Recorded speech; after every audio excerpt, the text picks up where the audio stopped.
Oh, snap. Here we go.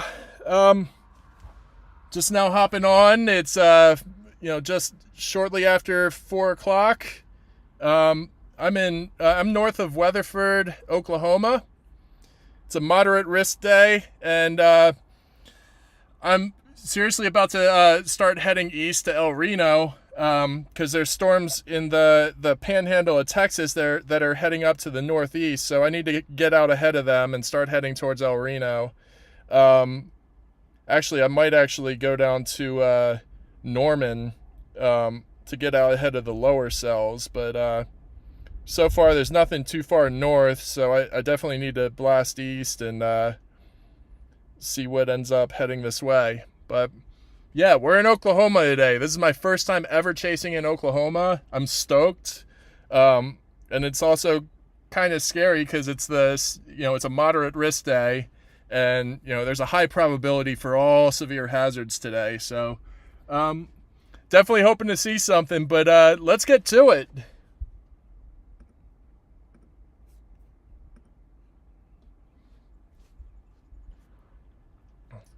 Oh, hey guys. Good to see everybody here. There's a lot in here. All right. Time to blast east.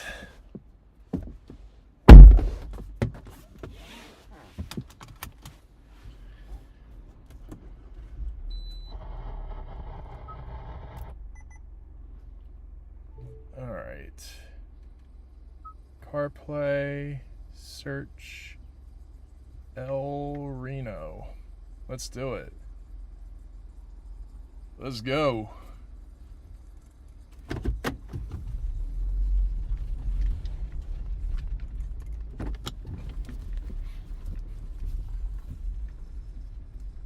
I do think that Weatherford's going to be a little outside of range.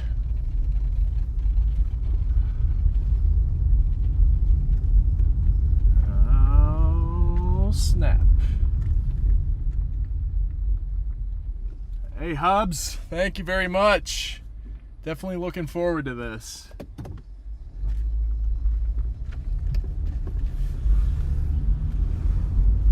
All right, heading on south to I-40, and then we're gonna blast east on. We're gonna blast east to El Reno. It's about a 45-minute drive from here. But I want to stay out ahead of these storms so that, something like last Sunday doesn't happen again, where I get behind the hook and can't catch up. But I specifically picked Oklahoma today over Kansas because the last time I chased in Kansas, I ran into all sorts of hazards while trying to intercept those tornadoes in Russell and areas east of there, to where I couldn't pass. And so I got stuck behind like floodwaters on I-70, and then there was like about 100 motorcyclists that were, that blocked off I-70 at one point. So I ran into all sorts of problems in Kansas, so I picked Oklahoma to try something new for a change. It was the first time I have ever chased in Oklahoma. It's the first time I've ever been to Oklahoma. 37 years and not a single time. Crazy. But yeah, it's hot as hell right now. It's like 93 degrees out. I'm definitely enjoying when we get these steady winds. We're getting like kind of 15 to 20 mile per hour sustained winds right now. I am sure that's going to increase as soon as the storms get closer. Okay. All right.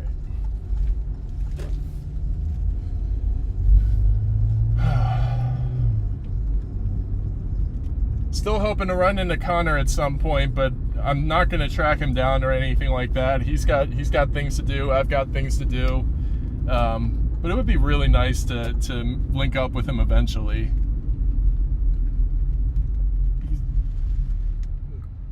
He's been really, really good to me, for just about he doesn't know me, but he's been really, really good to me. Like the whole time I've been tuning into the stream and whatnot.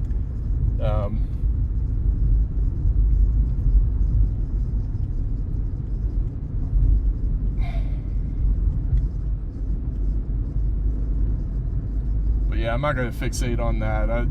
I definitely want to see something big over a rural area.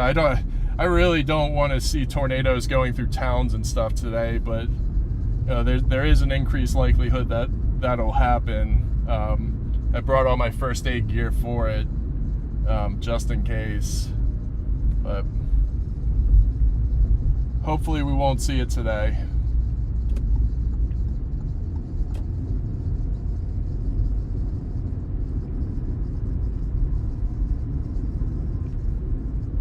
Frederick, Oklahoma? Ah. Is that southwestern Oklahoma with those storms that are coming in from the panhandle of Texas?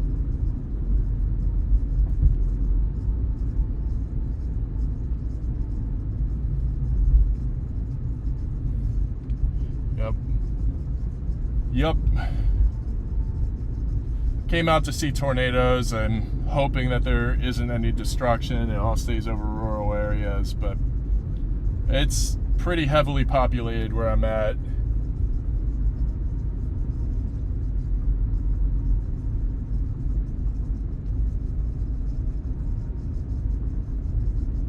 About a mile, I head over to I-40 and continue on to El Reno. A 40-minute drive from here.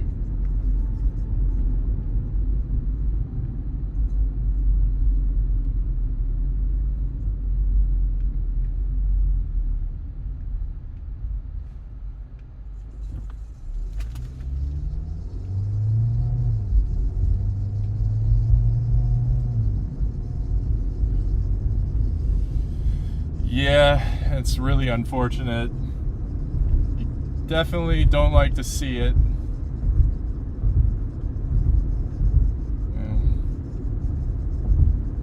But the whole reason why I'm chasing down in Oklahoma and not Kansas, like those obstacles on Sunday, yes, but also in the southwestern part of the state, they're expecting the biggest of the hail, and in the southeastern part of the state, they're expecting the strongest of winds. Both of which I don't do so well with.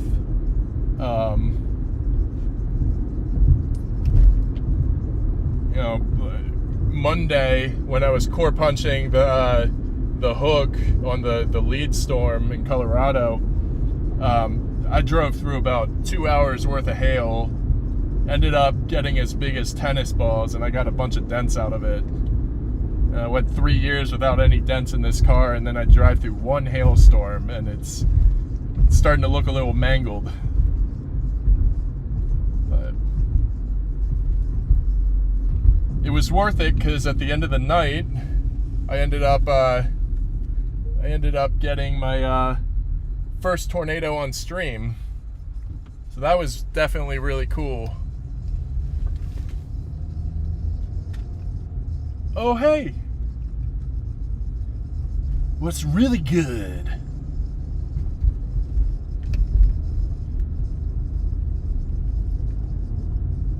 But yeah, so heading east to El Reno.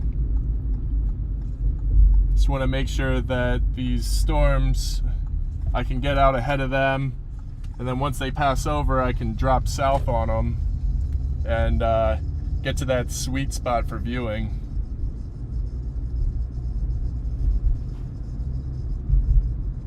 Badges of honor, yeah, exactly.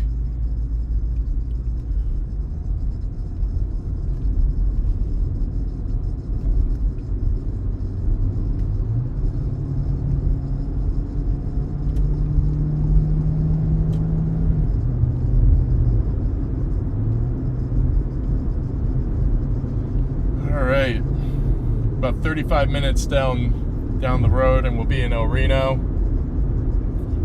Yeah, appreciate you stopping in, Hobbs.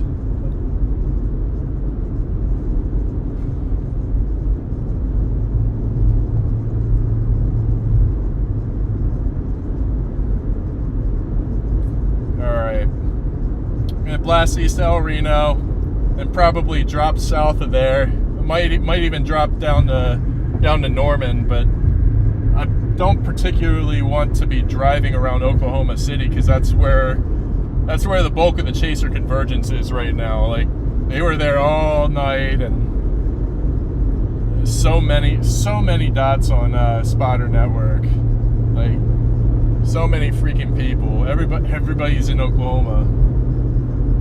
I think later on tonight is when the Kansas activity starts, like at around 8 p.m. So that was another thing. After my first chase,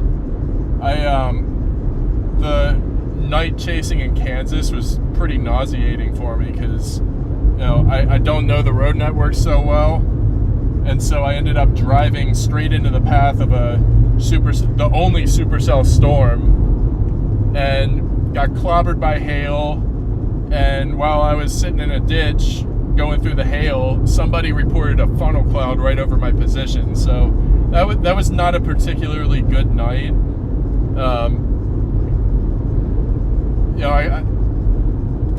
But it's just my lack of knowledge of the road networks out there that makes me not want to night chase. Now if I'm around a bunch of other storm chasers today or tonight, after the sun goes down, then I might, keep going a little bit. But it's not my preference to chase at night, so I'm hoping we see something during the day. But there's already been a tornado down in northern Texas, right on the Oklahoma border. Right when things started firing, there was like 5 supercells right next to each other, and the southernmost cell put something down. I saw a Spotter Network report for a funnel cloud. I saw in Connor's Discord that somebody said that that it was a confirmed tornado. I didn't see it on Spotter Network, but I don't think anybody would lie about that. So,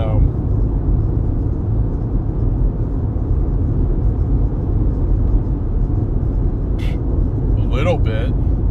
I mean, I guess it's a little hilly here. Kansas is really hilly in spots too, but I guess you're only familiar with I-70, and that's relatively flat.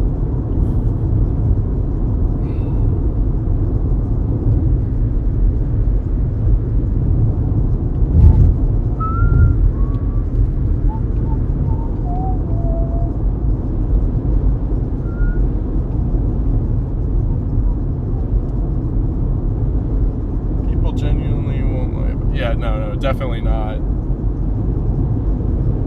Well, I'll tell you one thing people will lie about is they'll lie about seeing tornadoes. Some people will. Not any of the professionals, not Connor, not Reed, none of them, but like lower end chasers, people just starting out. Like, a lot of time I've run into several chasers that really don't know what they're talking about. So, but for the most part, I've kept good company throughout chasing, and have met some pretty knowledgeable folks. Yeah, that first chase might not have been the best one for me, but I did get to meet Reed that day, and I got to meet, or I saw Brandon Kopic. I didn't really talk to him much because I really wanted to get out of Reed's hair, because he had an entourage around him, and you could definitely tell that he was. He was entertaining people, but he wasn't all in on it,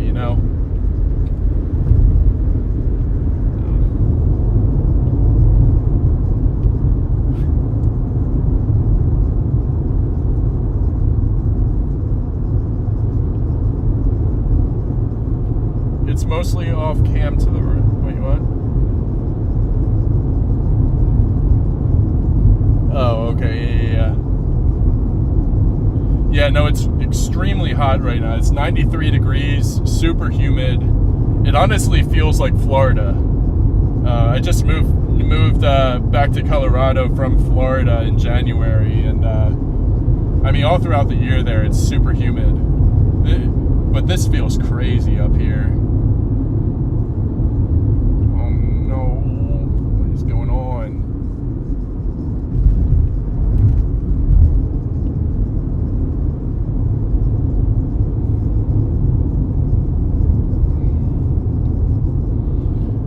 Yeah, today I'm running dash and rear cam, and I have my third GoPro in hand.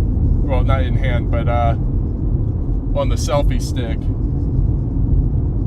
because I'm gonna try and if I see something, I'm gonna record on both my GoPro and my phone. That way I can kind of pick and choose which video's better and upload that. I didn't upload Monday's video until last night. I kind of got behind on that, so I'm sorry for that, but hope you all got a chance to check it out. It was a very, very brief tornado. It was only on the ground for 3 minutes, but according to the Otis project, they had seen a multi-vortex tornado in Colorado. They didn't mention what time or where, or no, they did say where. They said south of Akron, but they didn't mention what time or anything like that. So, and it was definitely difficult for me to tell if I had multiple vortices on my tornado, but I did see a stovepipe at one point.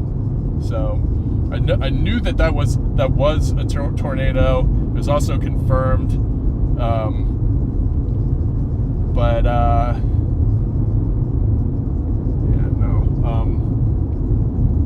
I lost my train of thought. Heat's getting to me. Gotta down some water.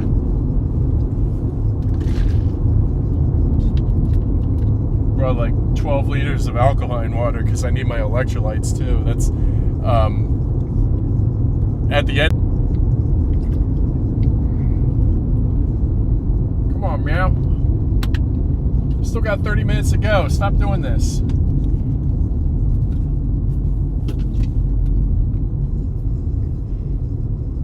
Yeah, the handheld anemometer. That was the best $20 I spent on Amazon. I didn't realize that thing recorded the temperature too, but I was trying to gauge, how fast those southerlies were coming in, and it was anywhere, it was sustained at 10 miles an hour with gusts up to 20 miles per hour. I'm sure it's going to get a little as the storms start getting closer, but yeah, I just decided to do something a little different. Reed's got the anemometer up on the Dominator 3, and they pull in data. What was it? 5 times per minute. So that's my simple way of competing. Not that it's a competition or anything, but getting my real-time data, my real-time wind speeds. But the only thing that it doesn't do is record, and that's the difference between mine and Reed's. Reed's anemometer records data, and he's got the subsonic probe that also records. Yeah,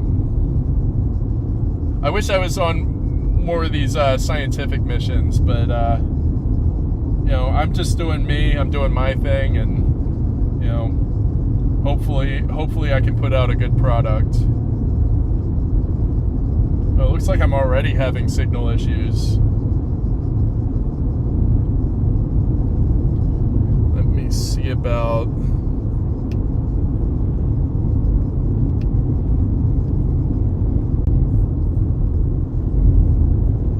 Switching. Alright. I just switched it back to my Verizon mobile hotspot because looks like my T-Mobile connection is kind of crappy here. So we'll just see if this signal balances itself out.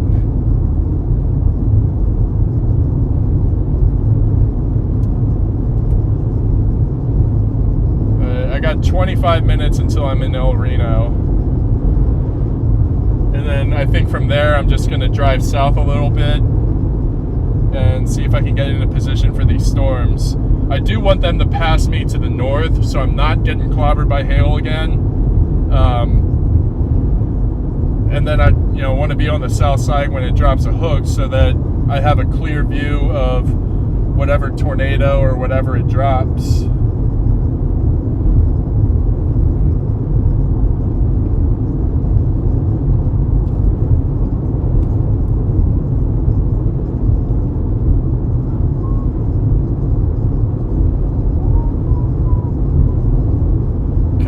I'm gonna have to turn off spotter network today because everybody's dots are getting in the way of the warnings, and just all the features. Like I can't do it with all those dots out there.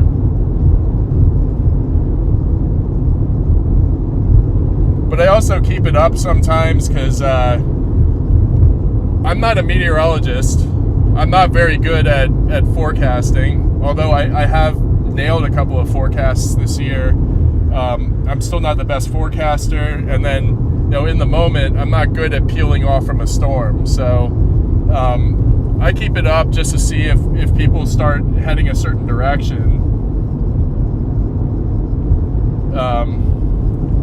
But I think I'm going to take it down today because there's easily 3,000 dots on that screen right now, and it's very difficult to see through.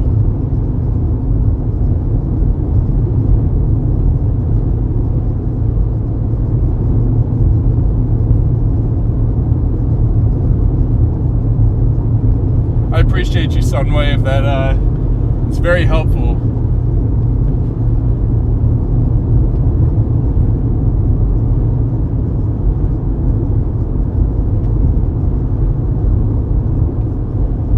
Darko? Watonga?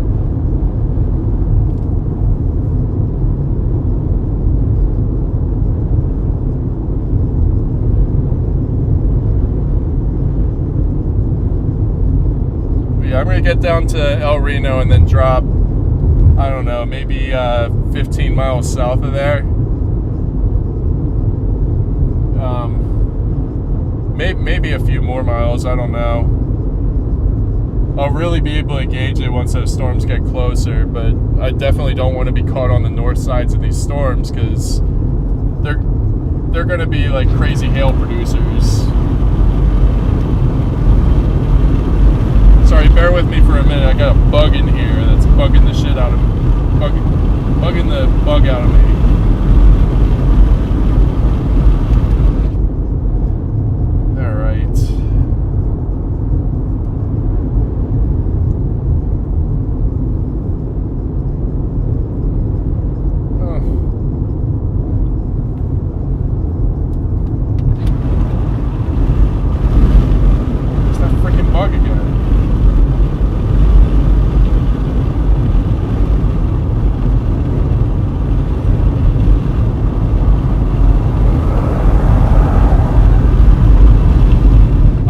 That was a catch. It still came out. Get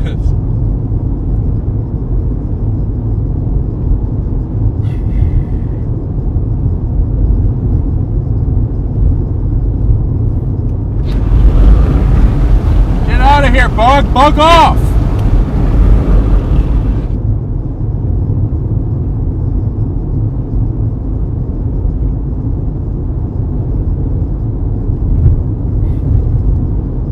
Got the memo.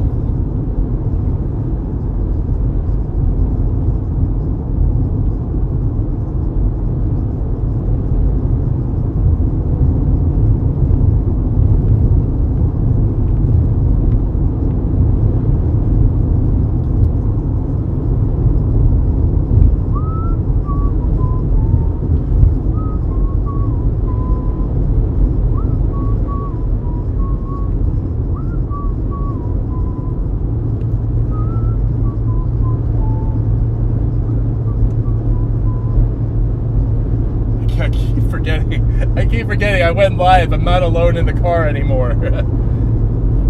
Stop whistling.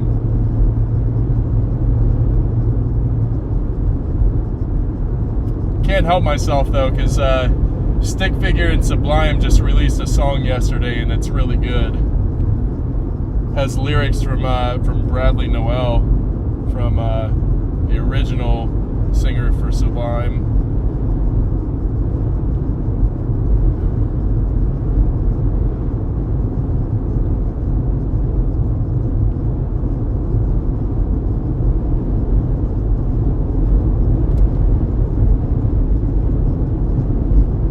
Are definitely picking up a bit. Kind of shaking the car, but not too badly.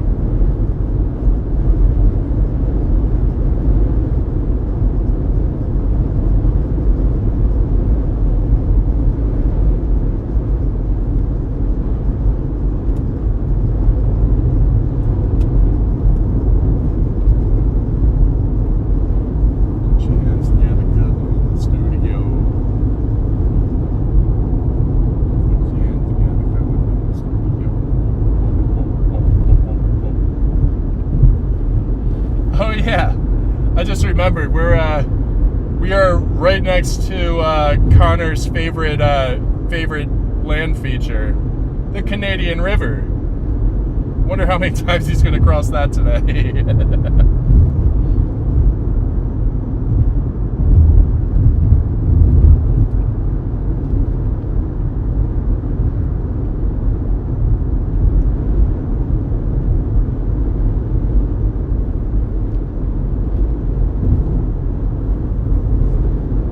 Camera quality is great during the day, but as soon as I lose daylight, my cameras kind of go to crap. Oh. Canadian River.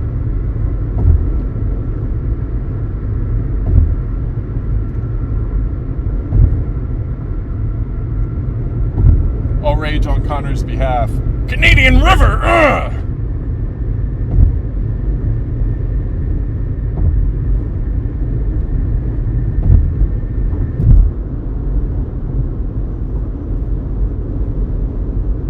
Really interesting to see how these storms start maturing.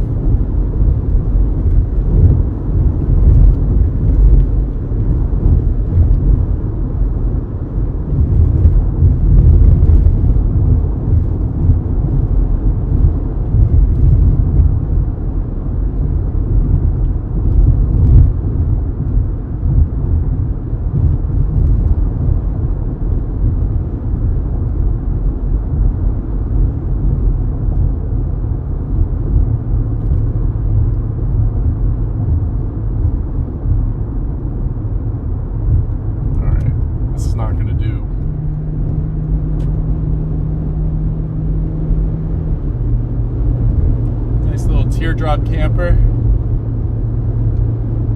Pretty sure my car would be able to tow that, but I don't have a tow hook. Hey Franco, good to see you, man.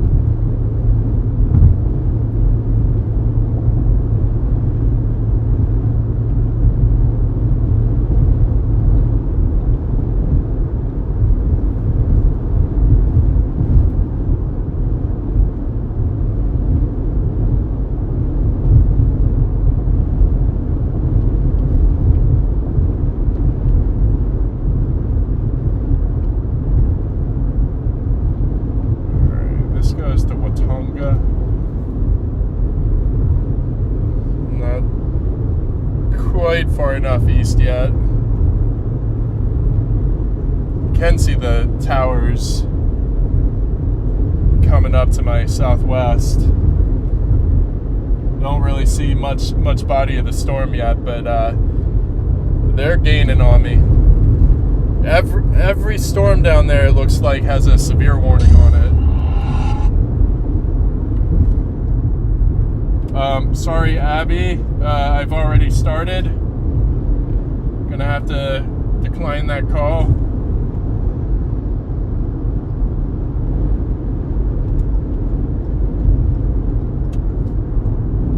And she must think that I was gonna start at 4 o'clock Mountain Time. So now, an hour ahead, it's, yeah. Yep, that happens.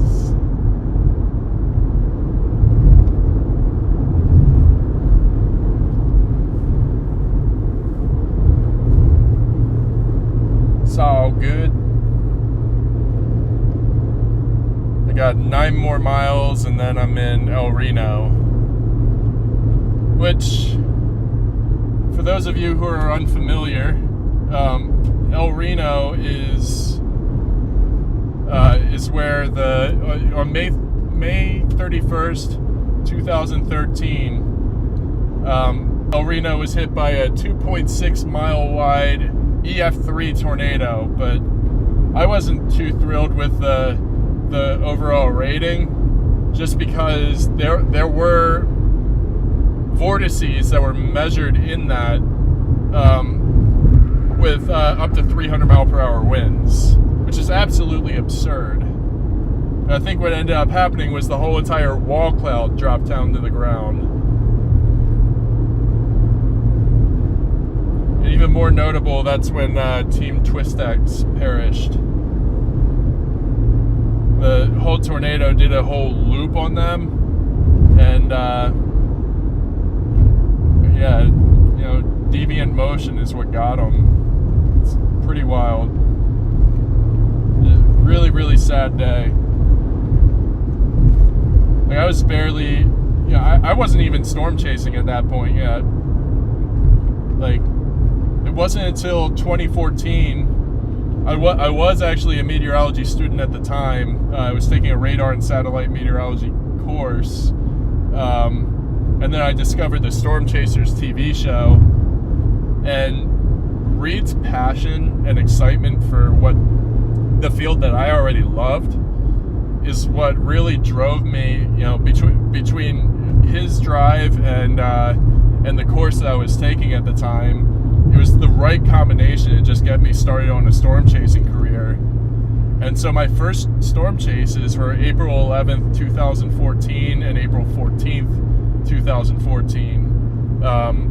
The very first chase I went on, I saw twin tornadoes to the west, like 7 miles west of Greenville, North Carolina. One was an EF2 and the other was a satellite EF0.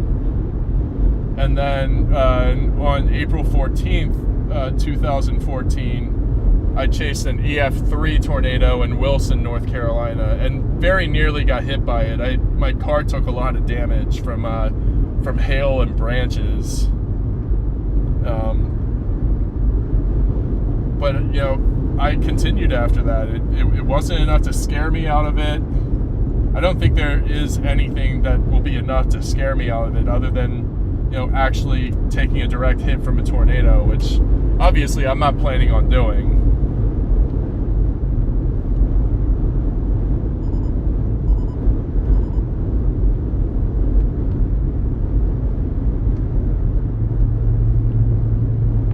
Yeah, no, I definitely miss them too, because, you know, Twistex being on the road, you know, really, I mean, it was before I started chasing, but it really legitimized me being out on the road, because I never got my degree in meteorology. I only got a minor in it. I ended up completing my bachelor's in mathematics, but it really gave me a little bit of legitimacy to being out there storm chasing, because Tim Samaras didn't have a degree either. And he's a brilliant engineer.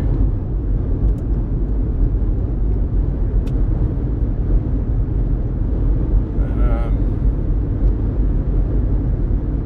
I was really thankful to have found that show, because it, you know, really put it into perspective that this is kind of a viable direction for me. Like, this is my dream.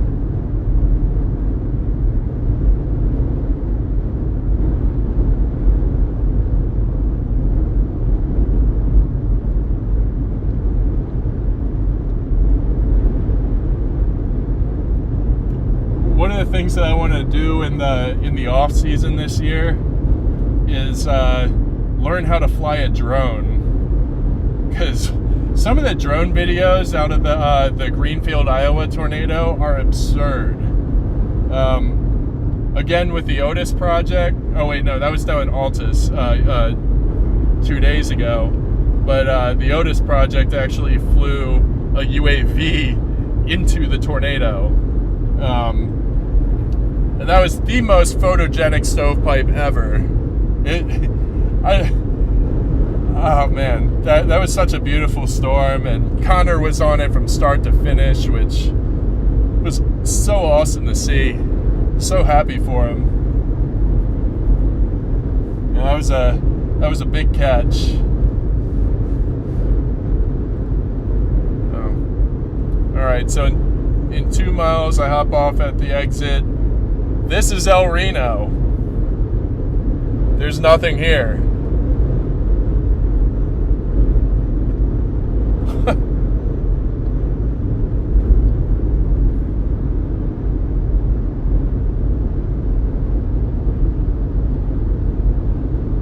The wind's definitely picked up, though.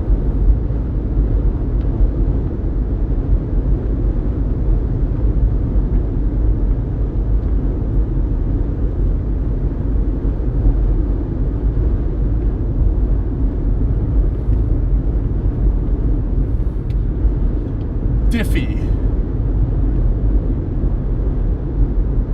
Where's Diffie? Oh, that's a Ford dealership.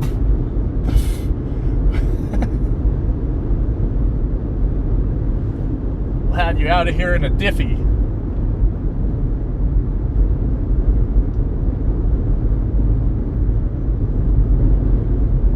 Yeah, no, I was there too, Franco. You know, Connor was one of the closest people to it, and he was just on it from start to finish. Like, so awesome.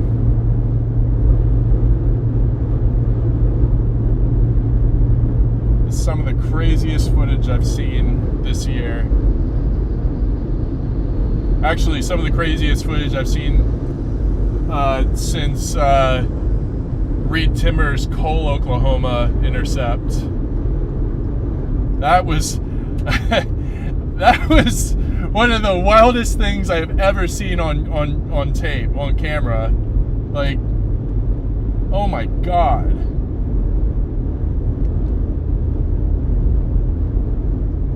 Alright.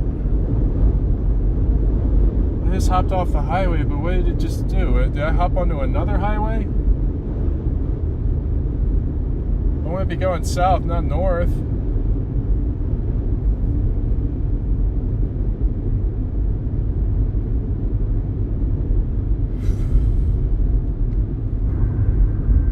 Well, I guess I don't get a choice here. But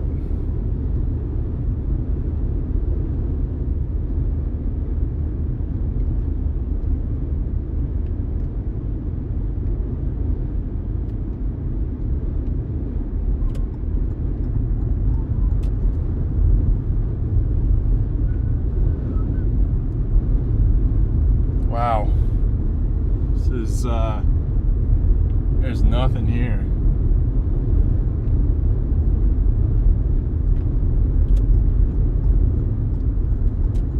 There's a museum over here to the left, though. Might have to just kind of... Oh. It's... Damn.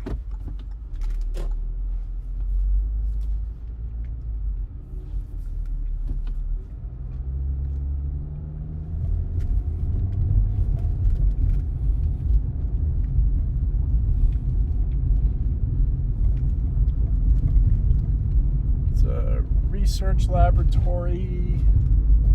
Oh, this might be how I get south.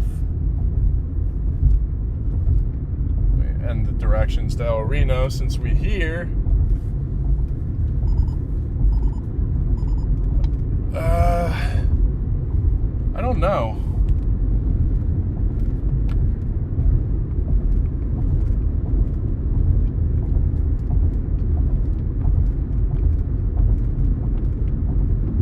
I remember got the Dominator stuck. I can't remember if that was chasing in Oklahoma or what, but yeah, I don't know.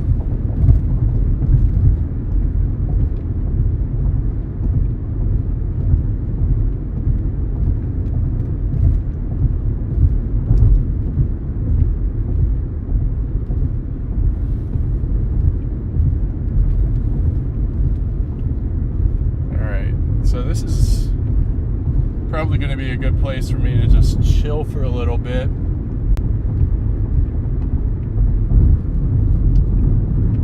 I'll make sure I do it in front of the dash camera because I don't really want to be switching between cameras all that often unless I have something on the ground.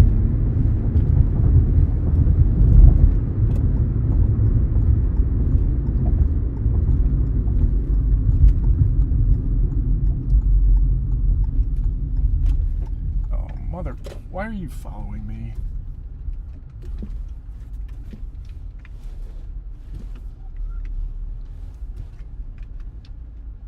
I swear that guy's following me. An a-hole. But yeah, I want to take some time to look at the radar.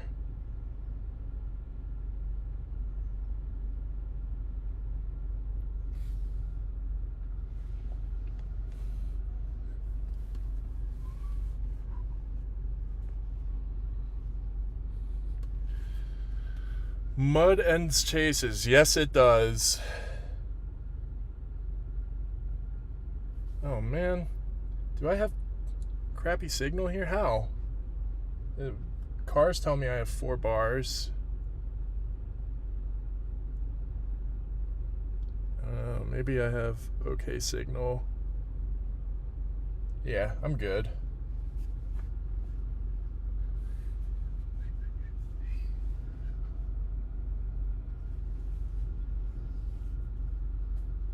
Oh, I'm not heading north. I'm heading back.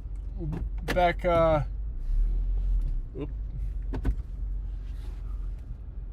was heading back the way I just came from. I was heading east. Now I can head south. Yeah, how about that? I mean, it's a dirt road, but it is putting me south, so that's ideal. I was wondering why there weren't any clouds on the horizon in front of me, and that's exactly why. Now I'm pointing due south.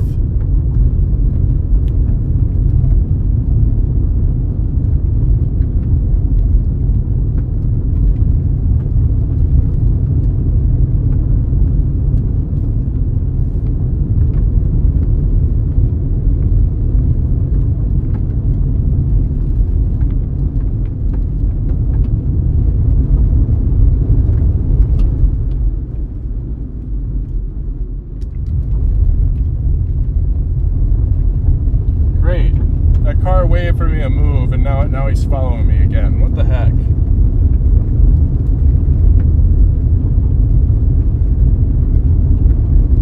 Am I being stream sniped? I don't have that large of an audience. Like, what the heck?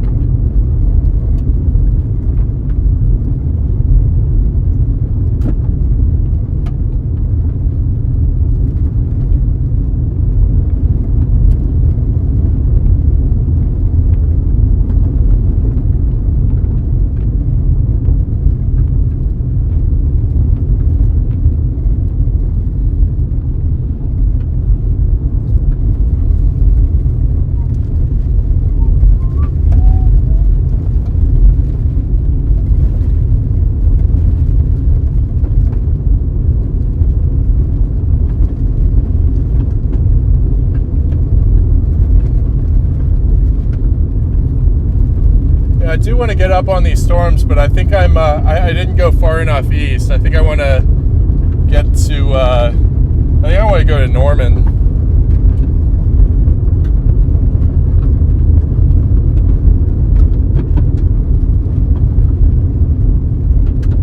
They did say that that hail up to 5 inches is possible today, which you do not want to be outside for. That's at the very minimum, that's brain damage. That's more likely death on impact.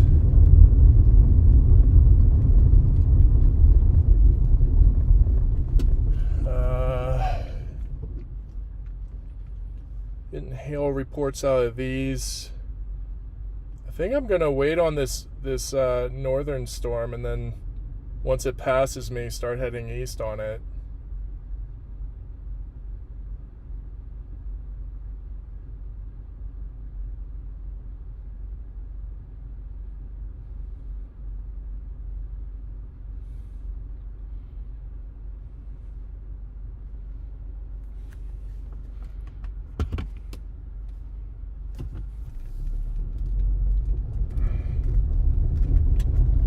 Definitely have to be careful out here. This is kind of some insane weather to chase.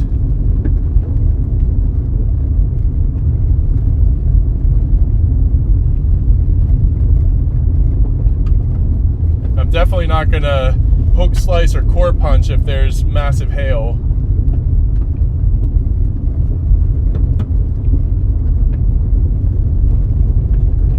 Drop south of there. This looks paved. Alright, put in park. Search Norman.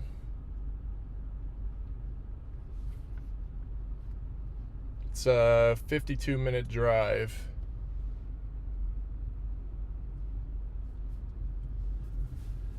But I am gonna sit here for a minute. I'm actually gonna take some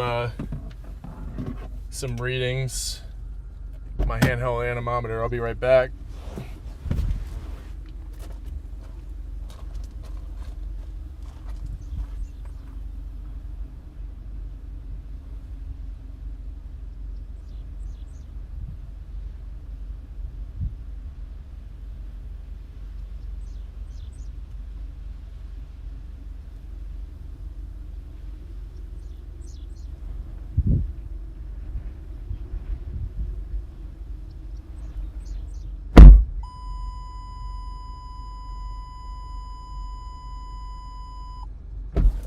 Alright, 88.6 degrees with winds gusting over 20 miles an hour now.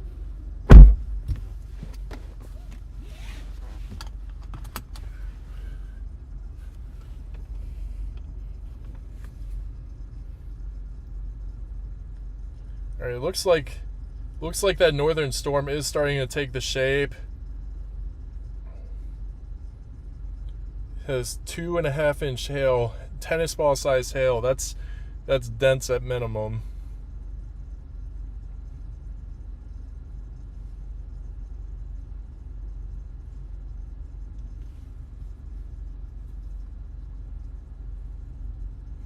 Now it looks like the southernmost storm is tornado warned again. Tornado and golf ball, radar indicated. And what about that northern warning? Oh, that's all the same warning. Radar indicated.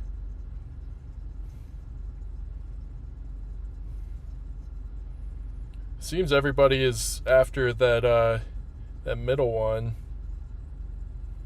I don't know why. Or sorry, that lower one. And this is definitely scattering out the chaser convergence quite a bit.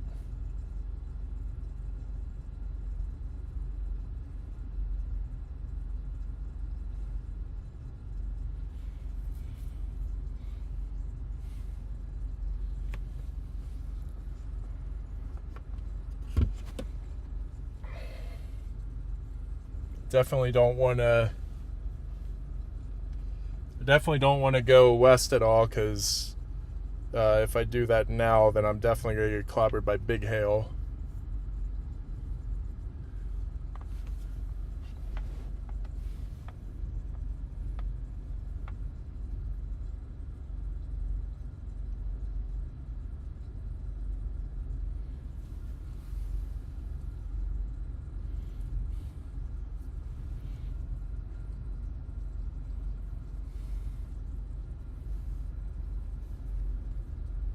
Thank you, Chappie. I appreciate you stopping in. Real quick, I'm gonna just add as moderator.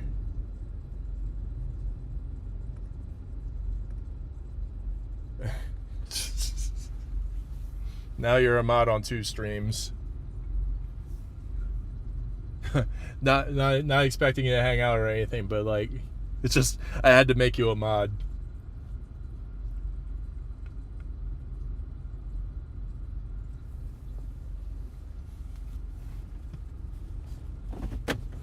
I'm gonna point it a little this way.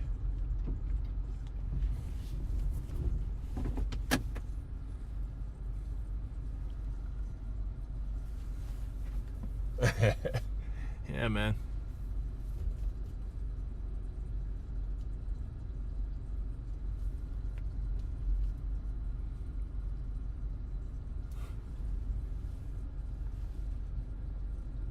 Connor banned Lady J. What? What? Okay. How did that happen? Like, is she like permabanned?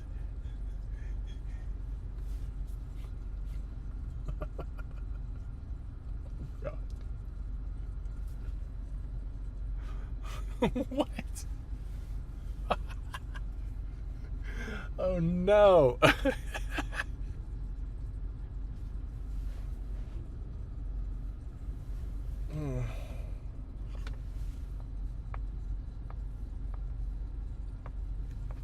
Oh shit, I just...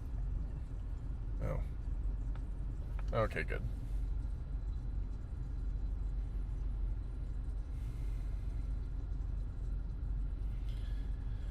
Yeah, so that leading storm is heading due north right now. Well, northeast. That's the one that we're looking at right now.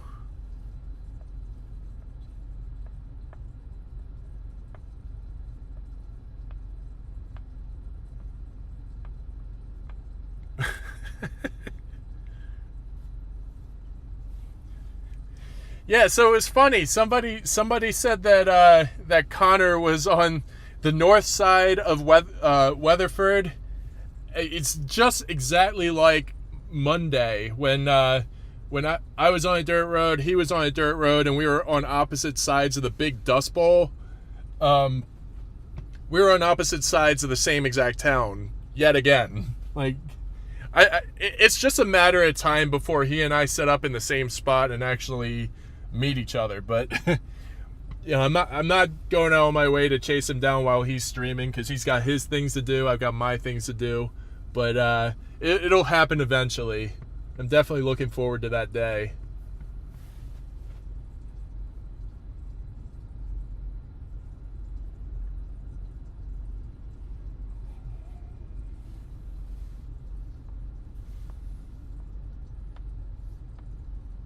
Yeah, so that northernmost storm is rotating. I'm gonna switch to KFDR. Okay, maybe not.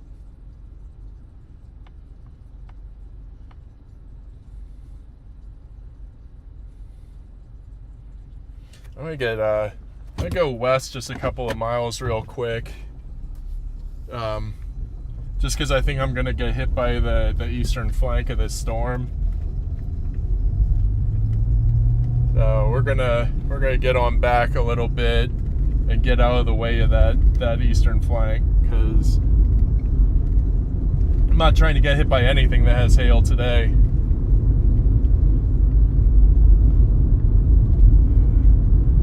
Alright, that is actually a very controversial topic. Left-right splits. The left split, it's not that the left split won't produce, it's just that the right split has a better chance of producing. The left split can absolutely produce a tornado if it, you know, gets organized and whatnot. But and I think we saw that on Storm Chasers once. I don't remember which season, which episode, but Reed was chasing a left-right split and they both went tornado warned. So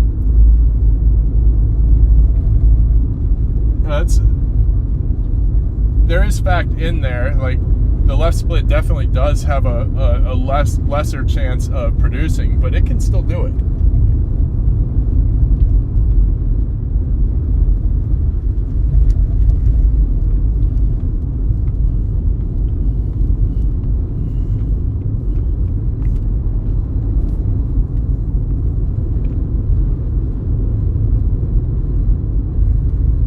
The lead storm is starting to turn.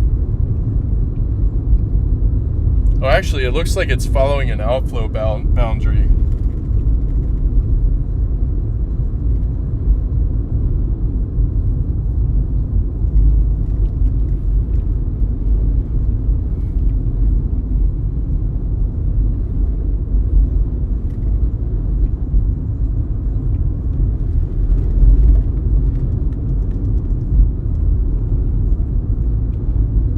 I'm just going to get... I have 3.4 miles till I have to turn left, so instead of turning left, I'm going to turn right and just position the camera at the storm again. That way I have an easy route to I-40 and can blast east and then south to Norman.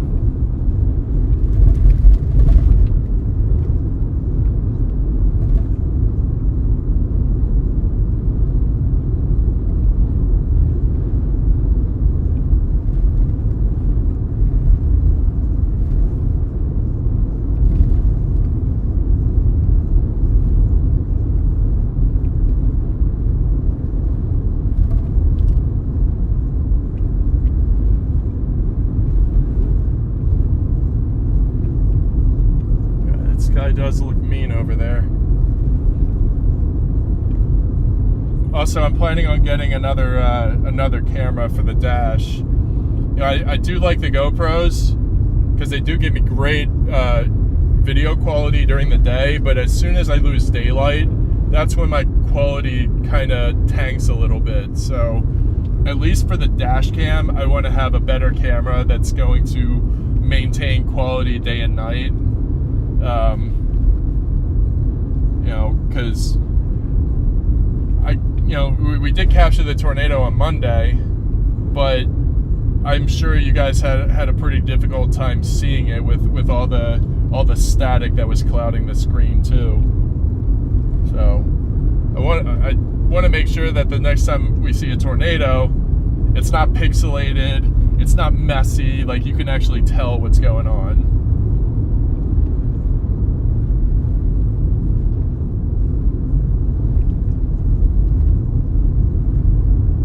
Got another mile and a half down this road.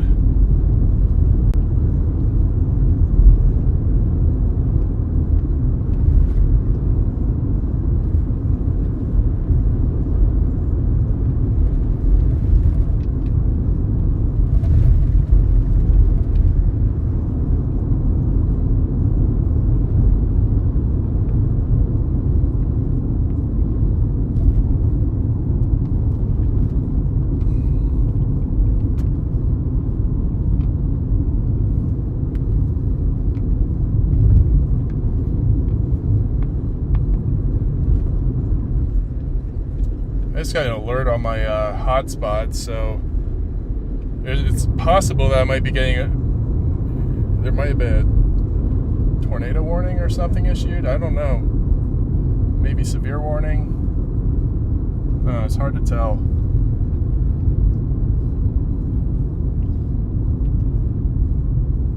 Oh, there's a Holiday Inn here.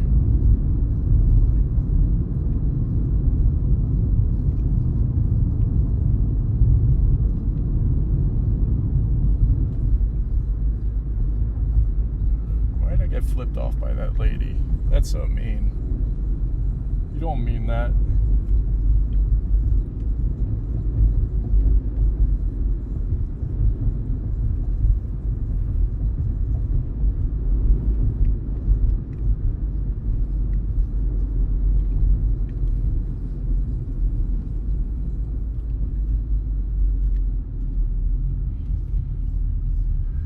All right, so here's I-40. I'm gonna go out this way a little bit. Actually, I'm gonna park in this parking lot over here to the left, because I don't want to get too far off of the highway. I need to have a good exit strategy here.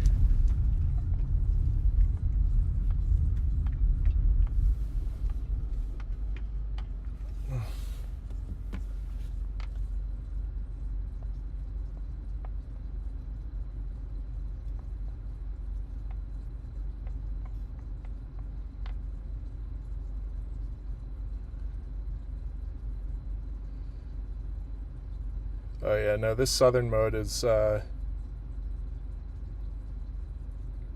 getting ready to go. Let's see, that's heading towards Oklahoma City Metro. The storm I'm on is just kind of drifting north now.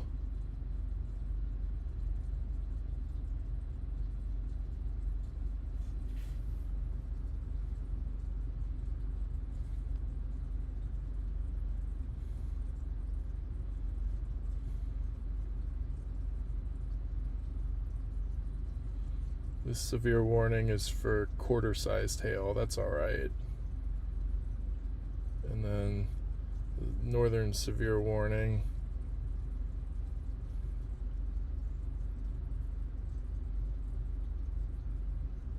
is golf ball size hail. So yeah, I definitely don't want to be punching this core, and there's really no reason to.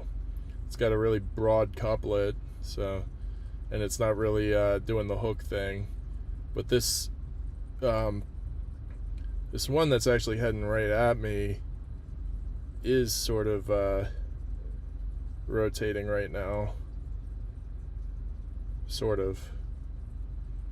These storms way down to the south by the Texas border are looking a little bit more prominent. Tornado and golf ball radar indicated, and tornado and 2-inch hail radar indicated. So there's a lot of storm chasers on those tornado warnings.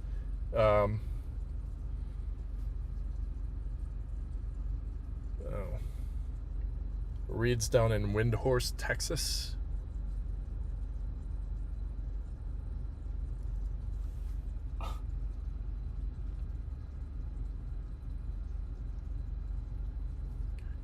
That's a little TMI.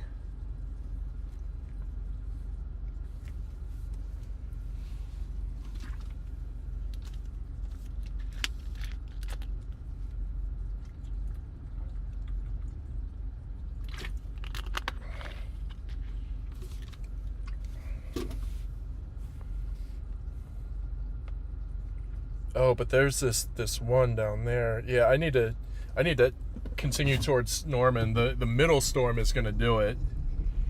It's starting to take on the shape. It's developing a hook right now. So I really need to get out to Norman and then probably drop south from there. So we're going to get back on the highway and continue on this, because the storm that we were just looking at doesn't look all that impressive. It looks like it's just going to be a massive hail bomb, and oh, we're not trying to do that. It's tennis ball size hail. Let's not do that. But this other one, this middle storm, it looks like it's starting to develop a hook. So what I want to be able to do is drop south of it and looking at it through the clear slot.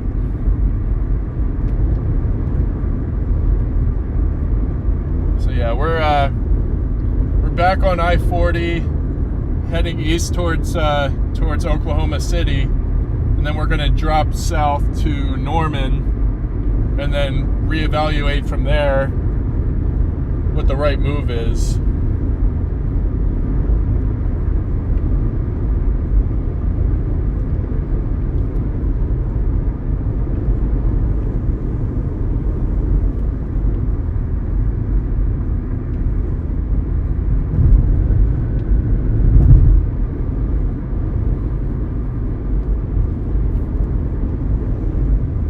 if I get a tornado warning on this storm, I'm gonna stop, but I don't like it.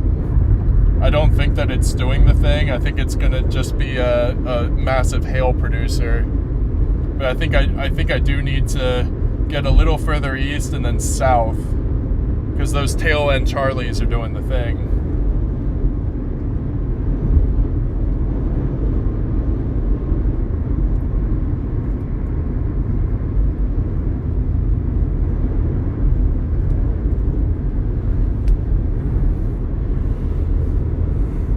I'm not sure if Justin and Josh are still in here, but you guys are going to get in on the severe weather on Monday. There's a threat up there for supercells, and a tornado or two are possible. But that's 2 days from now. I think tomorrow is the biggest threat is in Ohio, if I'm not mistaken. I might be mistaken though.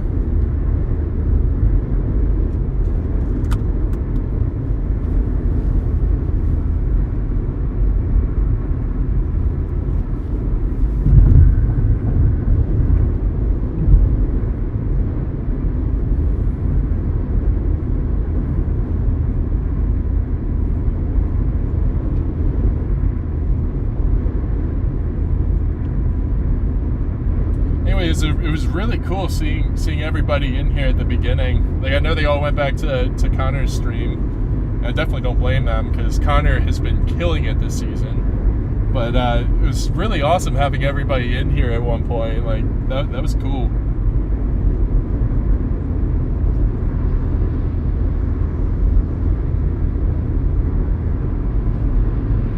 Oh, what am I doing? The speed limit's 75.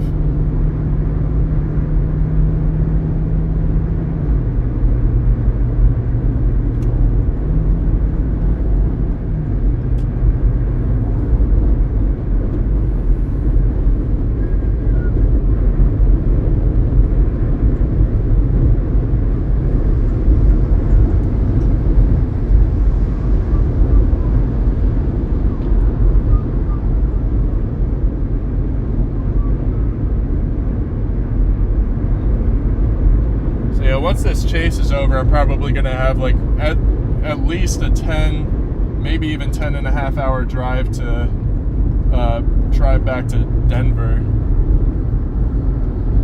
It's going to be wild.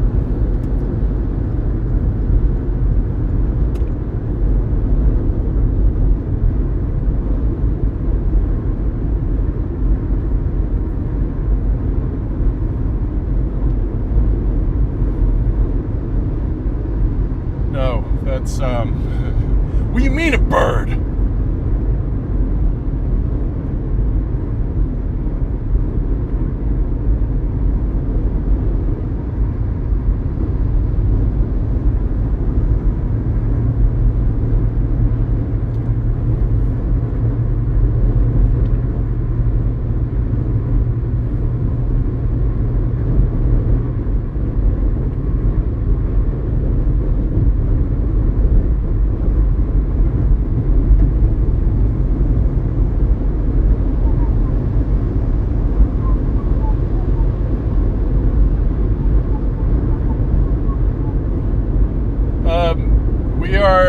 Just west of El Reno, or sorry, just east of El Reno. Where I was sitting before was in El Reno, but now we're heading east towards Oklahoma City, dropping south towards Norman, and then I think I'm gonna continue southward so that I can get on the south side of the middle storm, because I think that one's gonna end up producing.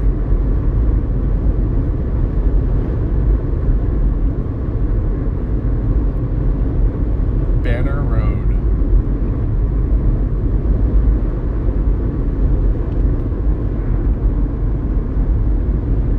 Ooh.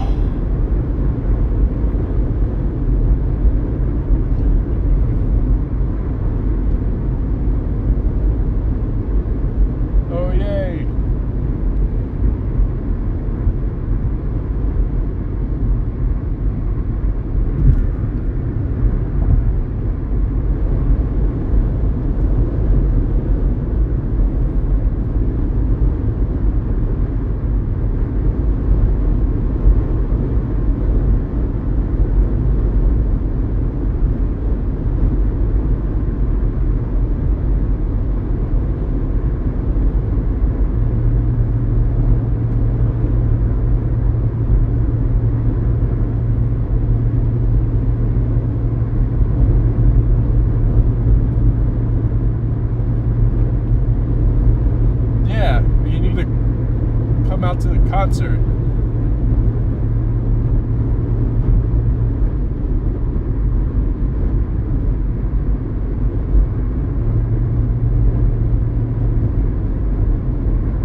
35 minutes till Norman.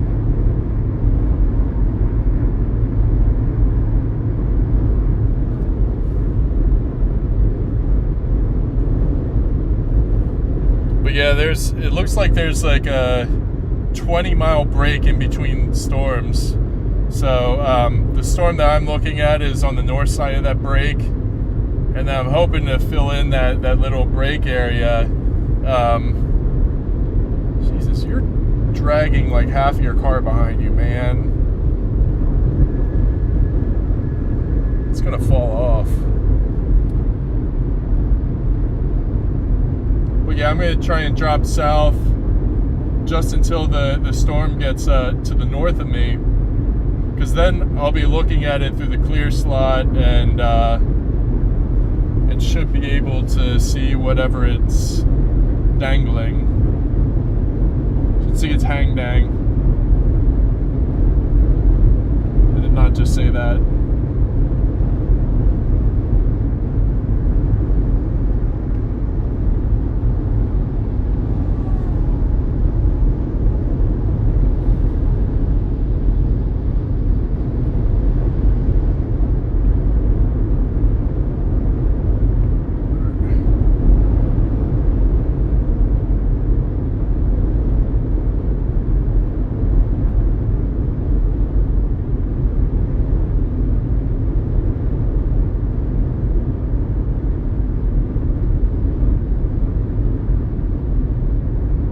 Definitely not going to go out of my way to see Reed, because he's doing a full-on scientific mission, which I know nothing about, so not trying to intrude on that.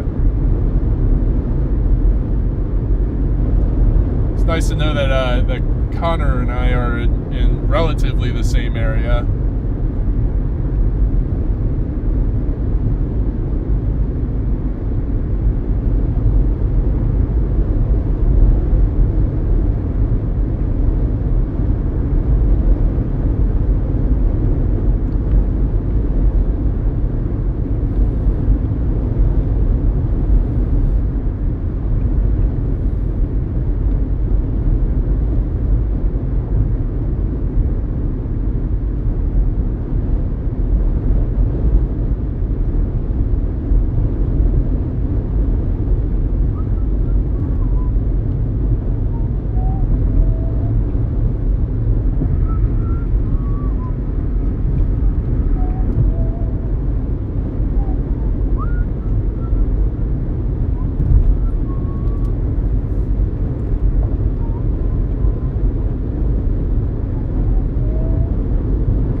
Signal isn't the best here.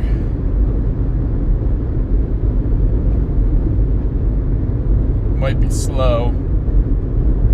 It should be bouncing back here shortly.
not passing this truck.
Slow.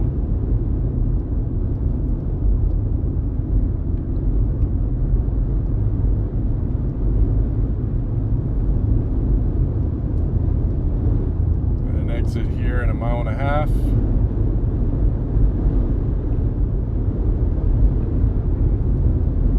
Likely to go around Oklahoma City.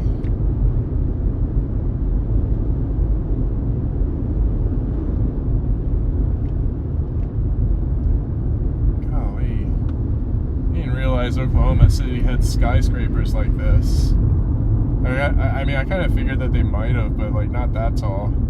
That's a pretty tall building there.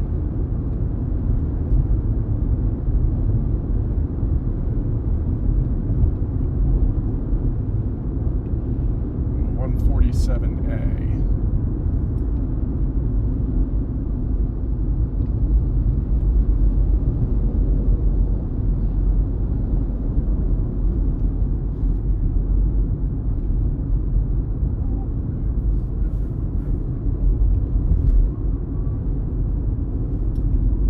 Yeah, it looks like the storm that I'm watching has turned east.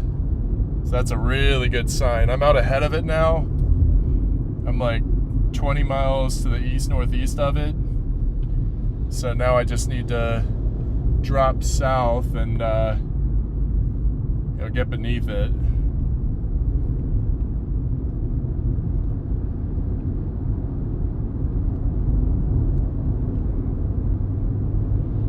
Here it is, 147A. Let's take it.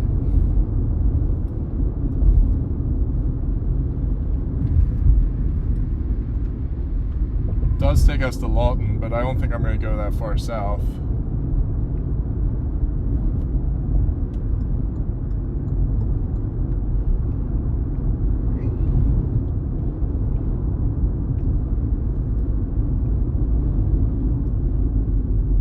What the heck is going on?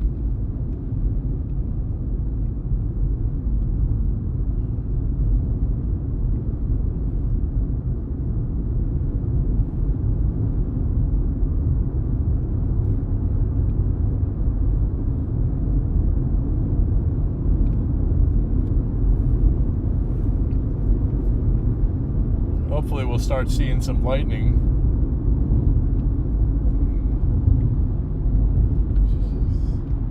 He's got a washing machine in his bed. That's why he's driving like that.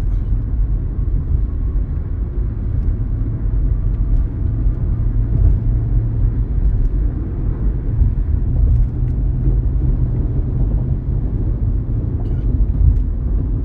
Well, just fucking go.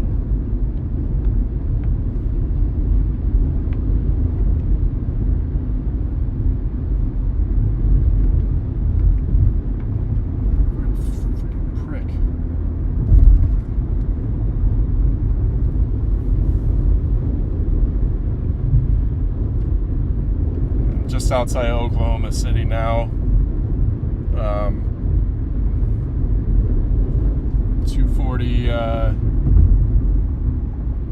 on 240 east towards Dallas.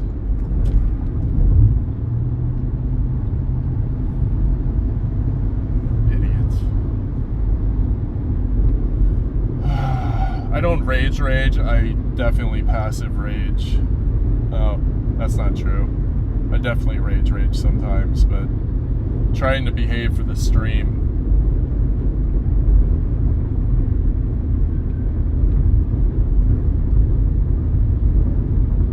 Oh, hey, Jen, it's good to see you here.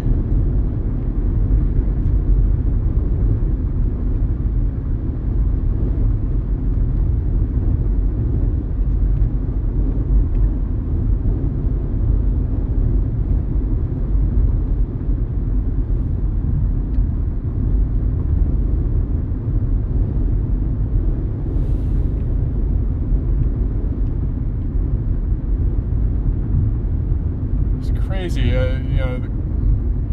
now it's pretty overcast. The temperature's holding on. It's still 85 degrees here.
Hope I get to this southern road soon,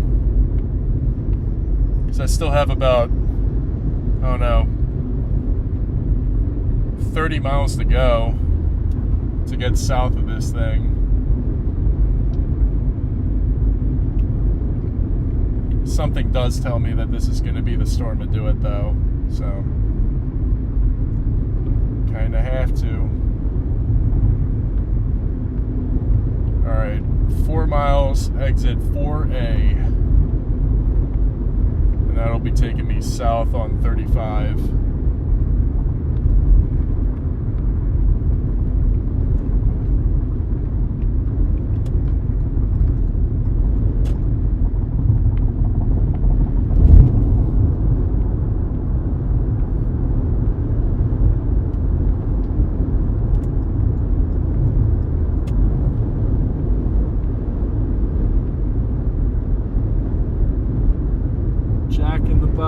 Taco Bell. God, I'm gonna have a run-of-the-mill selection for fast food this evening.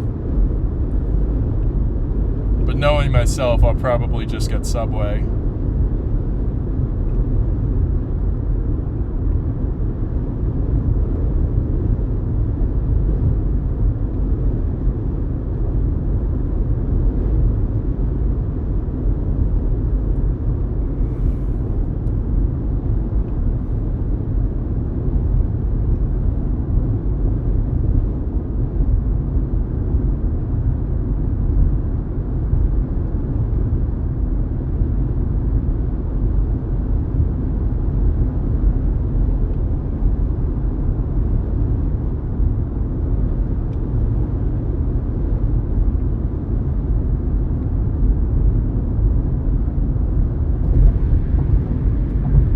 Del Taco. Never mind, I'm gonna have to go to Del Taco later. Oh my god.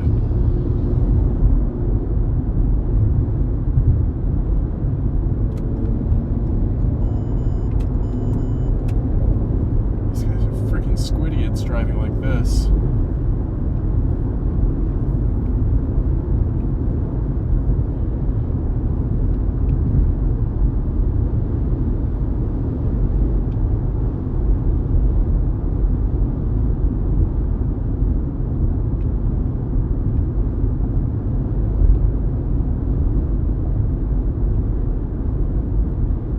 Wait till so I'm in Norman to get gas.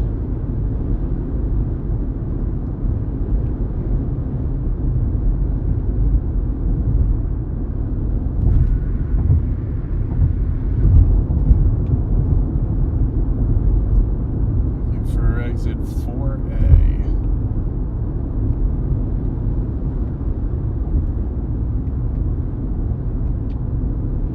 In 1.2 miles.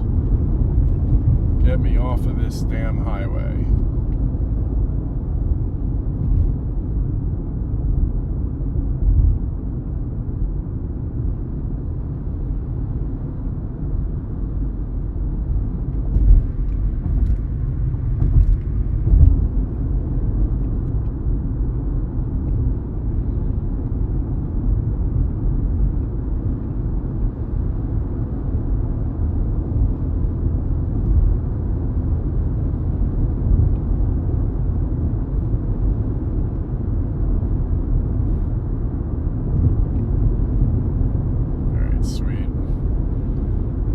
My exit I-35 south to Dallas.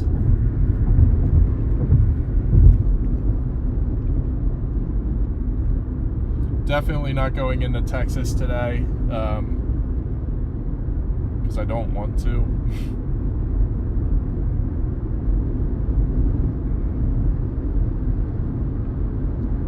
Not the biggest fan of Texas. Like, it's one thing if I'm going out and storm chasing, there's another thing if I'm visiting, and I don't think that I'm ever going to visit.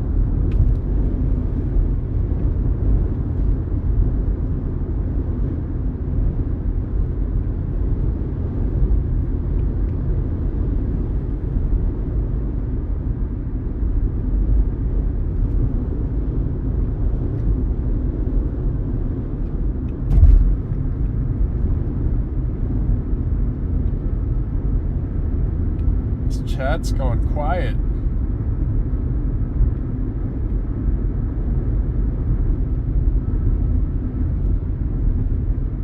Or maybe I just need to refresh my YouTube.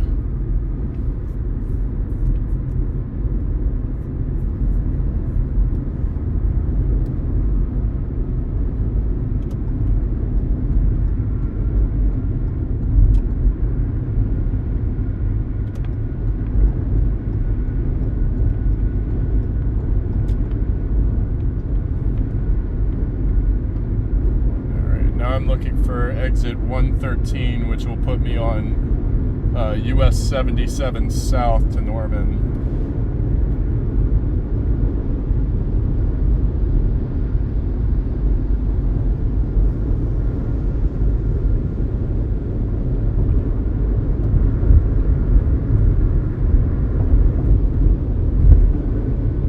What happened to the storm I was looking at?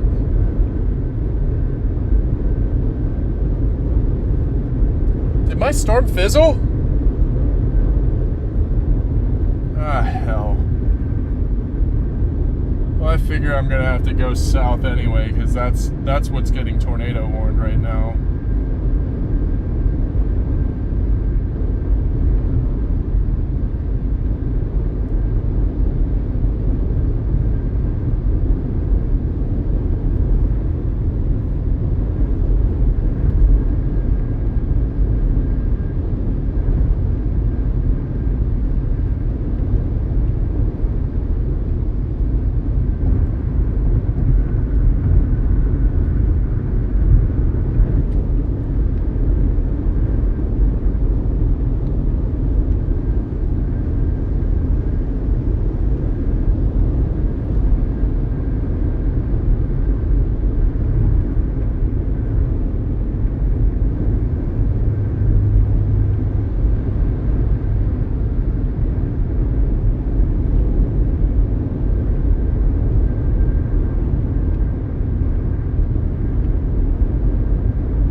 Storms in Kansas are starting to fire.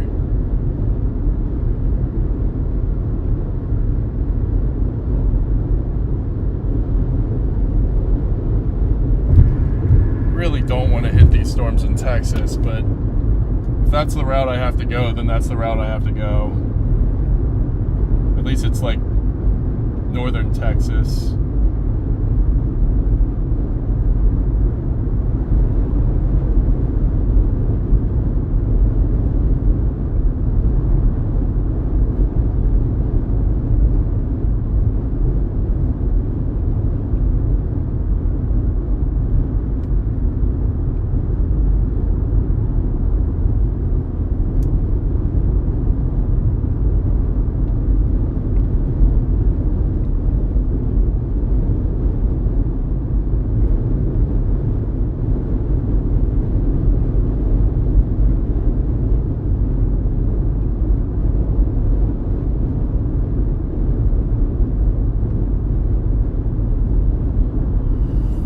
Slow start here.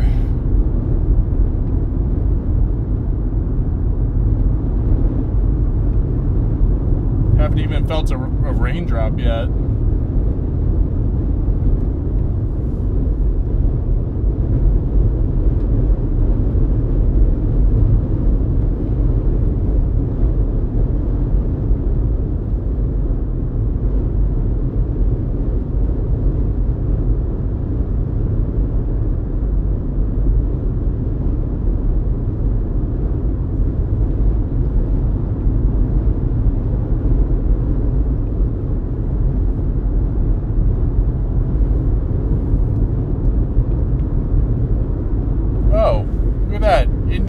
Road. I remember that call out from El Reno.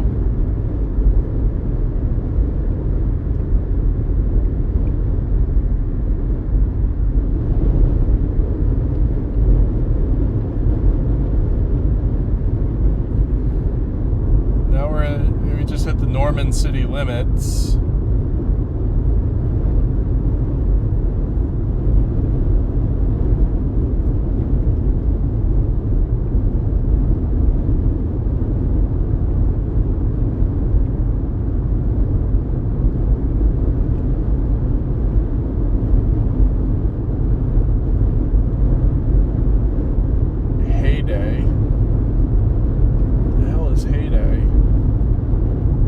Mini golf. Yeah, that's probably, yeah, that's one of those little fun centers.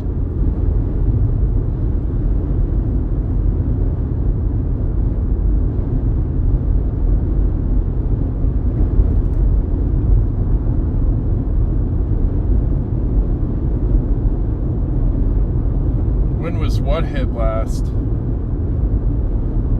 You mean the call outs? That was 2013. May 31st, 2013, the big 2.6 mile wide El Reno, Oklahoma tornado.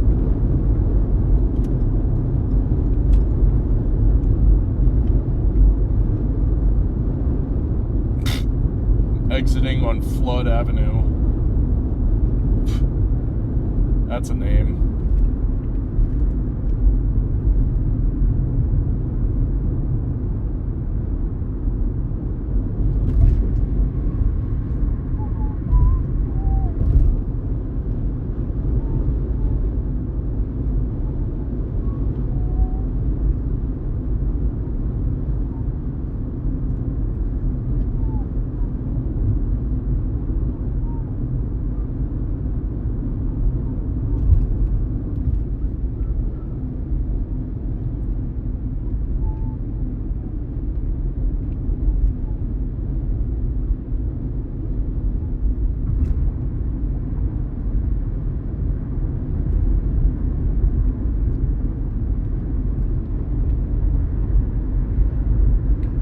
So I'm in Norman now.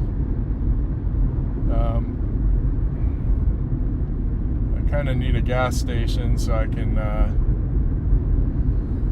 fill up and then assess which way I need to go. I'm pretty sure I need to drop south all the way down to where the Texas border is, but that's pretty far.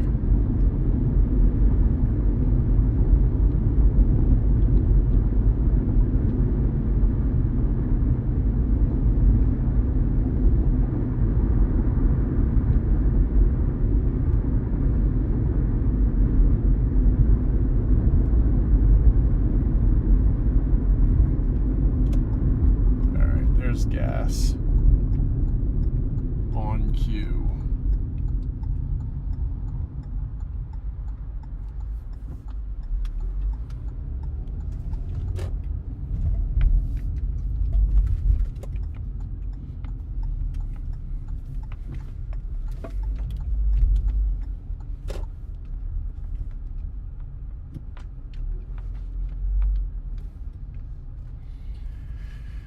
All right, bear with me while I grab my gas.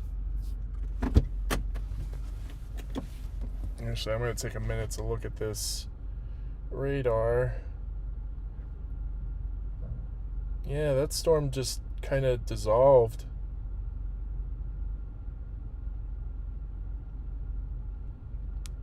And this guy down here, tornado and 2-inch hail. It does have a sort of a hook. It looks like it's cycling though.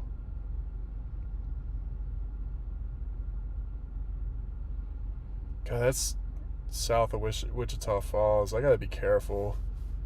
I have a big long drive back. I gotta turn off these spotter network positions. Yeah, it clears up so much.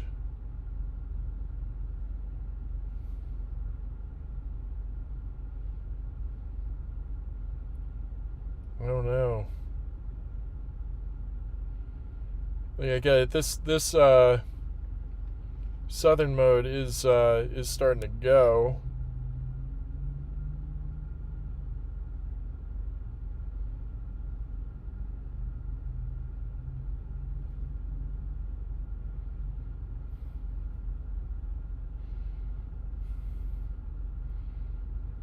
I don't know. Part of me kind of wants to drive north to Stillwater.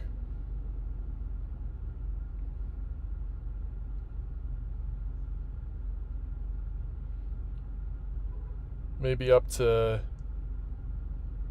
Guthrie. I think I am going to drive up north to Guthrie. But yeah, hold up. I'm going to hop on out and get some gas.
Measure the wind real quick.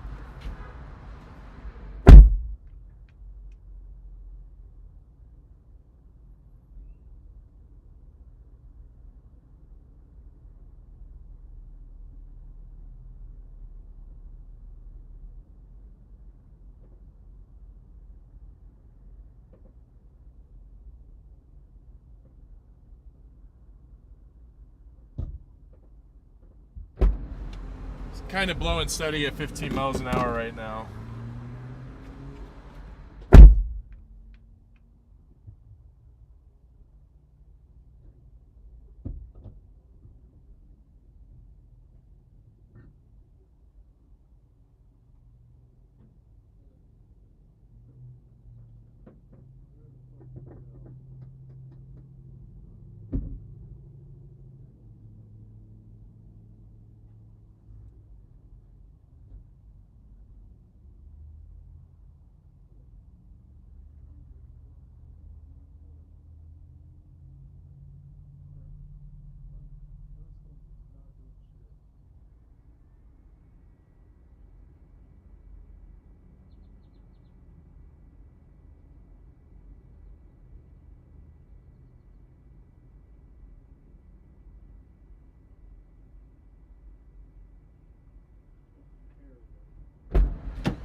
Guthrie was an alright idea, but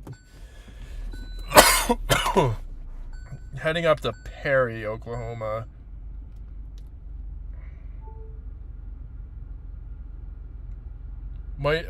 You know what? I might end up staying the night in Wichita tonight.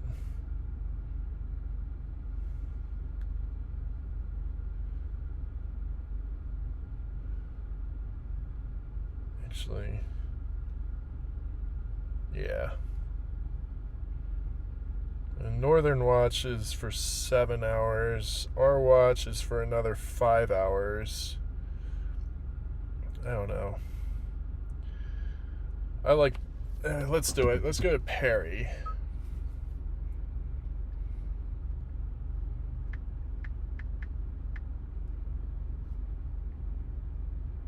It's just a straight route north.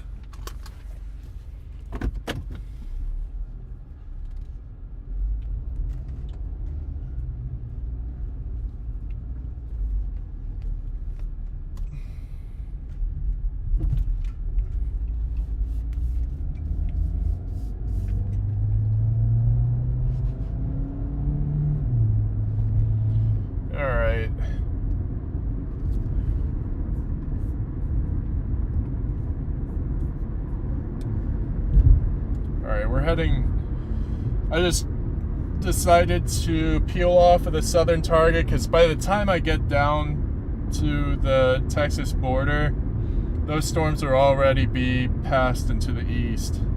So I'm repositioning to the north in Perry, Oklahoma, so that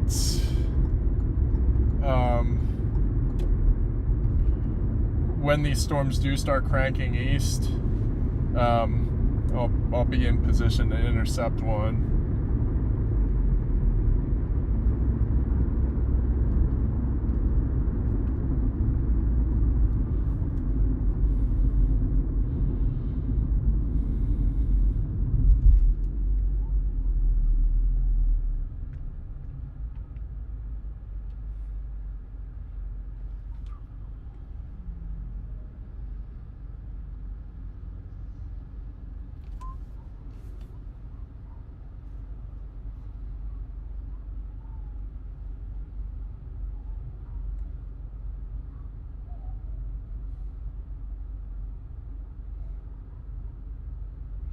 Yeah, so I'll get up there.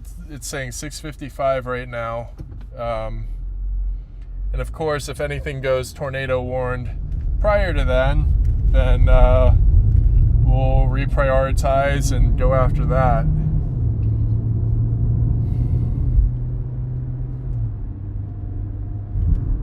Yeah, no, I'm definitely doing that.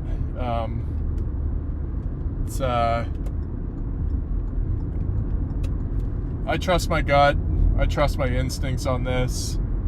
I definitely decided to go after those targets prematurely.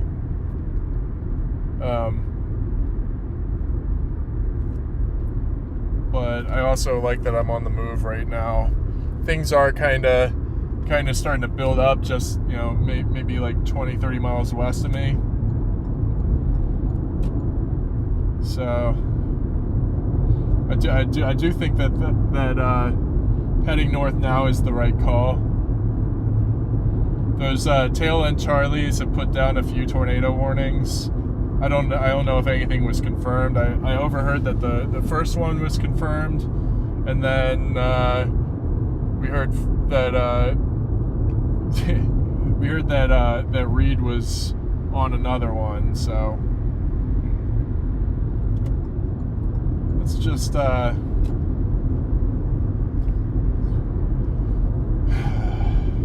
like that middle storm. It looked so promising, and then by the time I got to Oklahoma City, it already fizzled out. So that wasn't it. Not a tornado producer.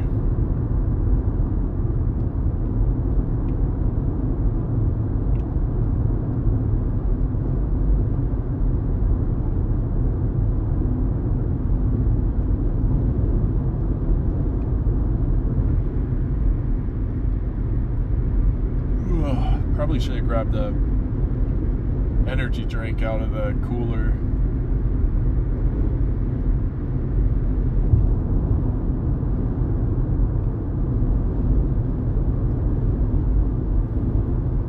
Get him, officer. I think he already got him, dude.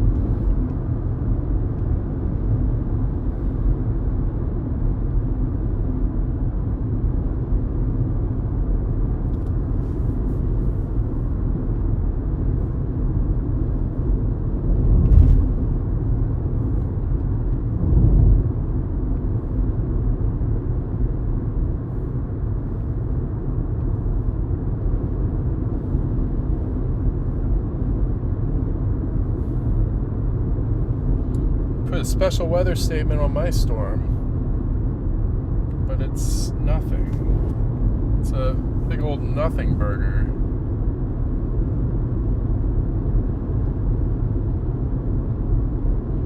.40 miles per hour, nickel-sized hail. May intensify. I don't know. It just didn't look good. But the storm that I am going after, I'll probably stop in Guthrie because it's rotating right now.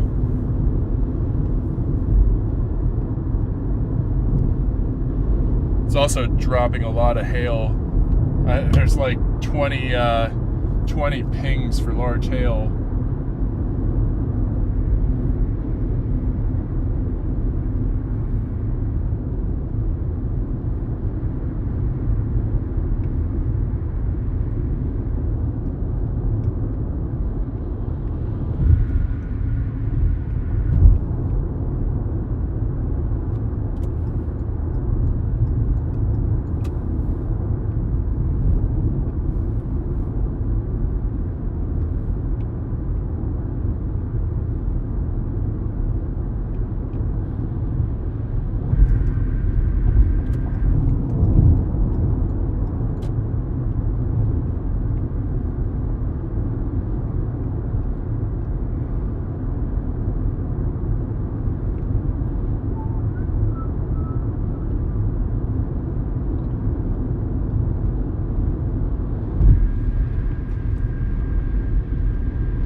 Really slow start. I mean, there's storms out there, and you know they did say that the northern Texas storms were going to go tornado warn first. Then these storms were going to fire in Oklahoma and Kansas. Firing a couple hours early because it was supposed to start firing at around 8 o'clock. So this is a couple hours earlier than expected.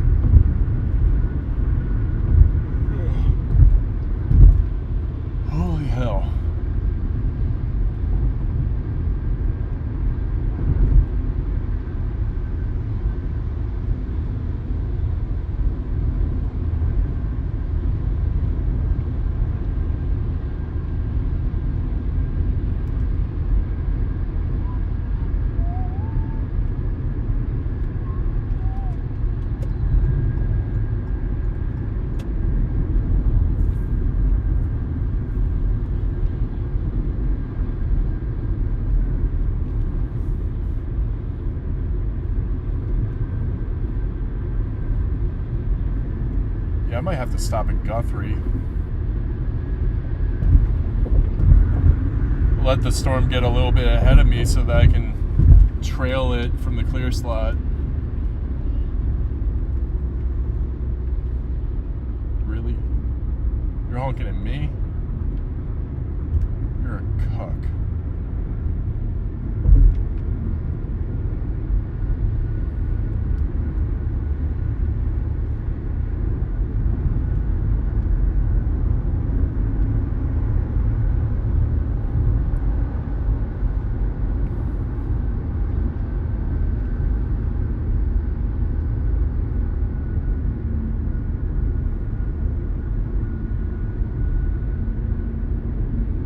bus truck.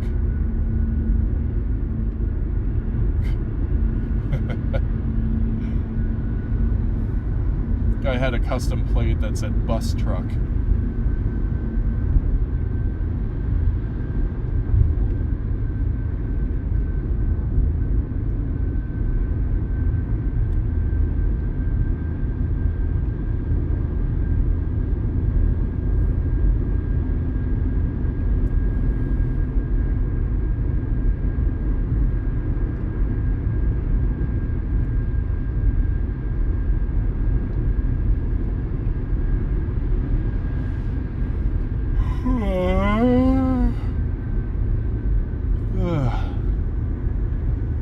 Tired.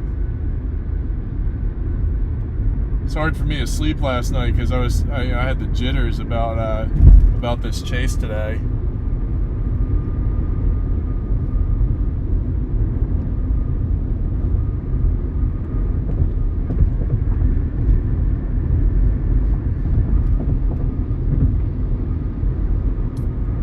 The bank bus.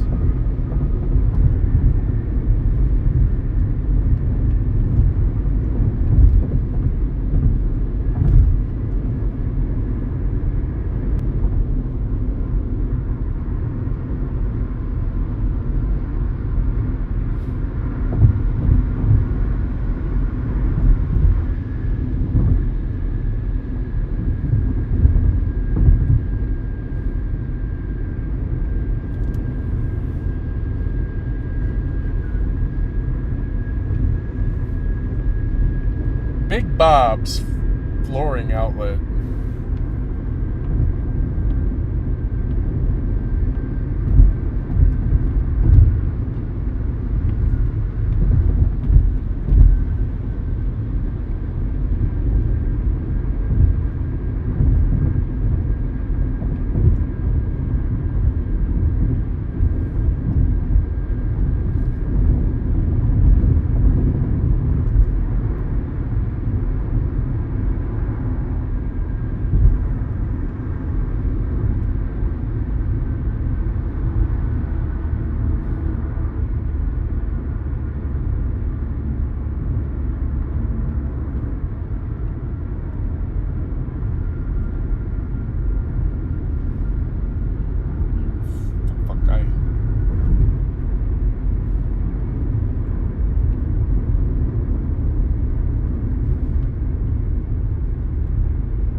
God. I need an energy drink.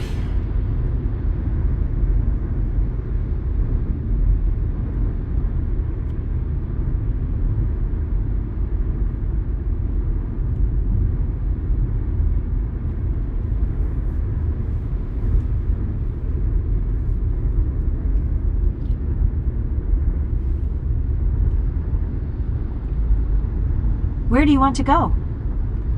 Where do you want to go? Guthrie, Oklahoma. Getting directions to Guthrie? Alright. That's a little bit closer. That's 32 minutes. There's a severe warning storm to the west-southwest of Guthrie right now.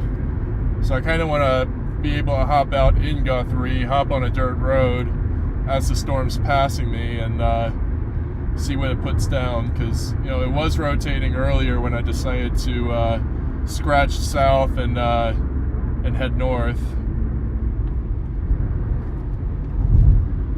So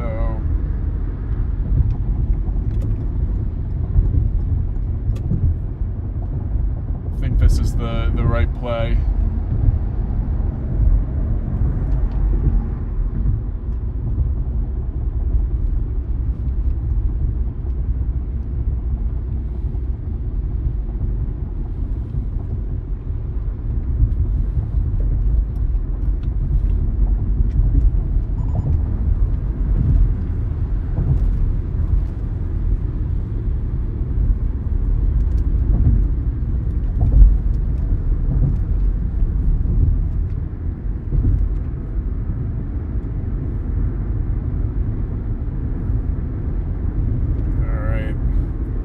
I-35 north.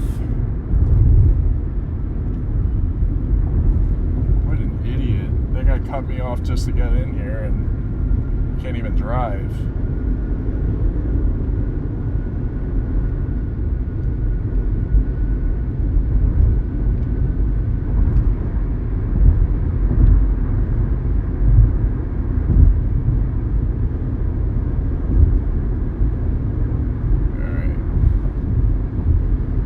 Should be around 6:35 when we get to Guthrie.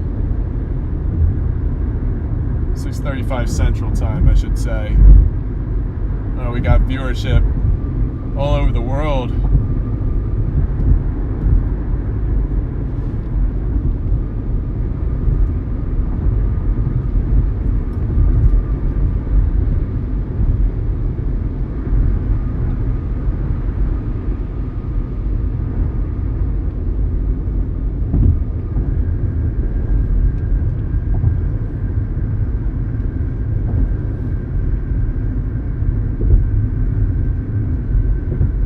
Haven't seen a single bolt of lightning, not even a flash.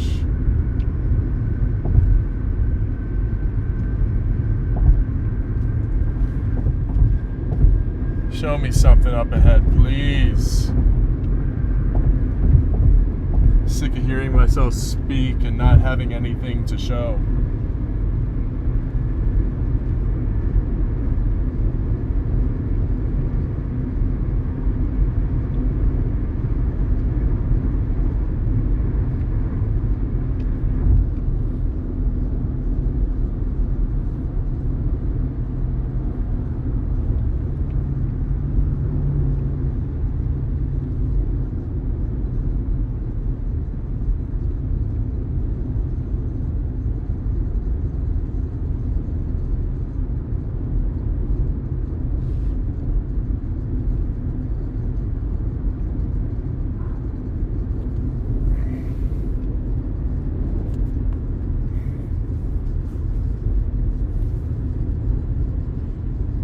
Glad to have hopped off that storm because I wasn't really doing anything.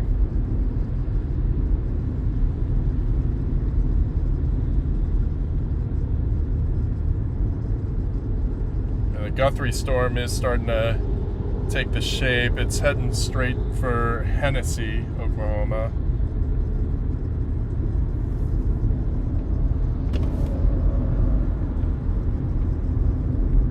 Dangerous to look at radar on the highway. I definitely shouldn't be doing it. But I just want to make sure that I'm still heading at something.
Starting to get hungry. I'm gonna have to grab a snack. I'm not ready to pull over and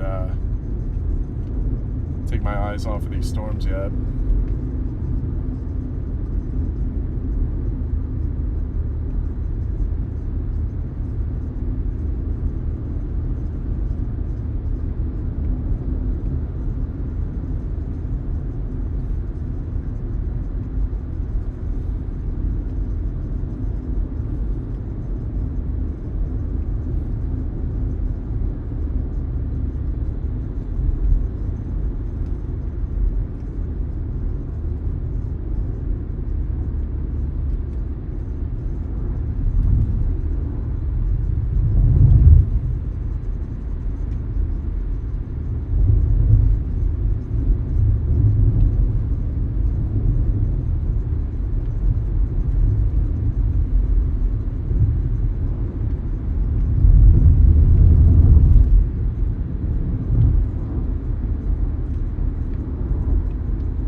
Might have some spotty service here for a minute. 2 bars. Come on, recover.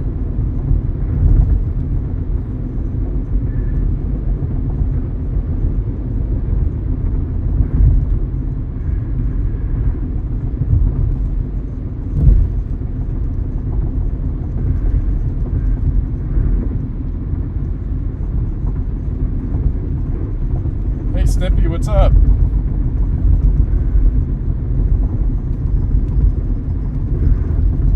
Where's Ren?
There's a tornado warning to my northwest. It's not the storm I was looking at, but it is an easterly heading storm. And it looks like a wall cloud has been reported on it. So when I get up to actually I should probably get up to Perry, or just shy of Perry. But then again, I do think that this storm out ahead of that tornado warning storm is gonna put something down too, but it's also heading northward, so I should probably focus on the tornado warning storm and see what I can see on that. That's good. That's exactly what I wait, Connor's on the northern, or the one to the northwest of me?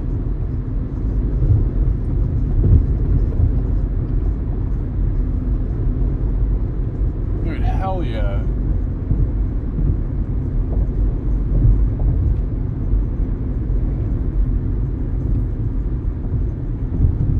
I think when I get into Guthrie, I'm just gonna head west.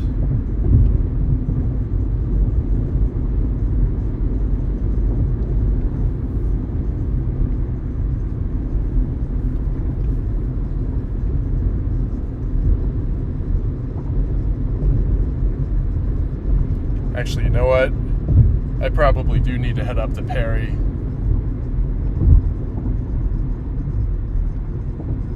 Where do you want to go?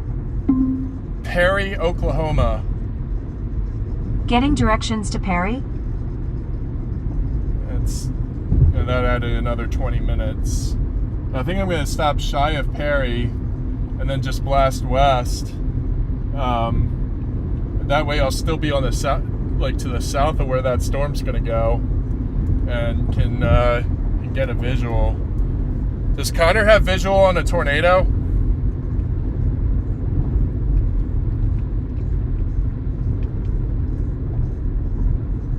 Tornado and baseball size. Oh, good God.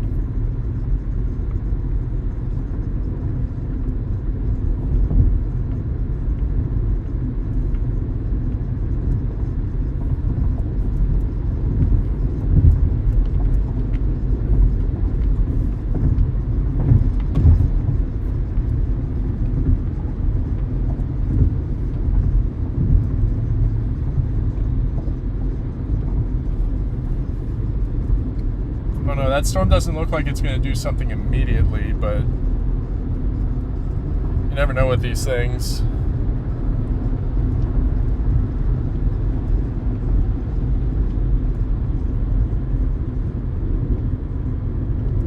Wait, do they have 2 separate tornado warnings on that?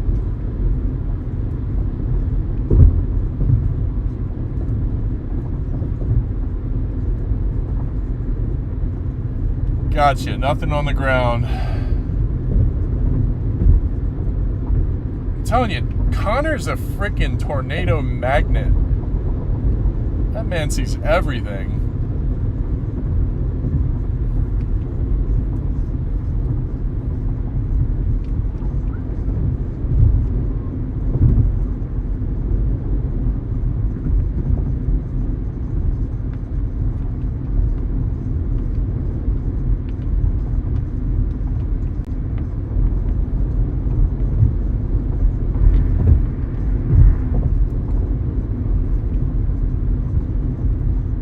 So is Connor tracking it, or is he stopped somewhere? Curious, like somehow that guy has all the time in the world to just stop out ahead of storms.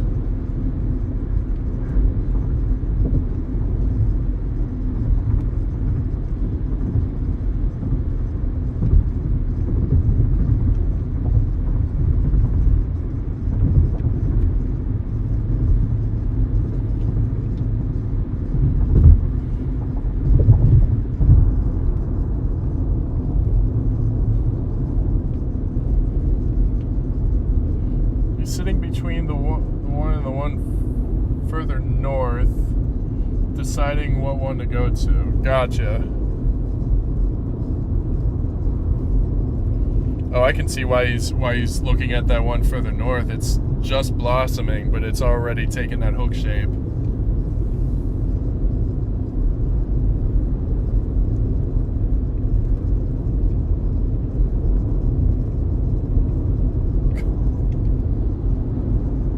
Like Reed's posting a new video every 20 minutes.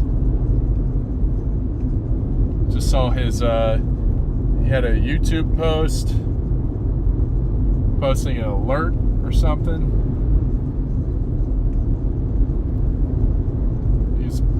And then Reed was posting like a madman on Twitter earlier. It was like every 5 or 10 minutes he had a new post up.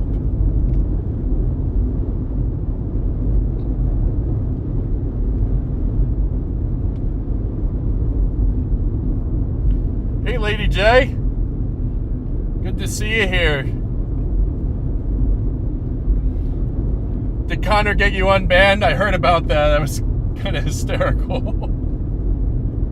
The last person I expected to catch a ban, whether it be accidental or whatnot, like, the last person I expected to catch a ban on that channel.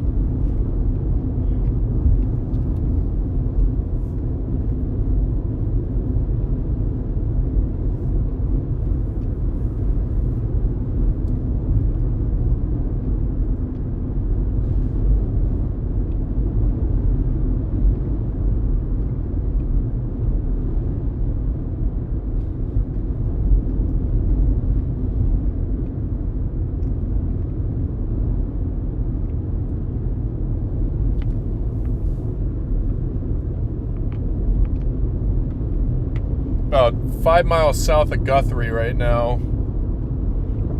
I think I'm gonna go probably 5 miles past Guthrie, and then I'm just gonna kind of sit there, find an eastern road.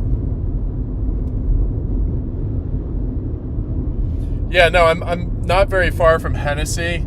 As soon as I pass Guthrie, I think I'm gonna go just a couple more miles past, and then hop off and position myself on an eastward road and just watch the storm as it blows in.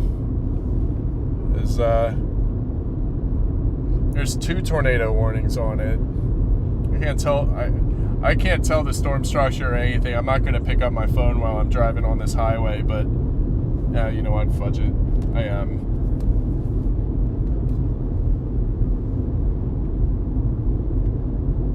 there's 3 tornado warnings on it. Yeah, there's 3 tornado warnings on it.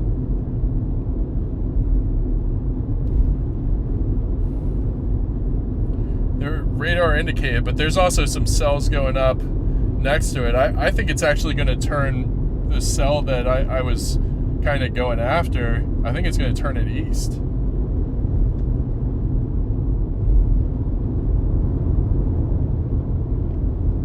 But yeah, having 3 chances at a tornado here, that's great.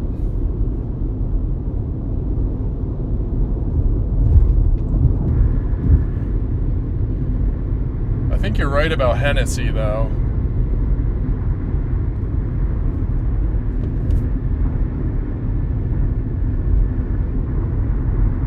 Where do you want to go? Hennessy, Oklahoma. Getting directions to Hennessy. Oof.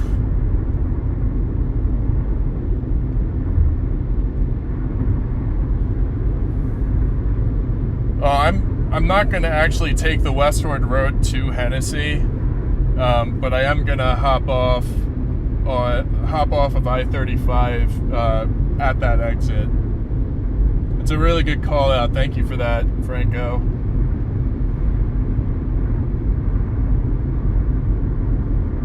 I think it was Franco. Was it Franco?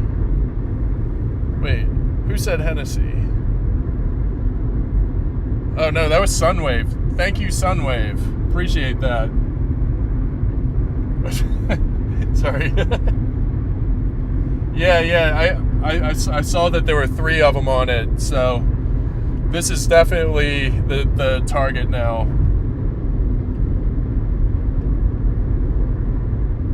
Out of 3 tornado warnings, there's got to be at least 1 tornado, right?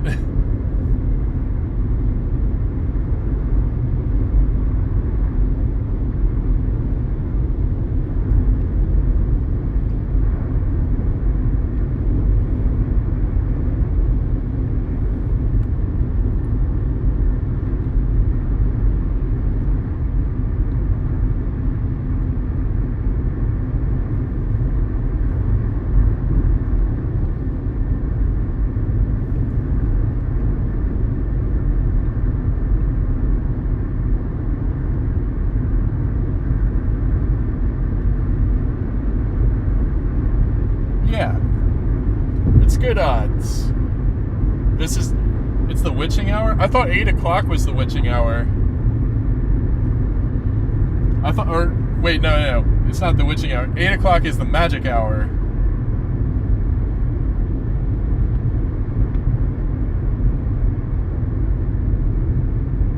Oh yeah, that is a freaking towering cumulus. That's probably what? 45,000 feet tall at least?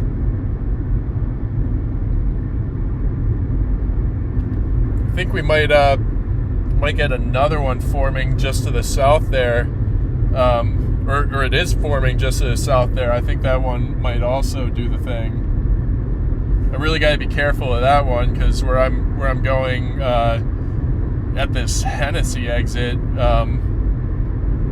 it's probably eye level with that one.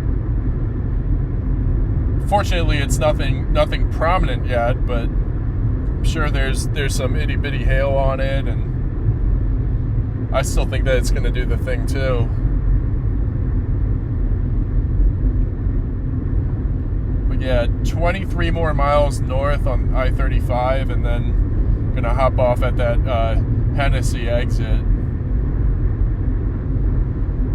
I'm sure by then the storms will have caught up with I-35.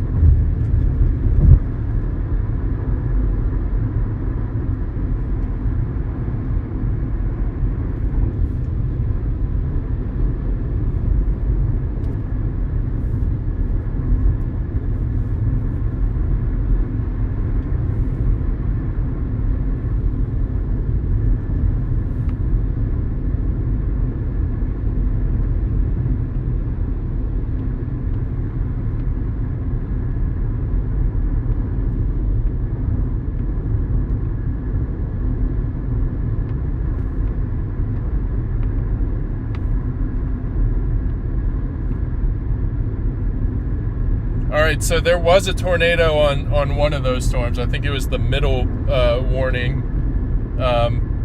It was on the ground briefly and then roped out, snapped some trees and power lines.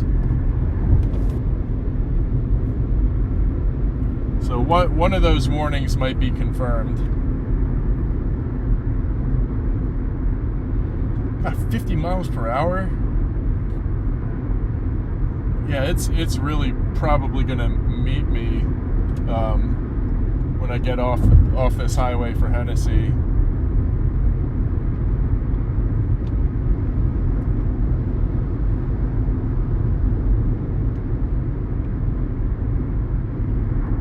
Yeah, I don't see anything to my west.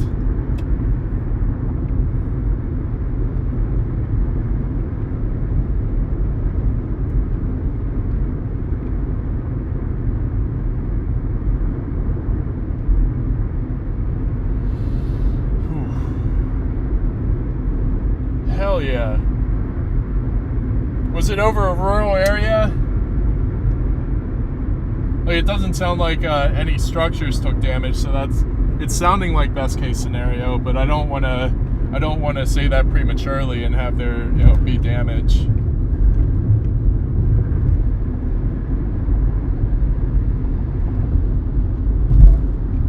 Can't believe it. We started this 2.5 hours ago and I haven't even seen a drop of rain.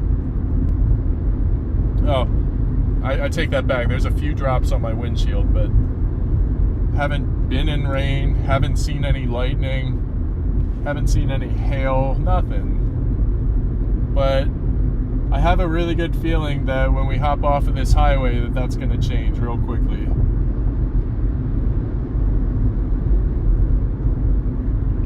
I really appreciate the call out, Sunwave. That was very, very helpful.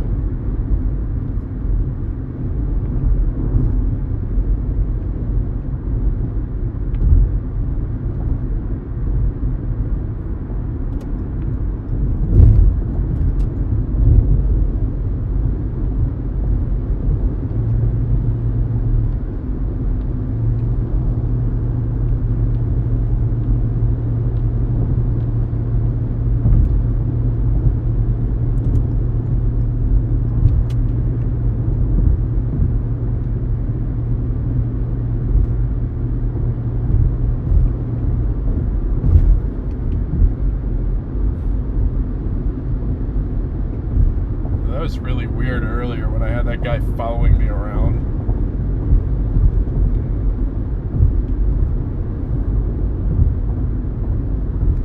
Yeah, that thing looks tall.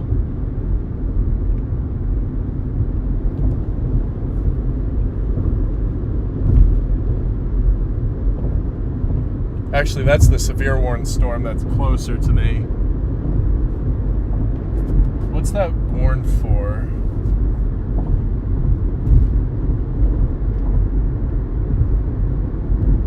Golf ball size hail, 70 mile per hour winds.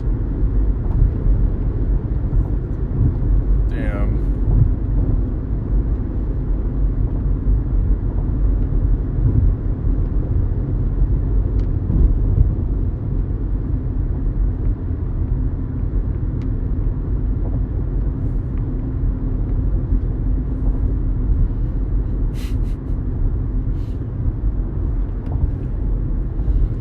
I don't know if any of y'all are on Twitter, but Connor posted earlier, I think it was an image of the RAP analysis, or the RAP refill activity, and he captioned it, "Choose your fighter."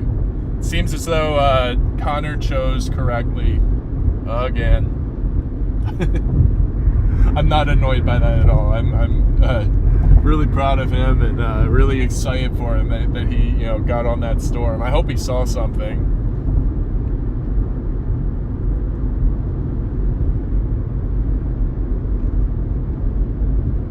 Sir, you cannot walk there. Oh, ma'am, you cannot walk there.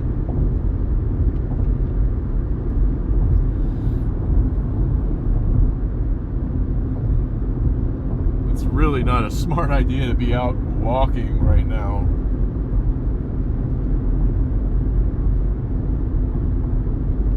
especially not on the side of a highway.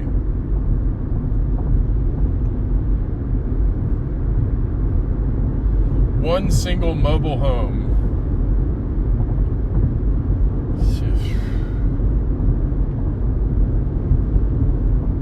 Damn.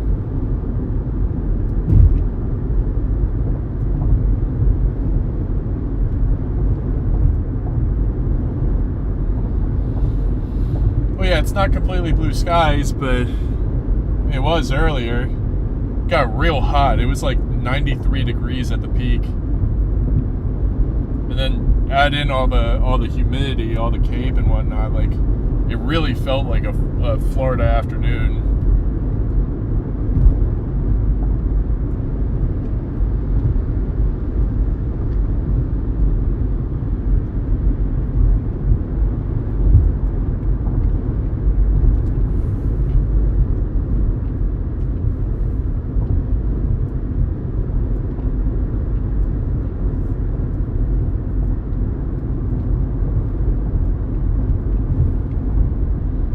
Really getting antsy for these storms.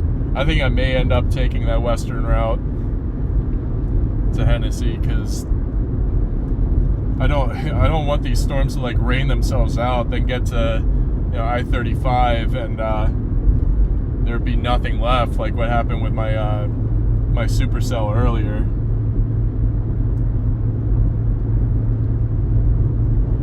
I think I really need to push this thing and try and see something.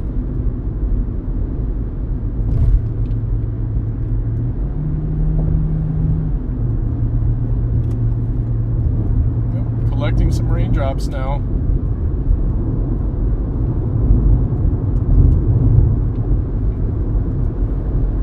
Did not drive all this way for some drizzle.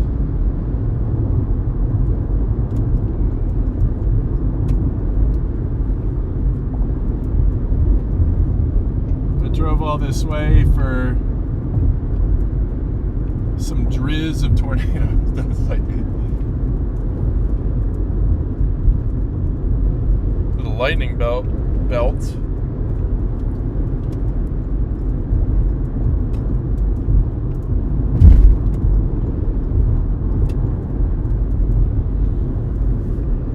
I hope it's as I hope the lightning's as frequent as it was on Monday night. That was freaking awesome. Oh, I just saw lightning. Finally.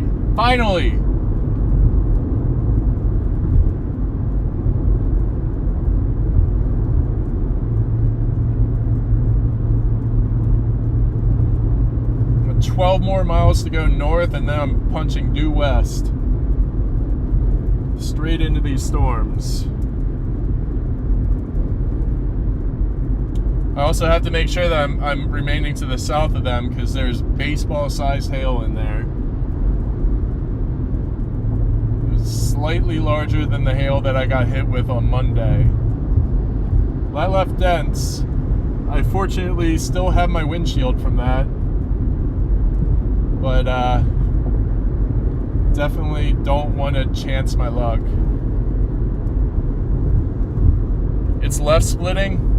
Alright, so staying away from the northern part of the storm and maintaining focus on the southern part. Which is what I plan to do anyways, because I wanted to stay to the south of these storms.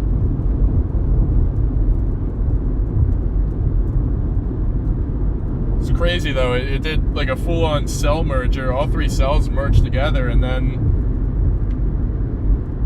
and now it's gonna split again. That's funny.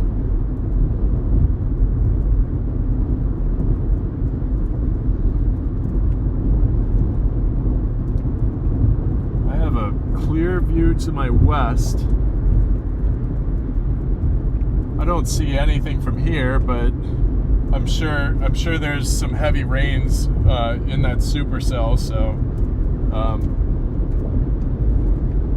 even if there was something on the ground, I wouldn't be able to see it from here.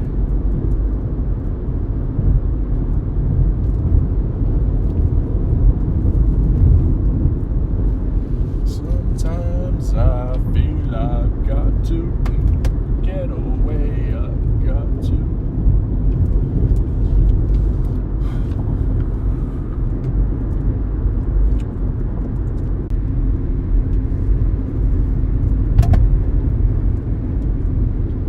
definitely going to need to stop after hopping off this highway so I can grab some water, grab an energy drink, and grab a snack, which I overpacked on snacks like crazy, so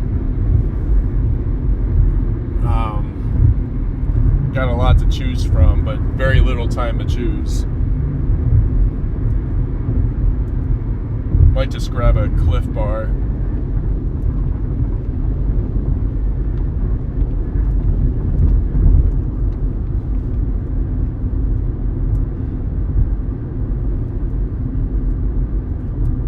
Okay, so Freddy and Connor are kind of sticking close by one another again. That's cool.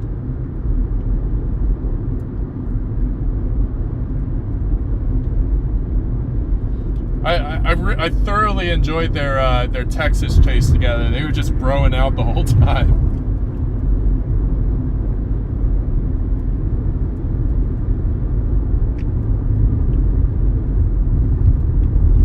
All right, 7 miles, and then we're punching west.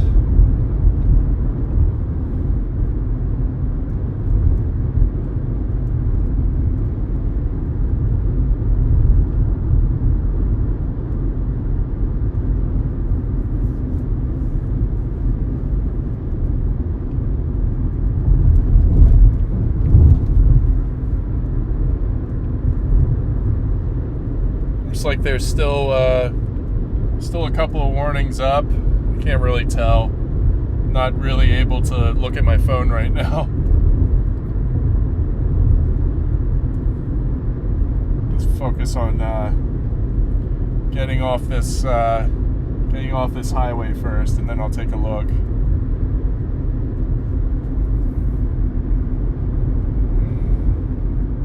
But I do like that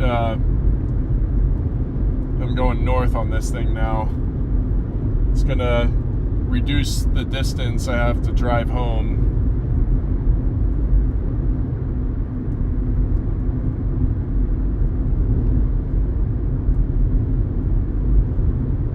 Hey, Sunwave, you're gonna have to post a screenshot of that in the Discord. I definitely want to take a look at it. When I'm not chasing.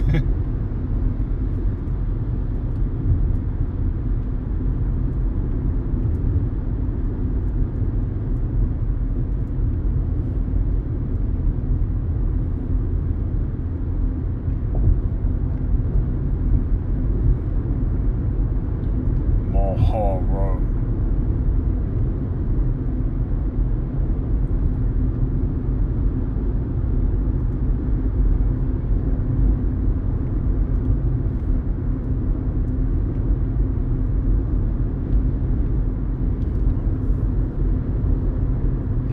Severe storm out ahead of these tornado warnings looks high-based.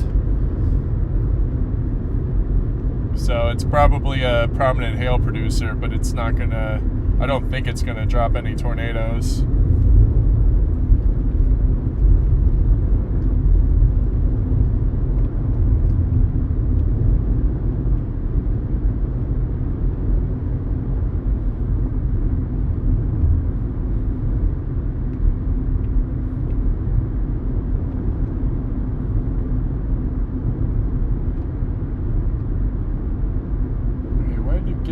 Left lane if you're not going to pass.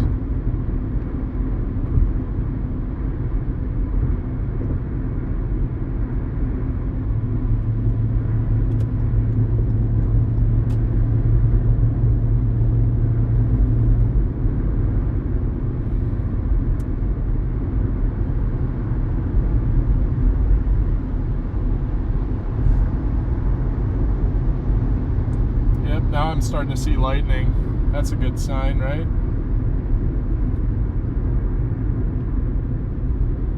What the fudge is this person doing? You're not even driving the speed limit and you got in the left lane. Why?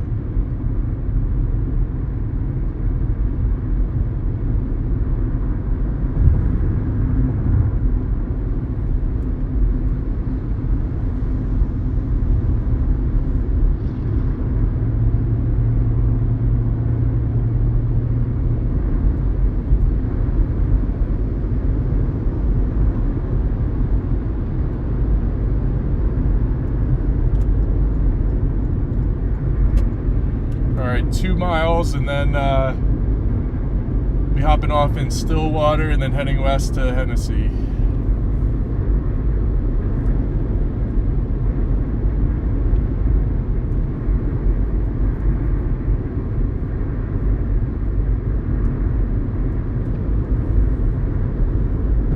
Which will be a good view for you guys, because as I'm driving, we're going straight at, you know, the tornado warned storms.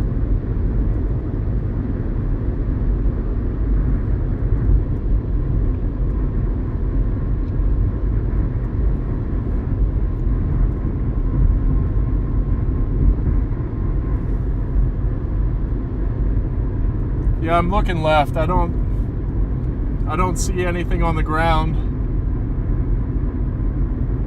I don't see anything that's like, hey, look at me. You know, we hear yo.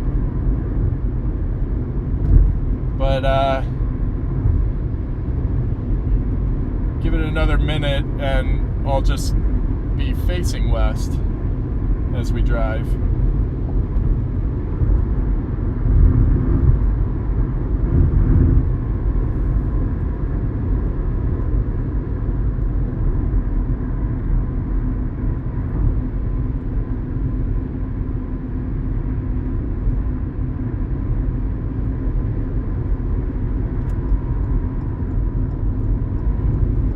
Me in this left lane.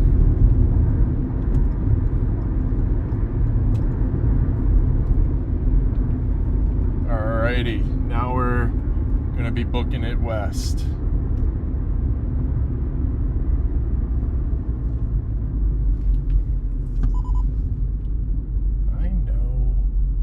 I know.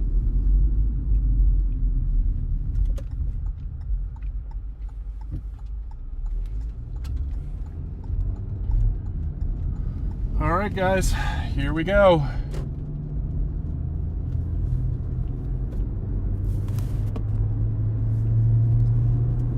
Here we go. Looks like there's still, I can't tell if that's 2 or 3 tornado warnings, but it's exactly where I need to be. Thank you again, Sunwave. That was such a good call out. Real clutch.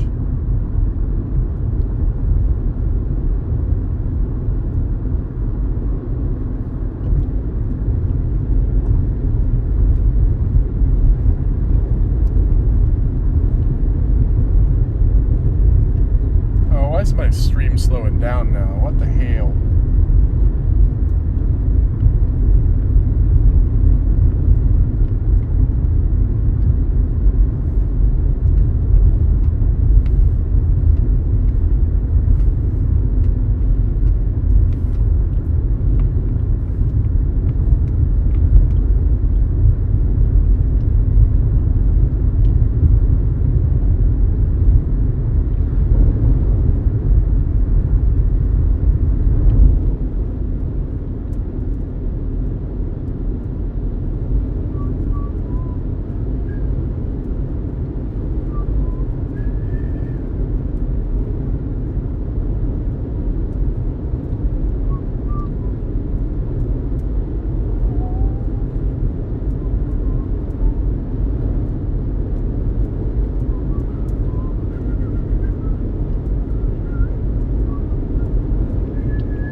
They got a cell merger going on out ahead of those tornado warnings.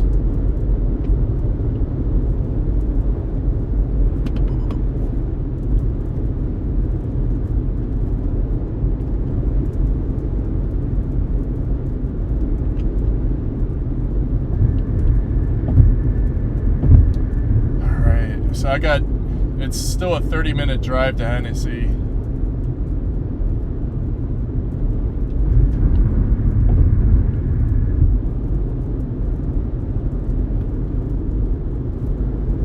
Chances are I probably won't make it all the way to Hennessy before I come upon these storms, so.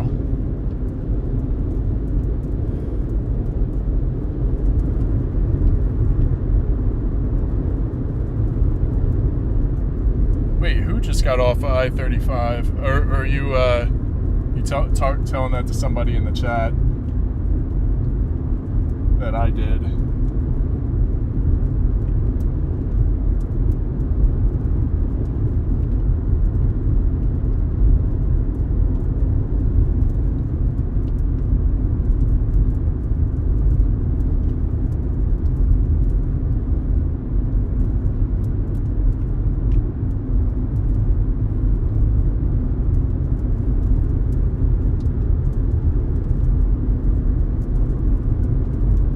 Announcing. Okay, thank you.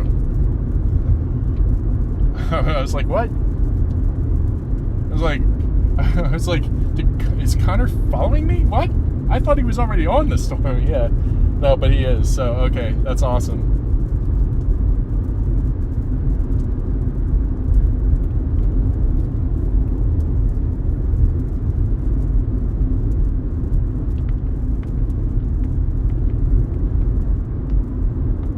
Time to get in the game.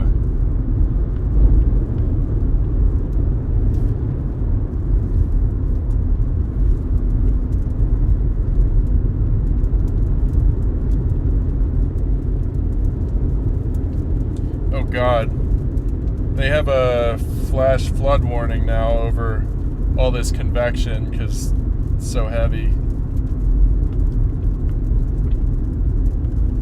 So I don't think that storm out in front is turning. I think it's just going northward, but it's not affecting the motion of these other tornado-warned storms. They're still traveling eastward, so I think there's a good chance that we'll see something.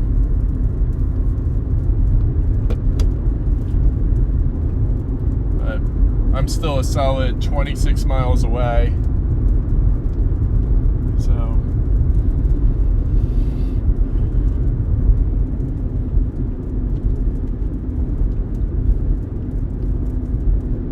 And this will be an easy place to really get myself positioned for an intercept, because there's dirt roads all over the place. There's all sorts of roads that come off of this main road here, so be really cool. Oh yeah, also did anybody else see the picture that's circulating around right now about the lightning sprites above the Kansas supercell on Sunday? It's freaking magnificent looking. Like, it's so cool. It's just some tall red sprites. Like, that's beautiful.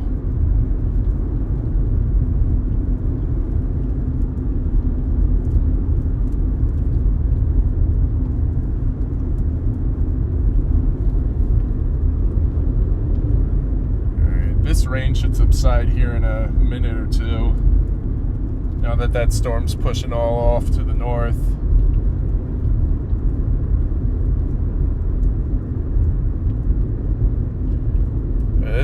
This thing, that northern storm, the one that's kind of hanging back further to the west, it looks like it's got monster hail on it. That reflectivity, it's like deeper than the pink. Like, it's like purple in there, red, like they, oh my God, that looks crazy.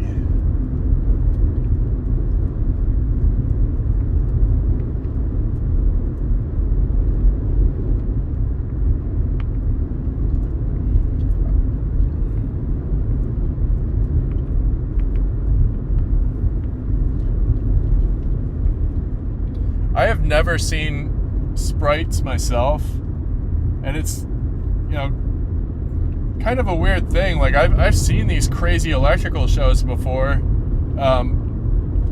but I've never seen anything over the tops of them like that. Like, I almost wonder if they're better seen by cameras than they are by the naked eye, just like auroras. Also, Reed just posted again, so I have a feeling that the storm that he's on from earlier cycled and produced again.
Yeah, no, I caught the caption. I was just wondering what that meant, like whether it was whether it cycled and planted something new or what. Like, it's been a while since I've tuned into one of Reed's streams. Like, I peek in for a couple of minutes here and there, but like, I think it's been a couple of weeks since I really sat through an entire Reed Timmer stream, because I've been so focused on Connor lately. Because I mean, Connor has had the most legendary season I have ever heard of somebody having. And being able to watch all those tornadoes that he's caught, like, it's countless at this point. You weren't right.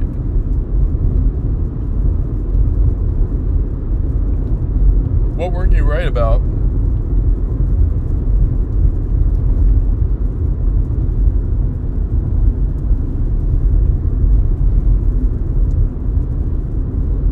When it comes to positioning, I think you were right. But yeah, I see that those tornado warnings dropped, but I also see that they still have couplets on them, so I'm not counting it out just yet. But I think when we get up to the top of this ridge, it looks like 3 or 4 miles ahead, I think I'm going to stop there and just take a look at radar, get my drinks, get my food, and reassess.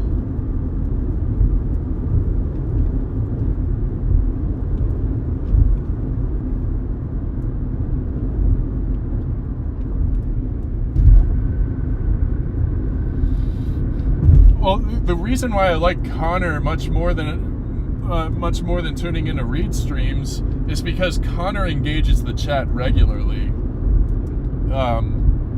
Whereas I don't think Reed pays attention to the chat, like, at all, unless he's like getting ready to end the stream and he'll hop on for like, or he'll hop on chat for a couple of minutes. But Connor's just way more engaging, and that's what I like, because it's one thing to sit back and watch your favorite storm chasers chase. It's another thing to ask them questions and actually get a response. There's still a lot about storm chasing and meteorology that I don't understand, and Connor has helped to clear up a couple of things that I'm concerned about. So that's why I prioritize his streams over everybody else's. And also, that's why I tell people to it's one of the reasons why I tell people to as an alternative to watching my stream, tune into his, because that guy is having the most legendary season, and I'd rather people take. What the frick are you doing?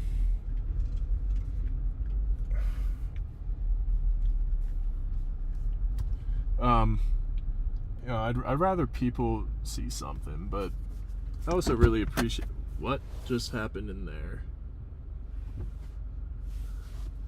Thought the power went out in there, but somebody just turned out a light. I'm gonna top off my tank real quick. I'll BRB.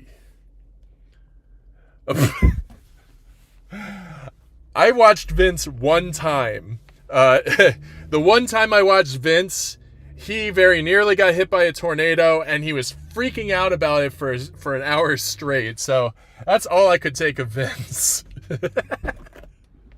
So I just watched Brandon instead.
coffee drinks.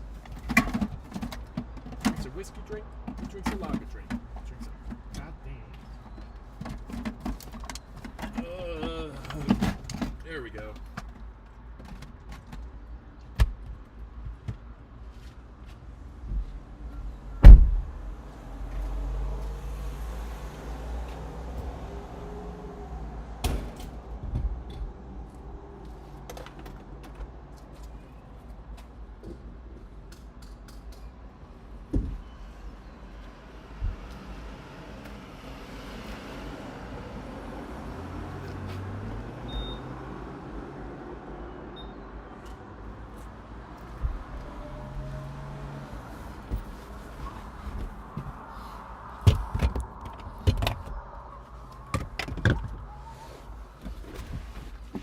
Cliff bar, and then we're rolling out. Or a kind bar, that's even better. Alright.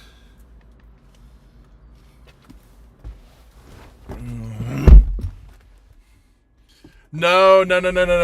Brandon Kopic is not Blue Shed Crew. That's Jeff Petrowski. That guy, just listening to him speak, makes me feel like I'm gonna have a heart attack. Here, I'm gonna pull over here real quick, point you at the storms. While I get something in my stomach real quick.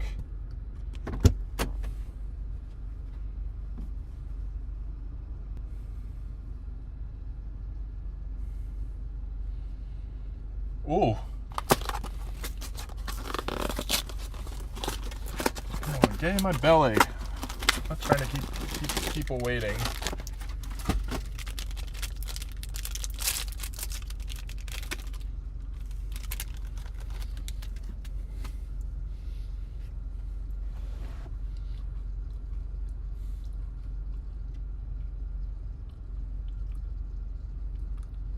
Oh yeah, no, there's still a TVS over Ames.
Oh, here we go.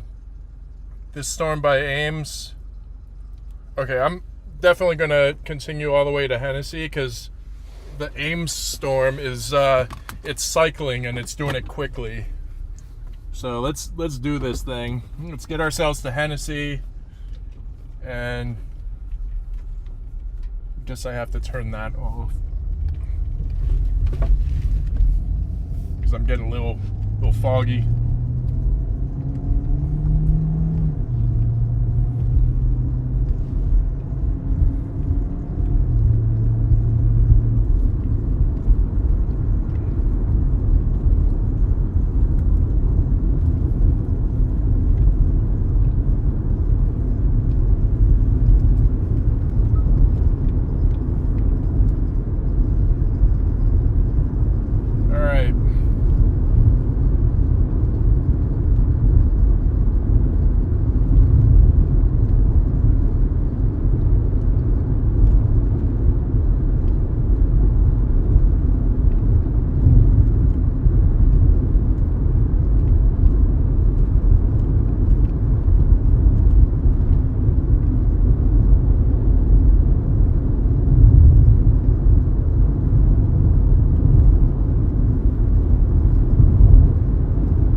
freaking Richard head behind me is tailgating me. Just go around, dude.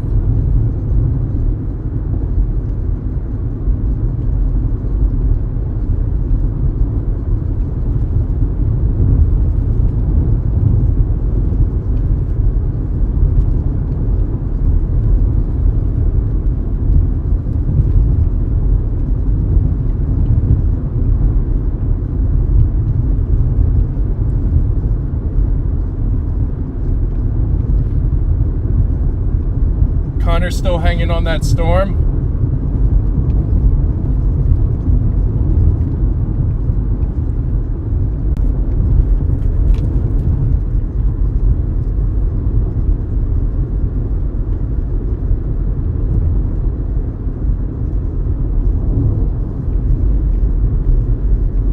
It's getting tenderized with hail. Damn.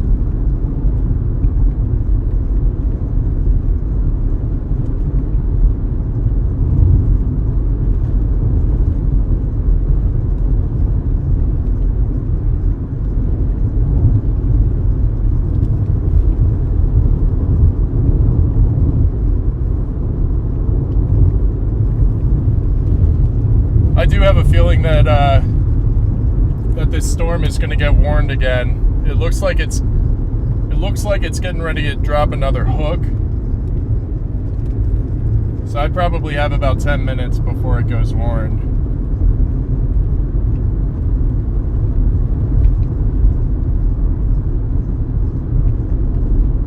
It's heading towards me.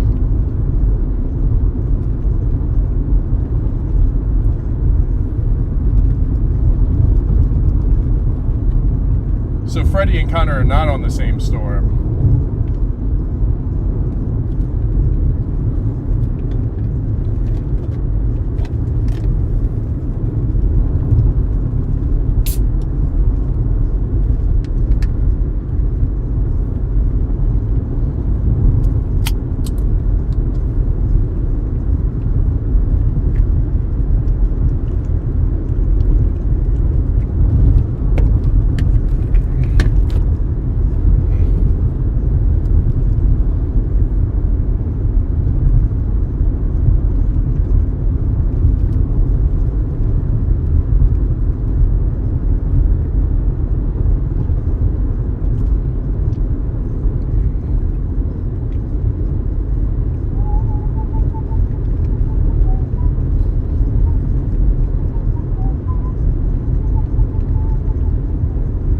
It's definitely getting ready to cycle into a new hook.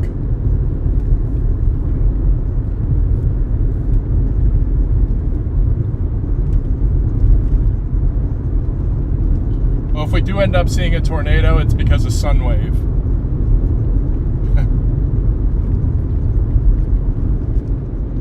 And if we don't, I own that.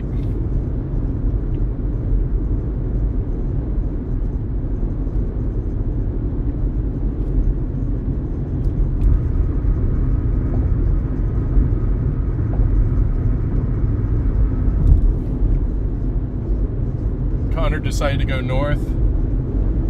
I don't really have a north option right now because there's baseball-sized hail ahead, so. Nice going, Storm Chaser. That's a double yellow you just crossed to pass me.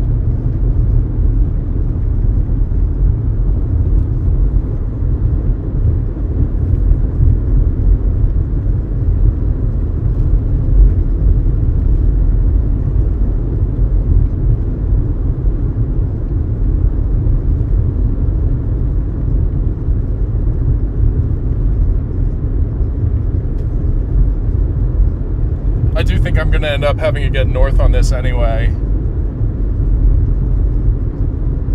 Because there's a pretty big gap between Hennessy and where this storm is going.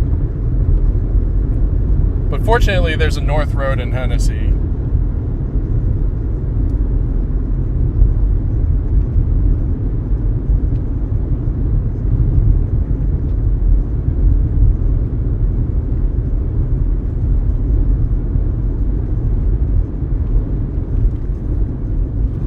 If I'm heading west right now, then I'm definitely not turning left on North Main Street.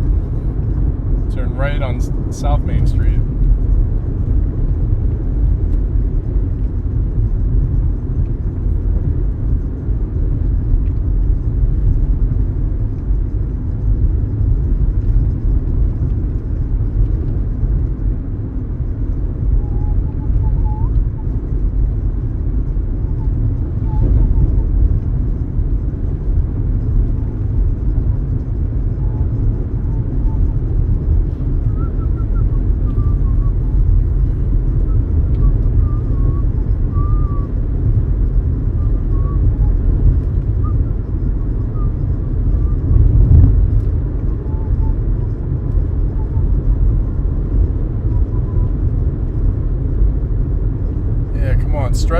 Stretch that hook down south now, please.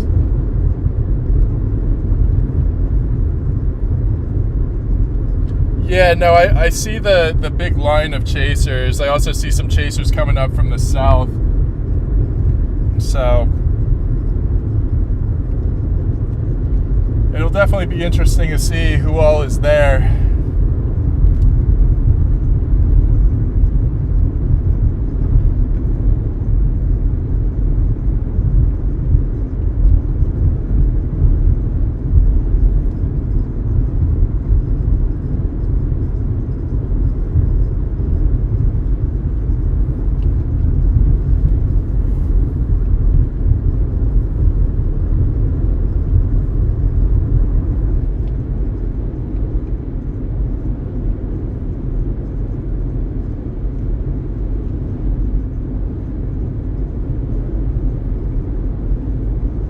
Anvil?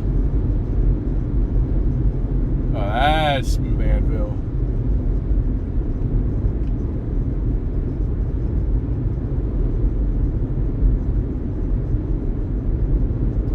Oh. I mean, I'm seeing that storm that was tornado warned, the southernmost one now.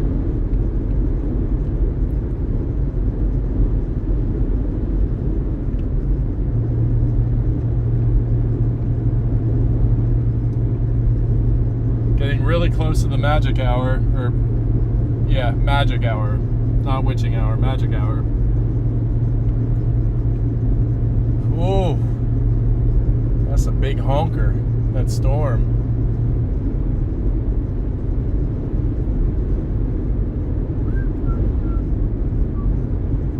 I only got 6 miles until Hennessy, so once I hit that Main Street, I'm just gonna pop right and drive up maybe 3 or 4 more miles, just so I can get a view of this thing.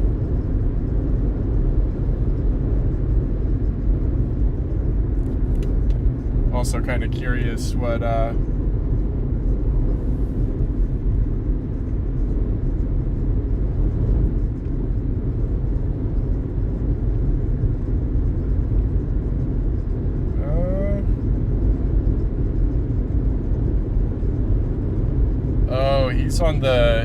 He's on the rear storm.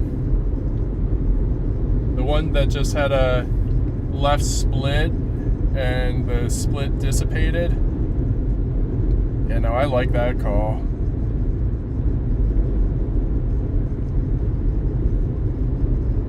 I also think staying on this lead storm is good too.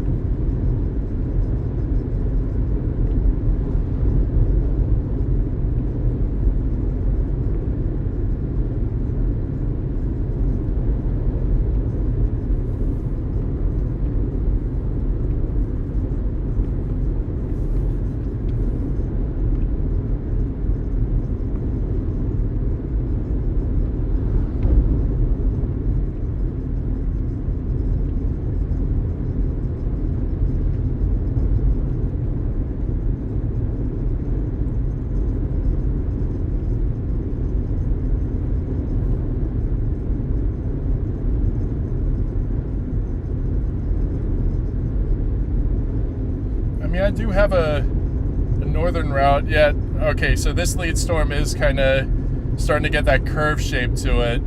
So I do think it's getting ready to introduce a new hook.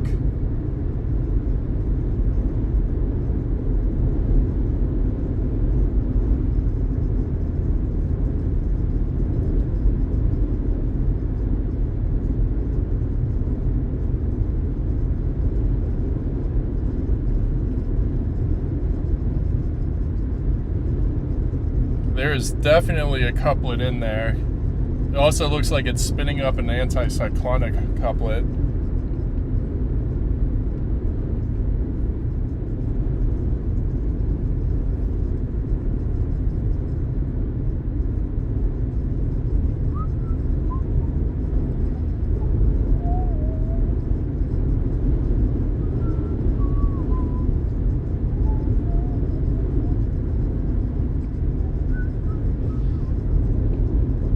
Yeah, just watch that convection on the back side there. Watch that turn into the new hook. Or watch it feed into it and then it wraps around.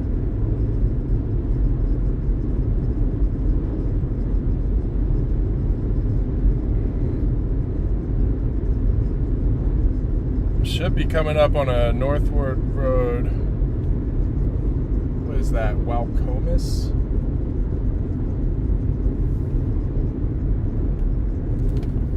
Let me search S-Series. Where do you want to go? Walcomus? One possibility I see is Walcomus High School on Westwood Road in Walcomus. Nope. Where do you want to go? Walcomus, Oklahoma. Getting directions to Walcomus. Goo. Okay, I would have missed that turn had I not, look that up. I'm gonna try and get out to Walcomus so I can be within a few miles of this couplet. Oh god, there's a very prominent couplet in there now.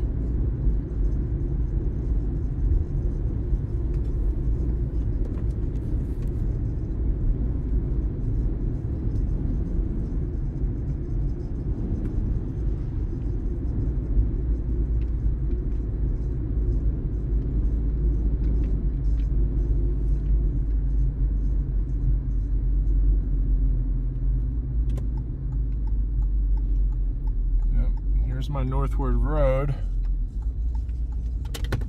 Definitely wouldn't have been able to see anything here had I just kind of stayed here and waited for it to catch up. Still a ways away.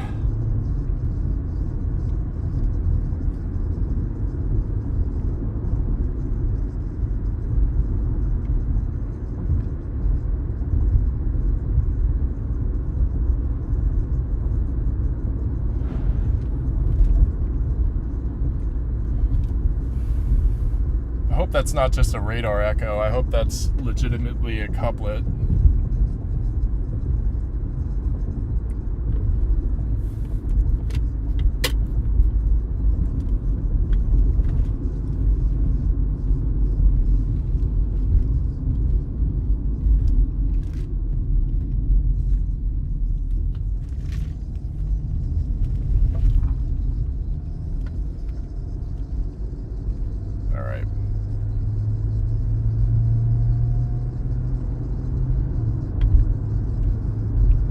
Wait, who passed me? Who just passed me?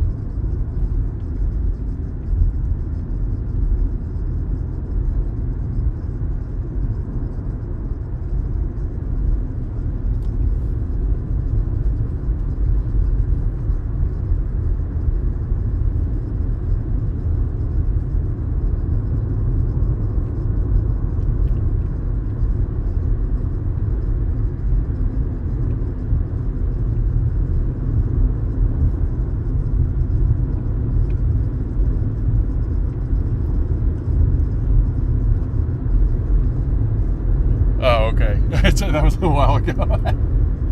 Yeah, I can't always look at the chat. I wish I could. Wish I had an easy way of doing it without getting distracted from the road.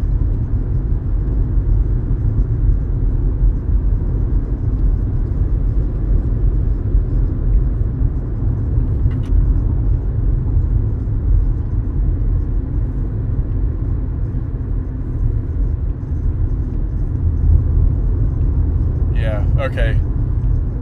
See how there's a little notch forming with that, it looked like cumuliform rain that ended up in that southwestern part of the storm. I think that's becoming a hook. Yeah, there's a pretty good couplet to my northwest now, which I'll probably see as it crosses the road.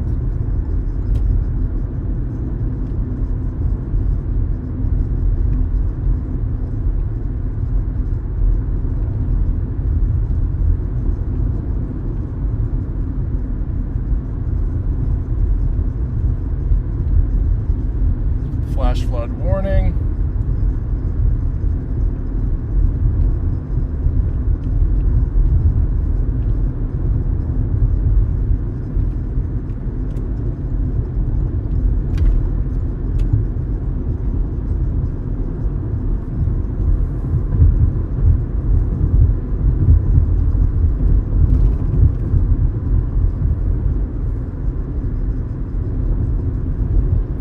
Go another couple of miles and then find a little dirt road to stop in.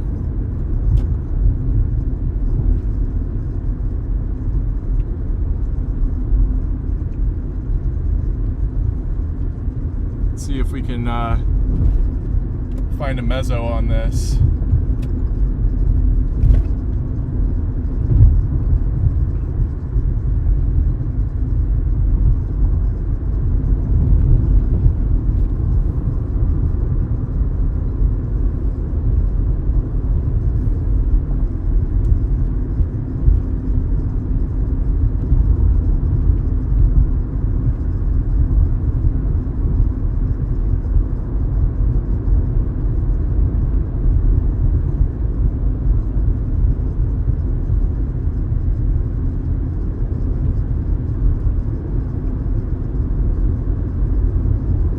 Yeah, it does. Well, I mean, just a little bit. I tightened it real good today, though, so it might not do it much.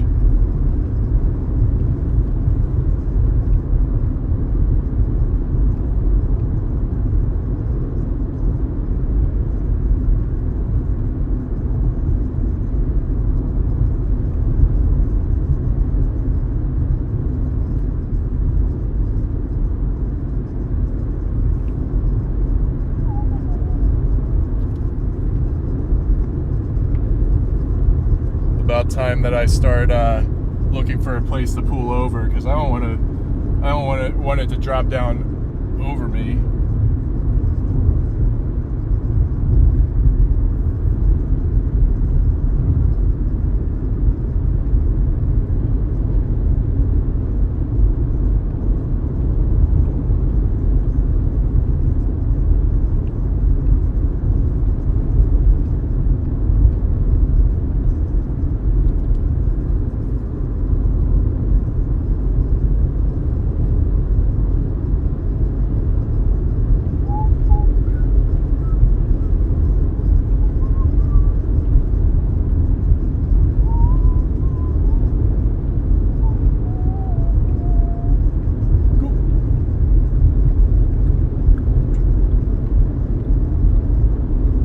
Oh, wait, is that...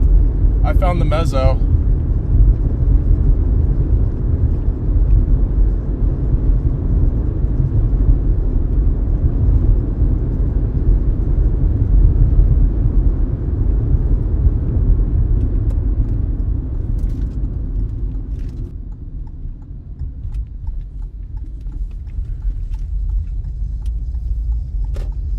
Just gonna go down this dirt road a little bit, because I don't know, I think I should get closer,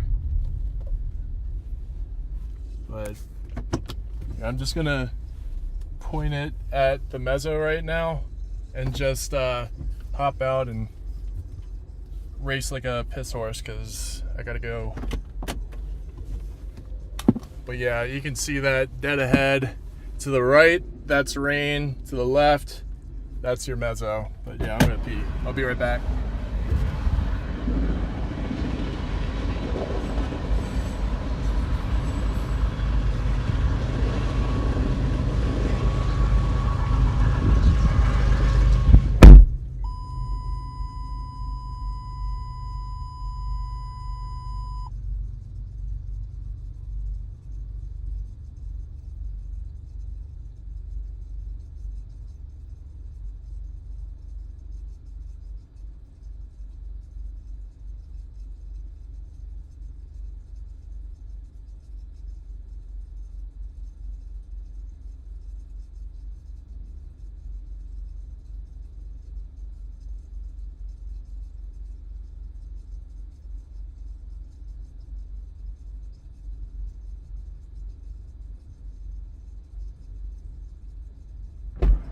Looks like it disappeared already.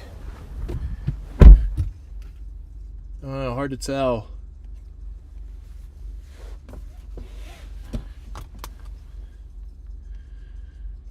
I don't want to drive into Wacomas right now because they're getting smacked by, it looks like, baseball size hail. Let's see.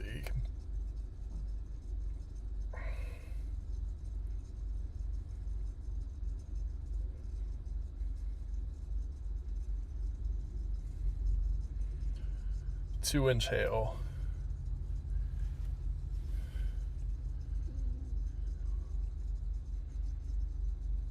But yeah, no, I'm gonna need to go north now.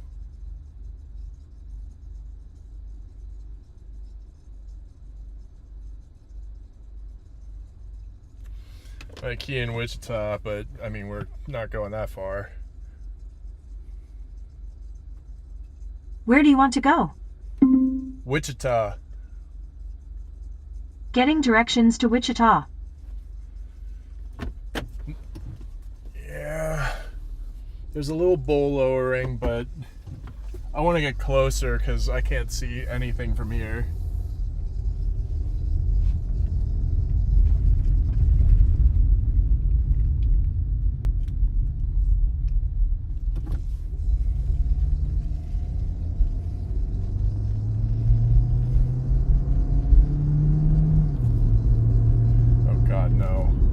That's gonna put me into the storm. I don't want that.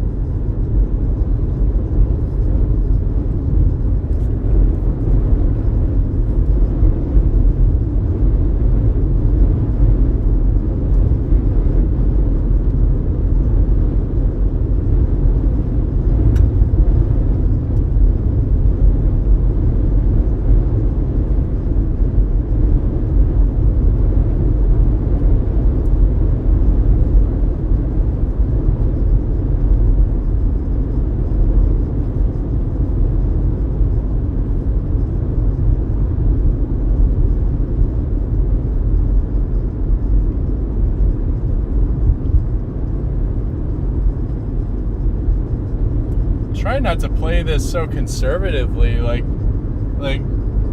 I will drive through stuff. Like, just can't believe I was so far out of position. And considering Connor and I started in the same place, it's like, what the hell did I do?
push back east a little bit.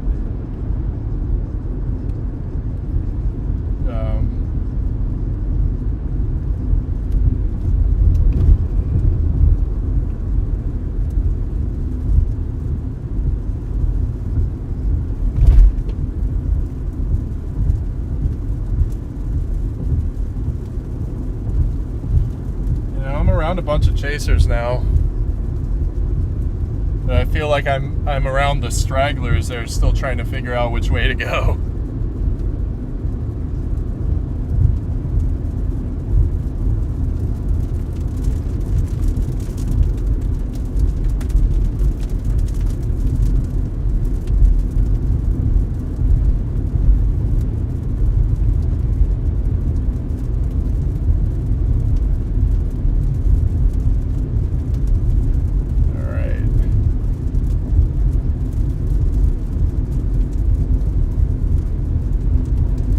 That's my turn.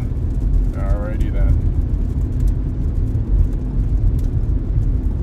Tell you what though, if I don't end up seeing anything during daylight, I'll chase a little bit into the night, because I didn't want to come all the way out here and just, not even drive through storms. Like, so it's a very slow start for me. I definitely want to pick this thing up. But yeah, I'm going right through where the hook would be if it was fixed the right way. But oh god, yeah, there's some serious hail in there.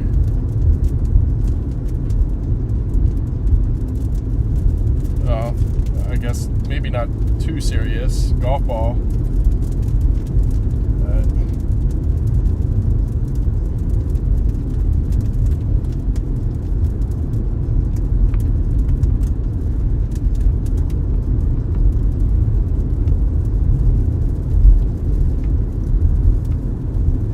It's bowing out. Okay, it just got bright too. I think that means hail.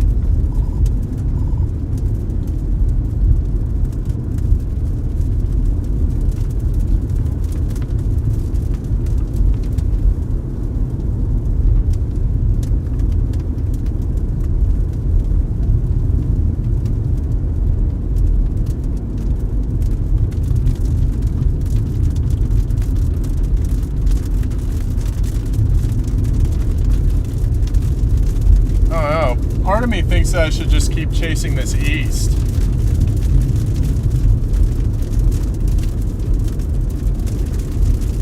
I don't blame the National Weather Service. They're doing the best that they can, and they try and put out the best report that they can. But yeah, it definitely makes sense why they didn't go high risk with this, because it hasn't been the craziest yet.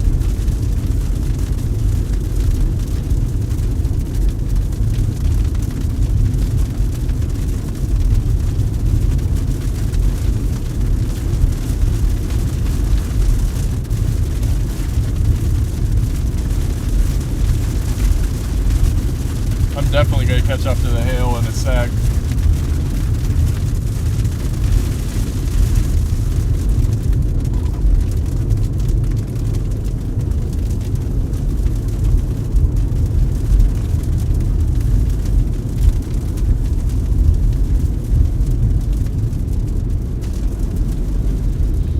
Okay, I smell fresh cut pine. But that's also, I just drove by a bunch of pine trees too, so I don't know. A great fog. Stop it.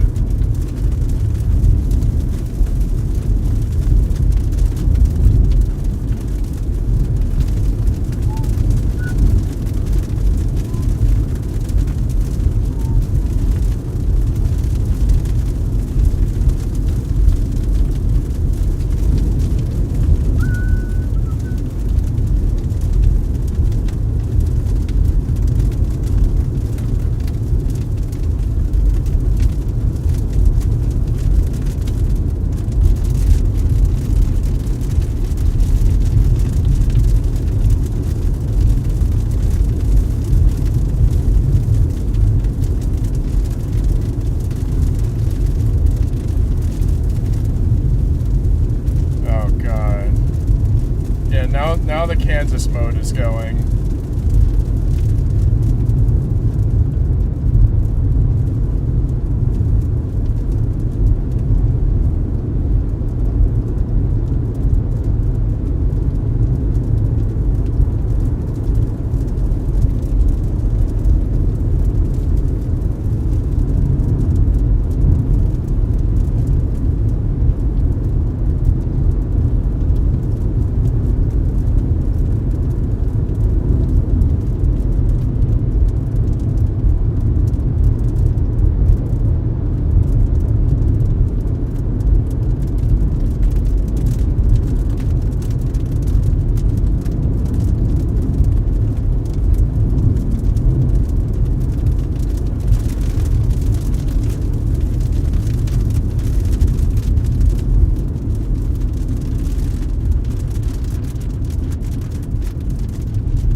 Probably going to lose signal here in a minute.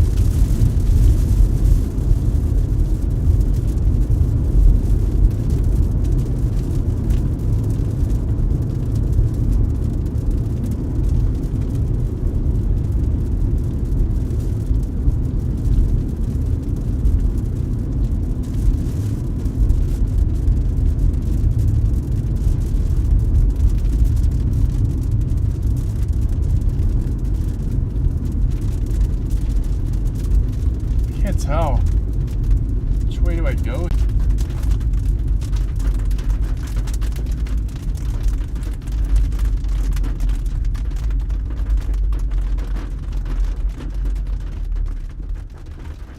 I know I gotta go left here, but I'm gonna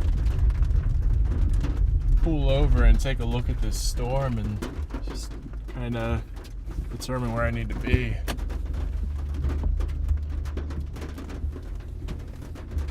If I go north now, it's gonna pull me off of this storm, but I don't think that it's actually gonna drop anything. It's hard to tell.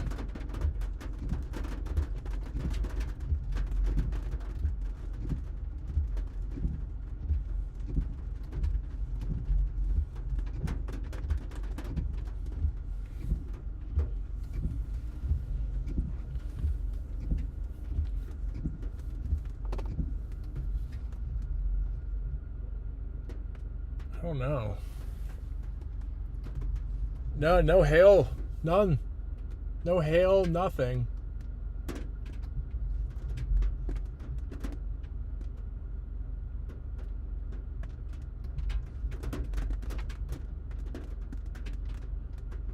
Okay, I'm right next to the road that I'll turn north towards Wichita on, but trying to see if this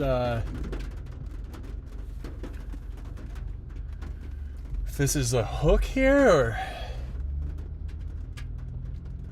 I don't know. I don't think so. There's a little rainbow coming in there.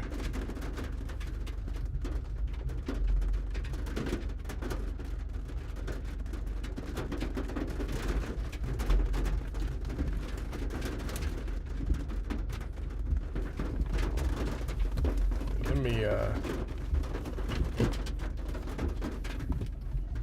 get myself situated. No, I didn't freaking fart.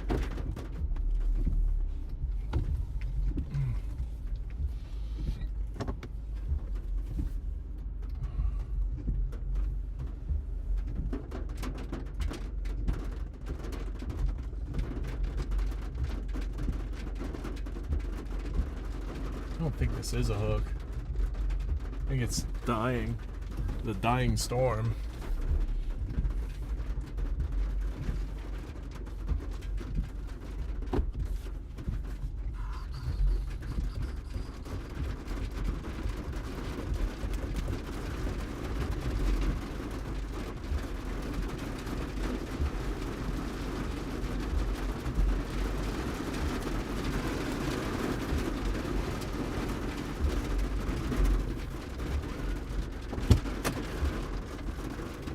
here comes the sun, so that's not... It's not a good sign. Or is it? I don't know, it might be a hook. It's really hard to tell with this radar sight.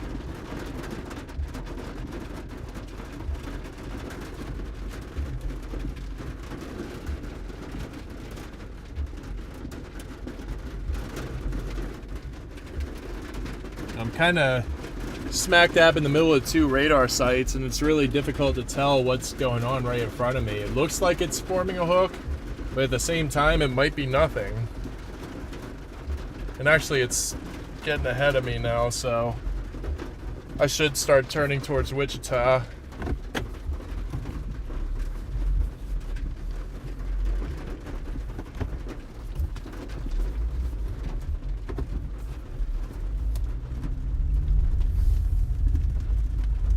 All right, let's do this.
Hell.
Actually, I think I might have started blasting north a little prematurely.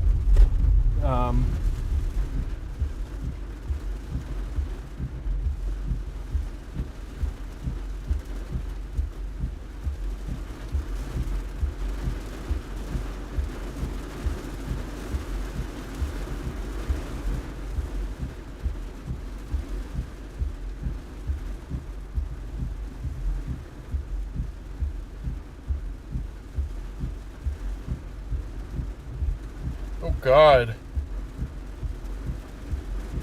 That is a monster circulation up in Kansas. What is that? Near Anthony? That is monstrous.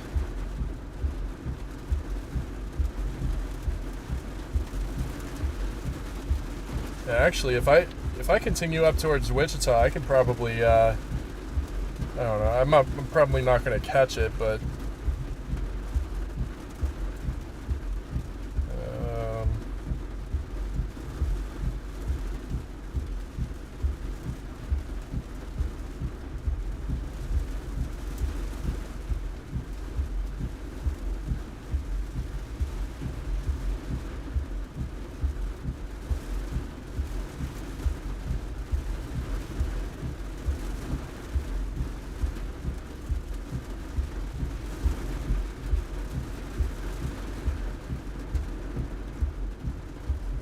Yeah, I don't think there's any way I'll be able to catch that storm.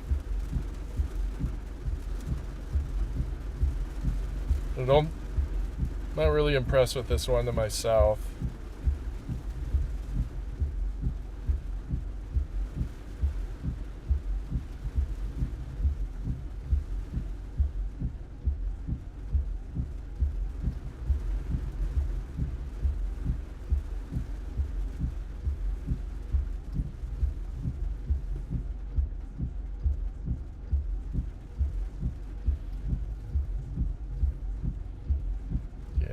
I think I'm going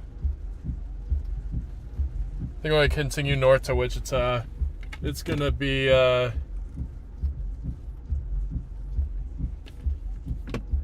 where is Connor?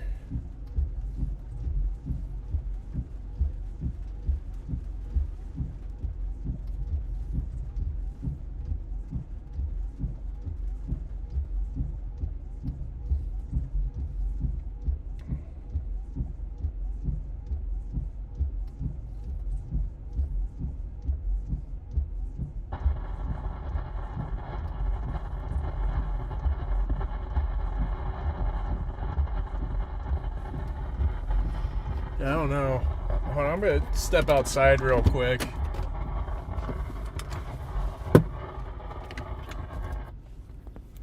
I'll be right back.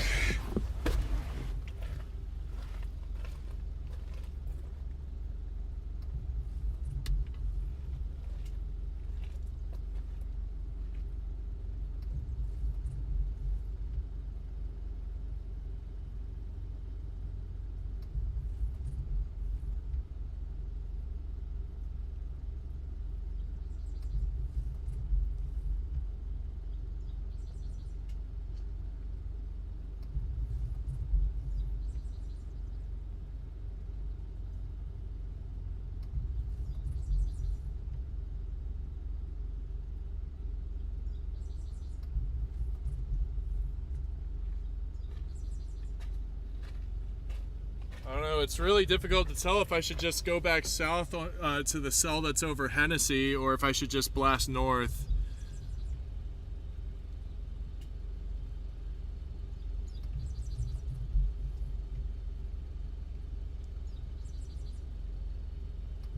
And actually, I almost feel like I should blast north to Salina and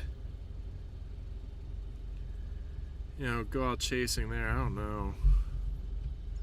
Very confused. I'm not at my best right now. Connor has to go get in the thick to get the NATO. Oh, yeah. Oh, Connor does that regularly. Shouldn't be a problem for him.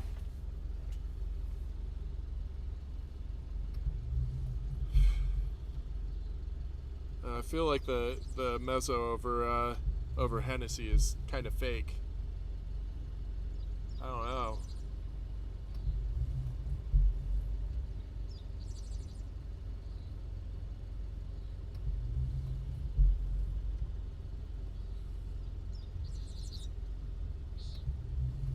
Here, I'll point my car at it or I'll point the camera right at it because I can't really tell what's going on.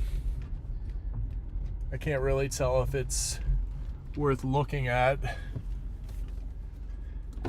It does seem high-based. Doesn't seem like it's anything of interest, but that's it. Oh, I guess it's gonna take a minute to catch up, but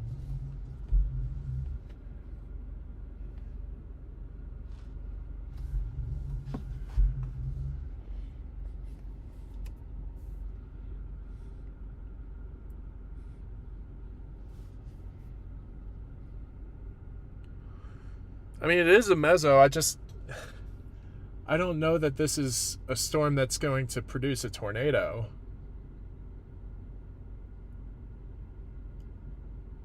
It's really hard to tell.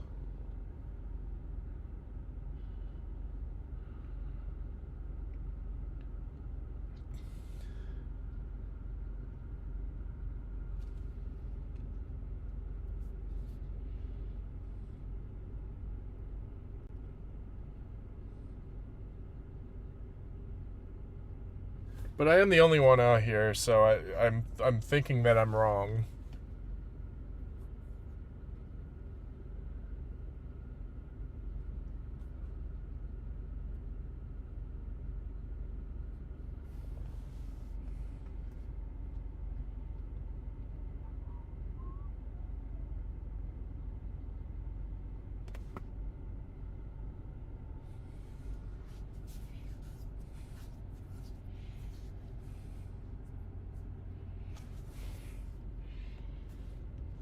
Too far, and I should get closer to this, or should I just blast north?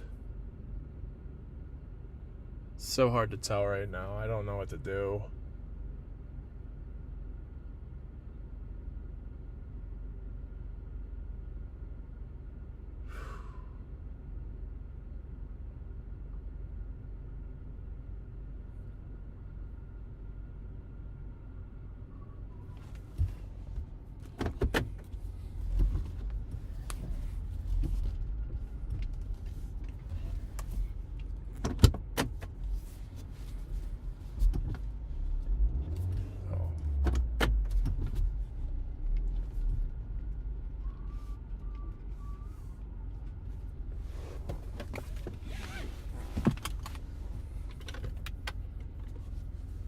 Yeah, I think I'm just looking at nothing.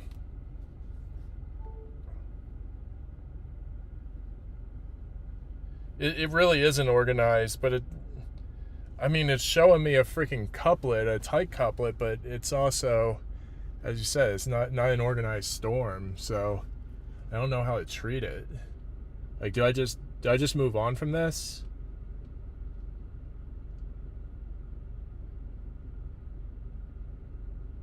Yeah, I should probably.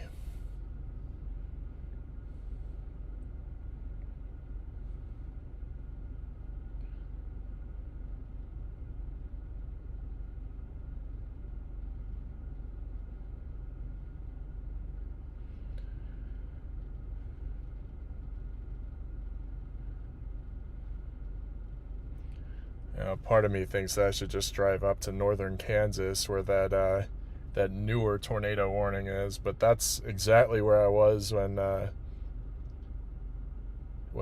got nailed by all that hail.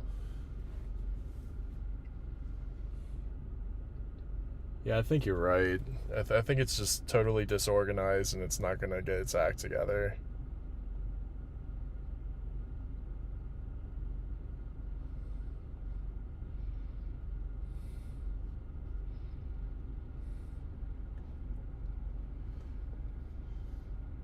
Damn.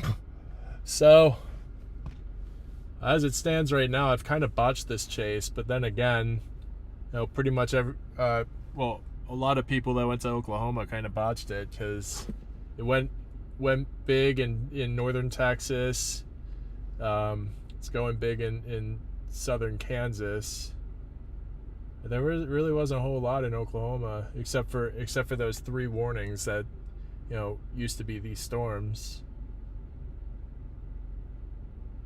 Yeah, it's messy. I should just go.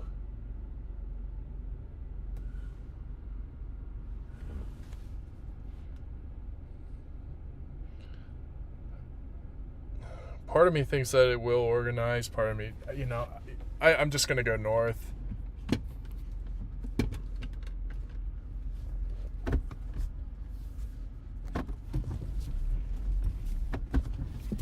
All right, let's do it.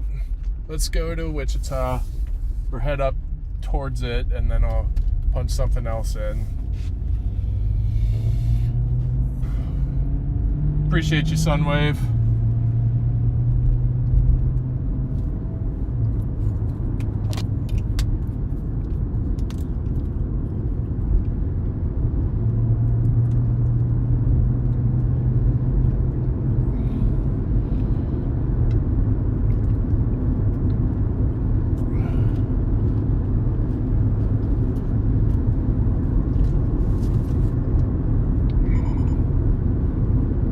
It's not your fault. I was kind of leaving it open to suggestion, and I do appreciate the suggestion. Like, there were 3 tornado warnings on it, and you told me the perfect spot to view them from. So, yeah, I think you did awesome. I really appreciate you.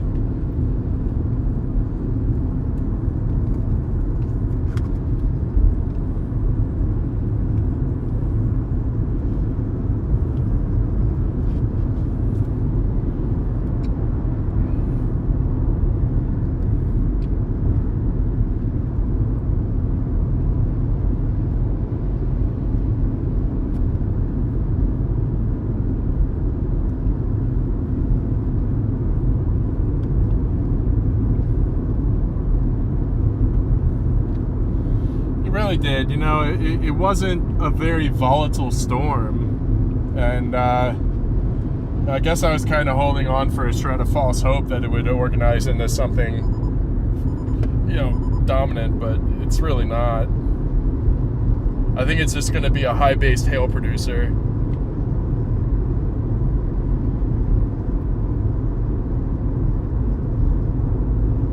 Yeah, it happens. It definitely happens. There's no need for apologies or anything like that. You are definitely helping me. And I really appreciate you.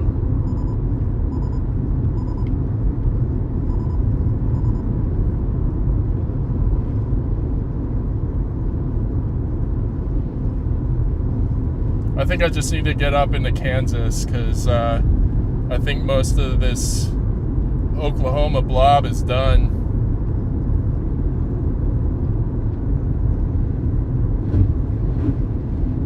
Hopefully that storm in Anthony keeps moving slow so that I can catch up to it. But I did waste a lot of time there waiting on this other supercell, this very unorganized one. So,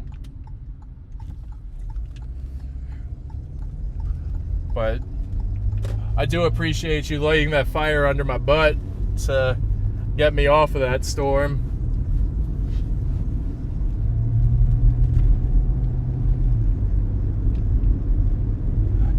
It happens a lot every season. Before I was streaming, a couple years ago when I was living in Boulder, I'd have these 5% days, sometimes 10% hatch days, where I'd go out there and instead of everything being robust and lasting a long time, the storms would like rain themselves out within like 15 minutes. So it's very common. It's definitely hit or miss with thunderstorms. You try and make the best educated guess that you can, but at the end of the day, it's a guess, and you're not always going to be right. I was really appreciative of Connor, coming out to me on Monday morning, but Sunday I was like really down in the dumps because I had blown that chase target after forecasting it perfectly, and then so I was so down in the dumps. But Connor swooped in and he was like, I do that shit too. It happens to me. It happens to Reed. It happens to everybody. So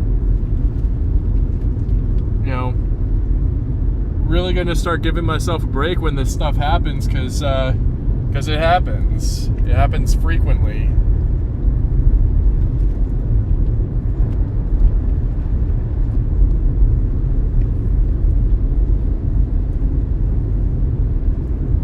Oh snap, I got sunburned today.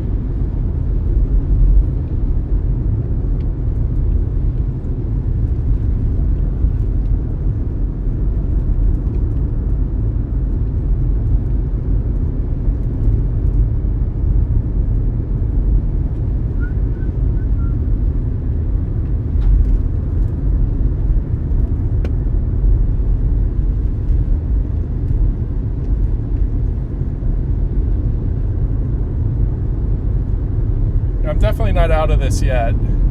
It looks like the majority of storm chasers are heading north now, and I'm ahead of a lot of them. So I got the memo.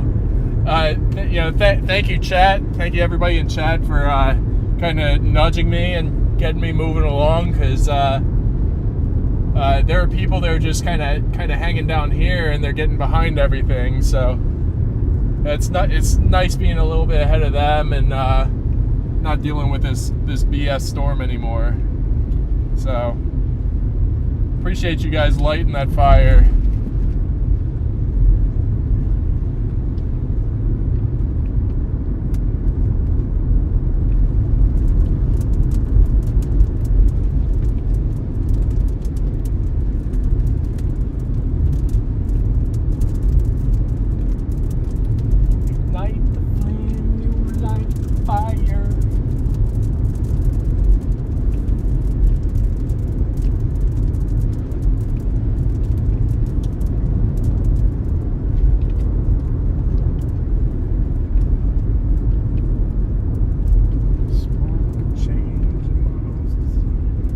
Yeah, it definitely does. You know, it definitely helps to have people in the chat that help. It sounds redundant when I say it like that, but yeah, it was, you know, the chatting along and the direction, it was helpful. And now I'm actually in a really good spot to just drive due north. Well, once I get through these side roads.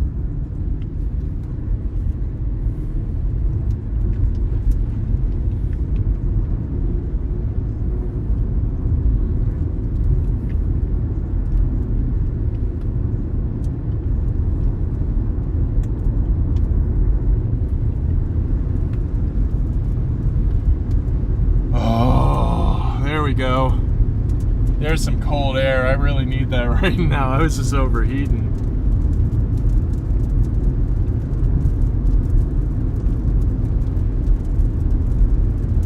Yeah, so it doesn't look like I'm gonna see anything before dark. So that means I just have to continue a little bit after dark. See if I can get another nocturnal tornado.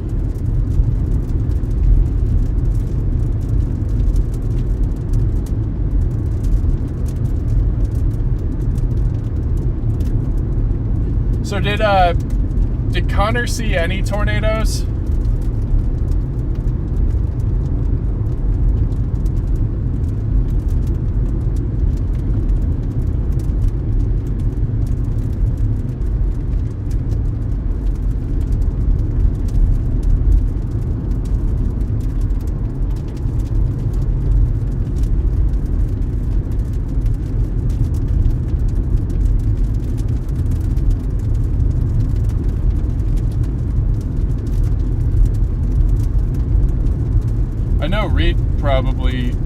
I know Reed at least saw one.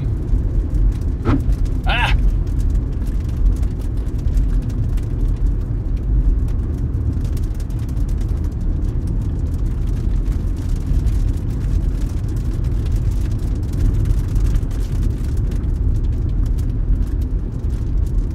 Yeah. So I mean, there's still a chance that I'm on par with these guys. Like, you know, some of us won't see anything, others will. Like, that's just the way it goes.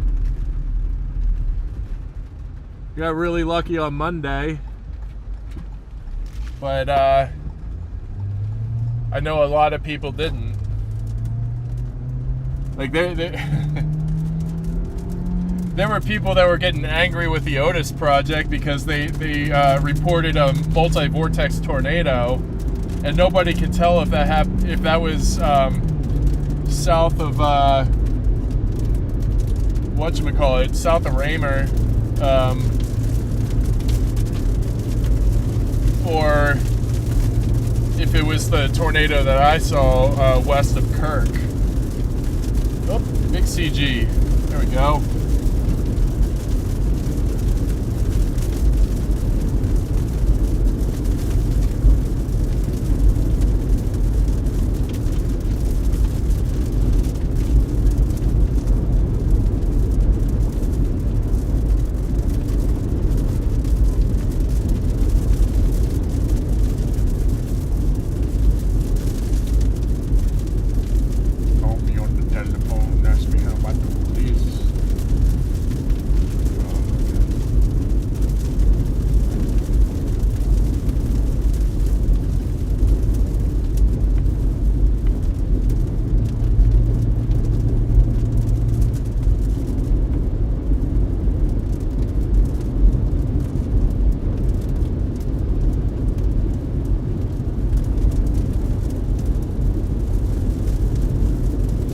Yeah, so I'm not too terribly upset about this, because, you know, I didn't see a tornado, but I also didn't get pelted by baseball-sized hail, so that's a plus.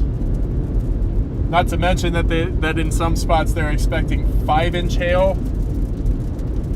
Yeah, that would be a really bad day if I got clobbered by that. So, counting my blessings here.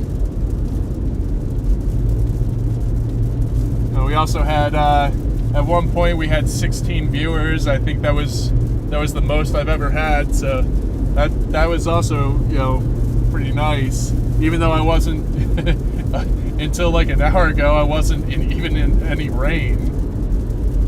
But yeah, this one really hasn't gone my way, but they're not all going to. So just do the best that you can.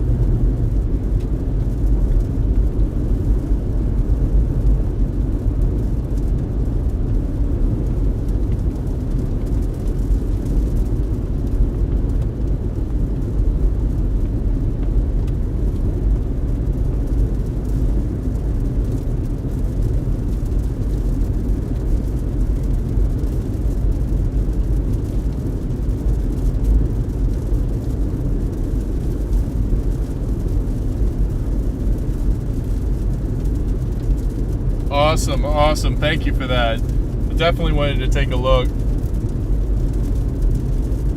Oh, I'm not ending the stream yet. I'm going to keep going because, you know, this is still an ongoing thread, and I'm not ending it. I'm not ending it at nightfall, just, you know, mostly because I haven't seen anything yet. So I'm going to keep going. You know, I don't necessarily know the road networks, but I'm gonna take it easy and you know, be sure of myself this time. But yeah, we're gonna keep chasing into the night.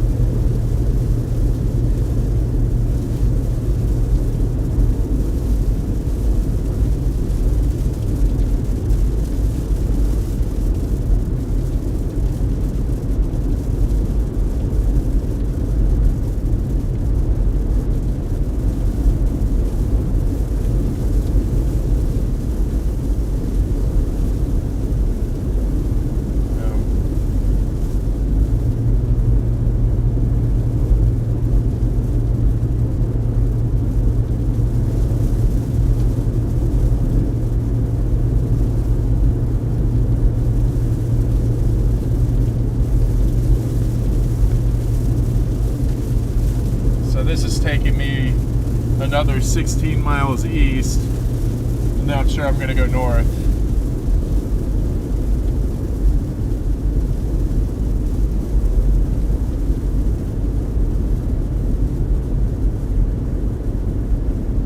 I'm also seeing a meso due north of me, so maybe we'll have another shot coming up here in a little bit.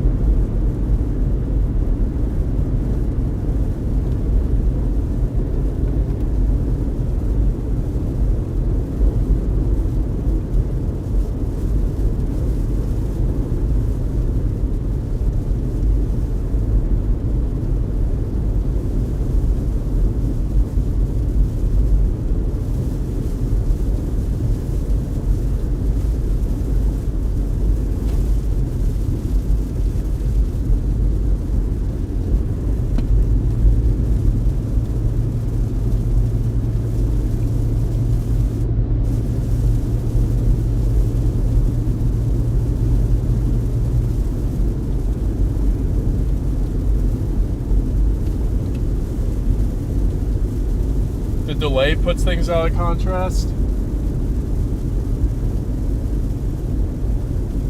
I mean, from my count, it's only a 20-second delay from live to when you see and hear it. So.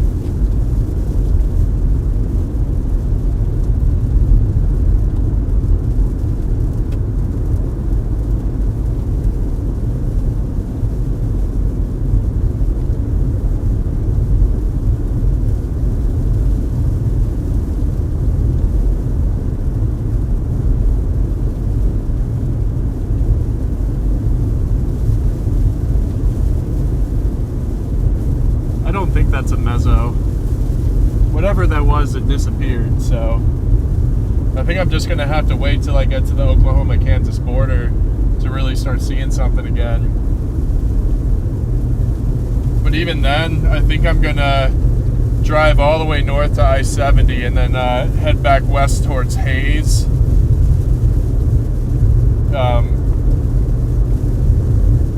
Because then you got your storms firing out behind the warm front, so maybe I'll have a little bit better luck up there, because that threat up there is just starting, and all modes of severe weather are possible. So I know that tornado watch continues a couple hours after this PDS watch expires. So maybe there's going to be another chance a little later on.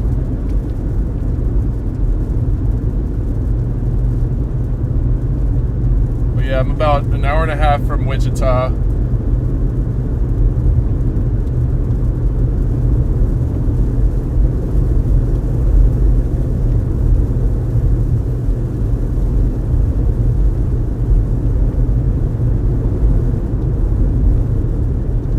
Hey Mazette, welcome to the stream. Thank you for joining.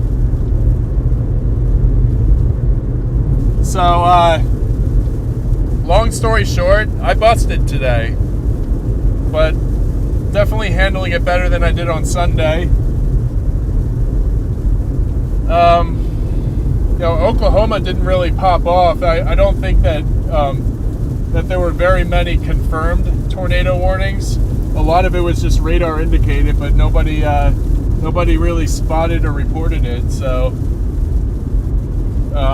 there's a good chance that most of Oklahoma dodged the bullet today, except for a couple of smaller instances.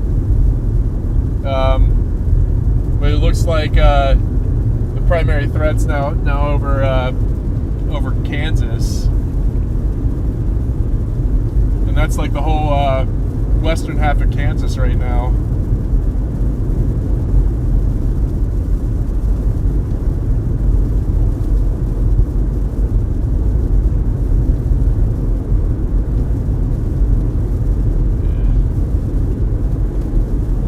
But yes, sometimes when I go out and chase, it's a complete bust. It's it happens. But it's not going to deter me in any way. I'm never going to stop chasing. This is my dream in life, to be able to do this full time. But at least right now I'm doing it part time because I'm still working a 9 to 5. But ultimately, I'd like to do this full time because this is my top passion in life.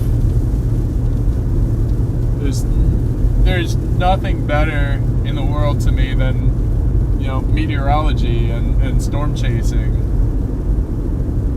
tornadoes, hurricanes, the fun stuff. I say fun stuff, but it's not really fun to ride out a hurricane.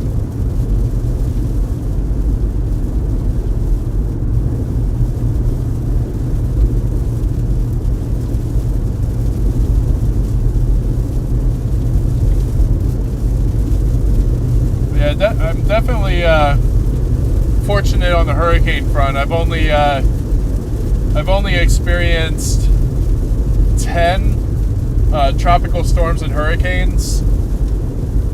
I was in Katrina in 2005 when it hit Miami as a Category 1. I have a really funny story about that. My buddy and I, so I was at Florida Tech.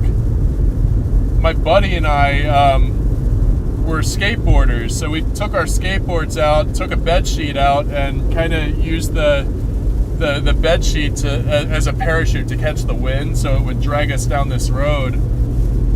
And it ended up working a lot better than we anticipated, and we lost control, wrapped around a telephone pole, and both knocked ourselves out on the pole. So there's certain things that you probably shouldn't do during a hurricane, and that's probably top of the list.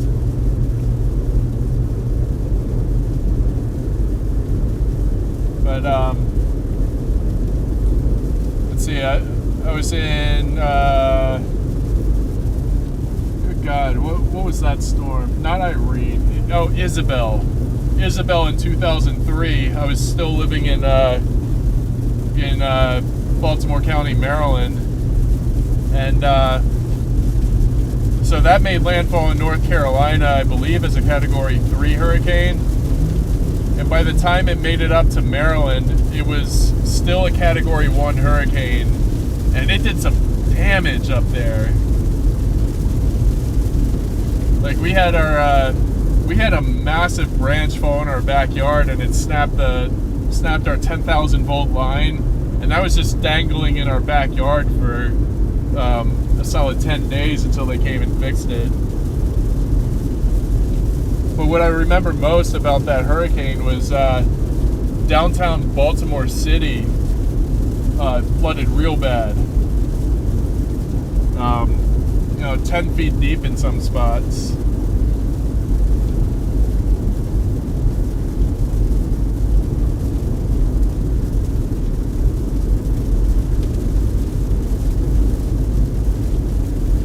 And I mentioned Irene, but I was deployed to Afghanistan when Irene made landfall in North Carolina.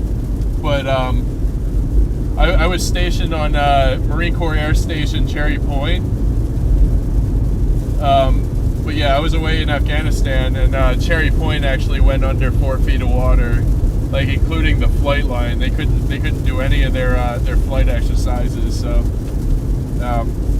I unfortunately missed that. But one of the funny things that came out of that was some of the Marines in my unit screwed up so badly that that after the hurricane, they were called to our squadron to sweep the water off of the parade deck, which is absurd. And that picture, I've seen that picture multiple times all around the internet, like for multiple different things. Like, you ever screw up so badly that your unit makes you sweep the parade deck from water? Like, they made us do some stupid stuff. I don't miss serving at all. Then again, I mean, I did pretty much everything that was available to me at my time. It's been 12 years now, but I was an itinerant I was an itinerant air traffic controller. So basically, doing air traffic control while the fighter jets were at cruising altitude, which it's not fun because you had to stack them by elevation. You have to make sure that they're not flying into one another, and if you have a near miss, then your military career is done for. So it's a lot of pressure, and they put a lot of pressure on you.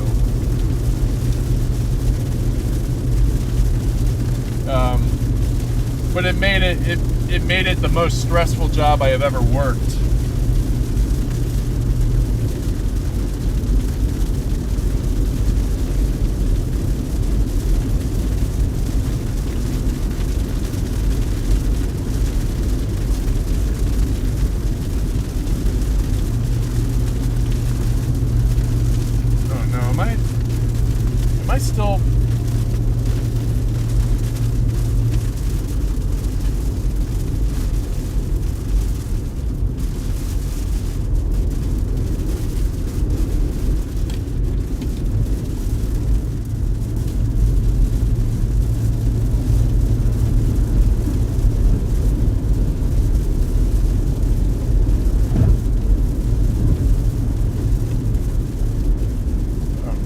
These directions.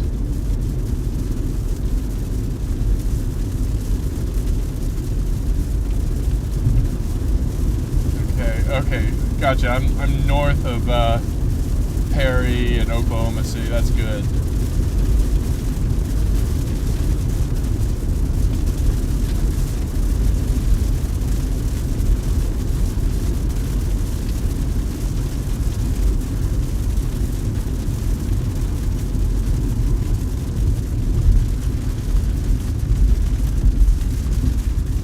Whoa! Big CG before I turn away. Nice.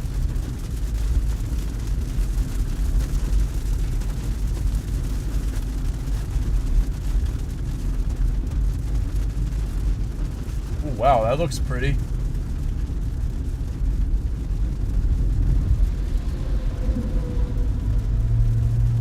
Thanks, truck. It's not like I needed to get over or anything.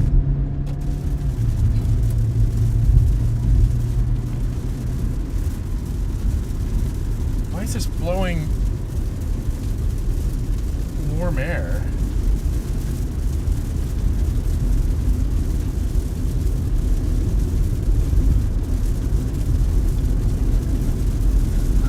I would be super pissed if my AC is going out. You're a huge aviation fan?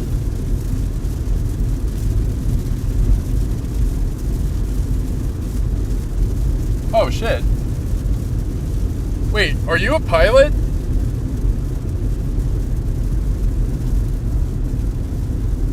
Or a student or anything like that?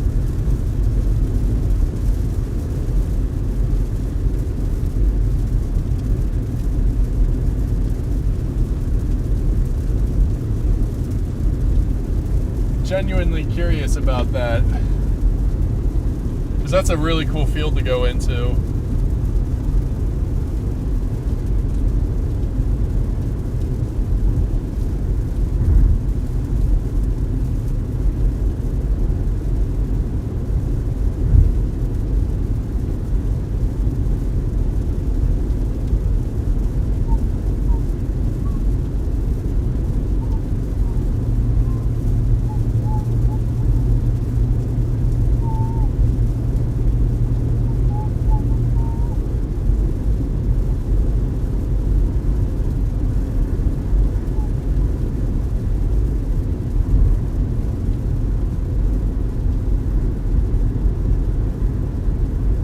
CH-53 kilo. That sounds like a helo.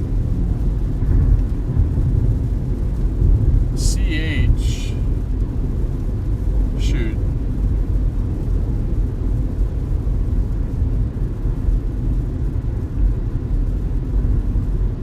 Oh snap! That's freaking awesome, dude. Man, freaking pilot in the chat. That's super cool.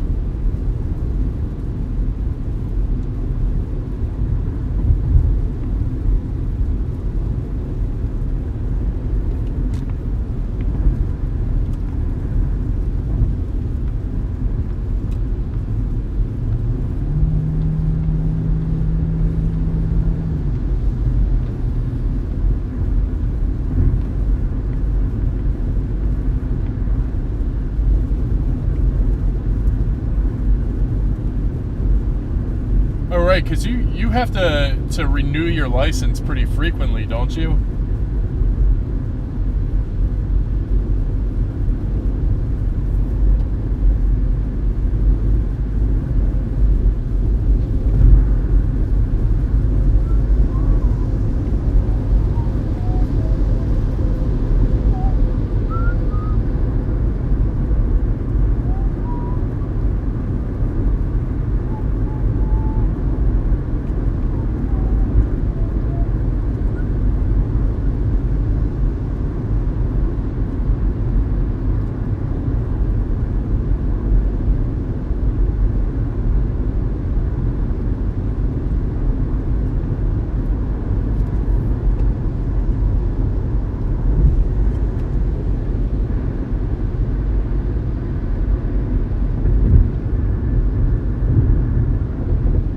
I'm going to make a conscious effort today to get at least 2/3 of the way home.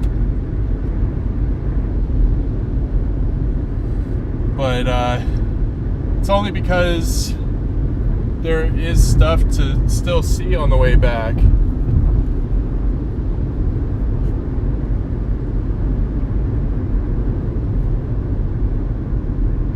If I can get out to Hayes tonight, one, I'll have a place to crash, and two, there's still storms that are possible. So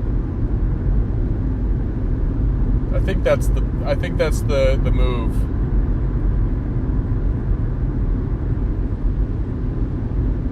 Plus, I want to see a freaking electrical storm. I want to, you know, if I'm not going to get any tornadoes today, I at least want to have a lightning compilation to make. Some more crazy Kansas lightning.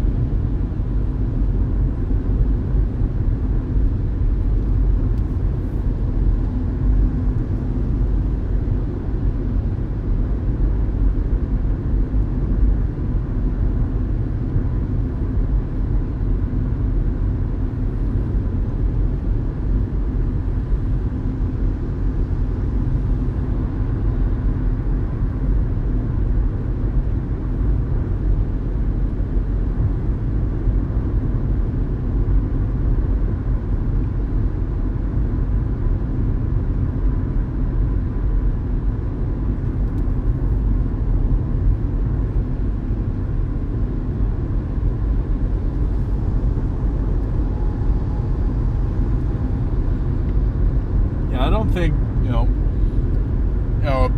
busting on this chase isn't really affecting me all that much because I'm still on cloud 9 after Monday, after finally catching a tornado on stream. But yeah, I am gonna have to reach out to the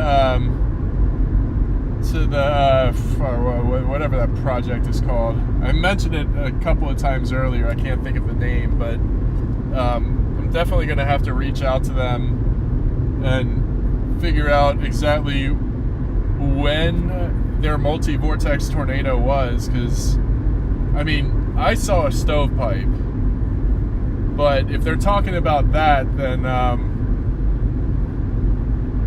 going to be even more hyped, because I did see different vortices throughout the lightning. I just don't really know if it was just the one, or if it just the one stovepipe, or if it was actually a multi-vortex tornado. But either way, I'm still on cloud 9 after that. That being said, I do want to see a lot more. It's unfortunate that we're starting to get a lot closer to June, because that's when high plains season is. So we'll get some Colorado chases, and maybe some Wyoming chases, and then Nebraska, South Dakota, North Dakota. I've actually never been to North or South Dakota, so it'll definitely be interesting when we do end up going up there.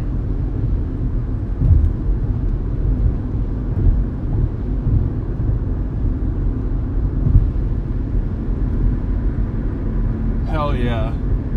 Yeah, that's what I thought too, because the base of it, just the ground circulation became really wide.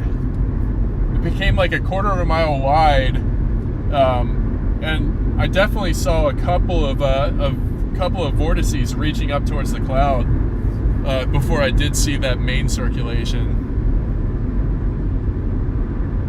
Okay, sweet. So we are going north towards Wichita. Be there in a little less than an hour, and it looks like there is a crazy electric storm ahead of us. So from time to time, we'll probably see some CGs and maybe some cloud of clouds peek out. But the lightning does look really frequent, so this will be fun to drive towards.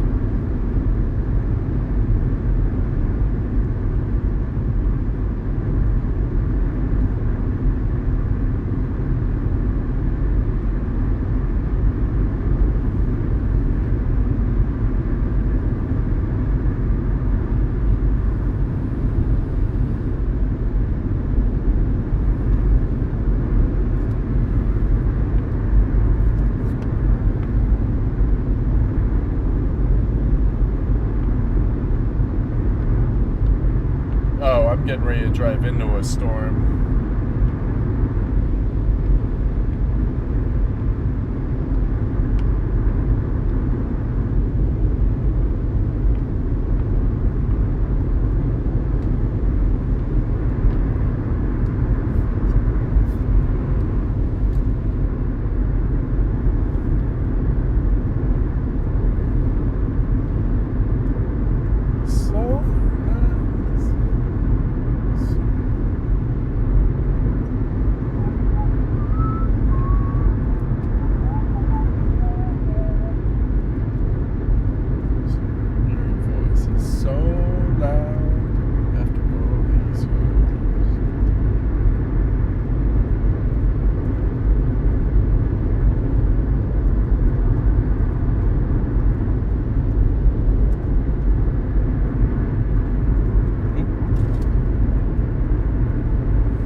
least there's a pretty decent couplet that's starting to wrap.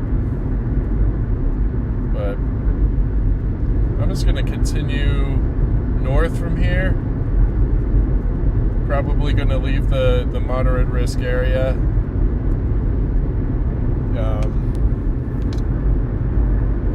Yeah, this will be a fun storm to drive through, but I think I'm going to drive through some hail here.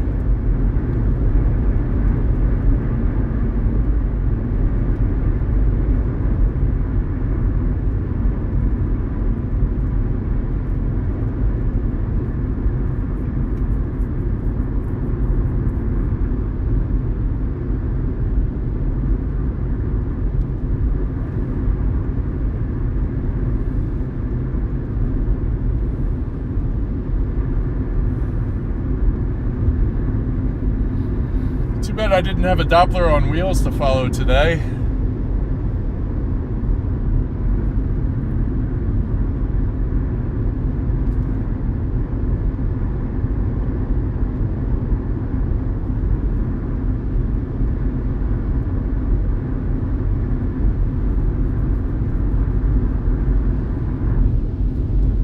Can't think of what that project was.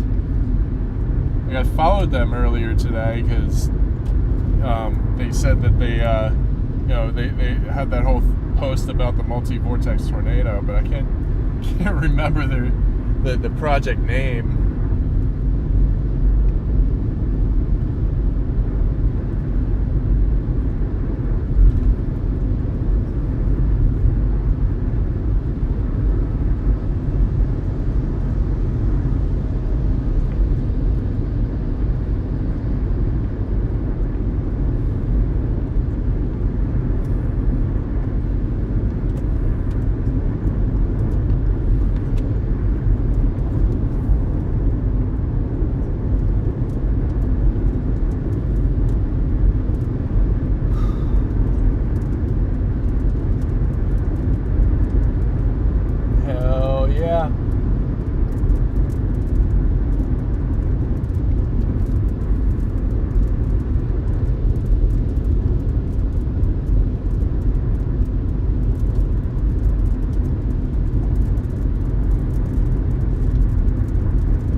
I'm going to have any daylight left when I get to Wichita, but I don't think that I'm done chasing, and I don't think that I will be done chasing at that point.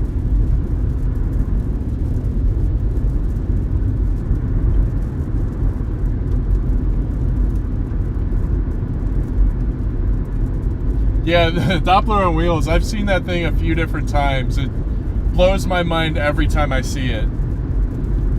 Now when I was a student at Penn State University, that was kind of my dream to get onto Dal 7, but unfortunately that didn't happen, and I wasn't there long enough to really get to know any people that were part of the program, so that was unfortunate. But I still got to tour it, still got to see it in person, still got to see them use it. But, and it was funny, the people on Dal 7, none of them had degrees in meteorology. There was one guy who was an engineer, there was one guy who was a math major, there was another guy who was just a political science major. So, I mean, it's really cool, the outreach that they have, like, because they're getting people involved from all sorts of fields.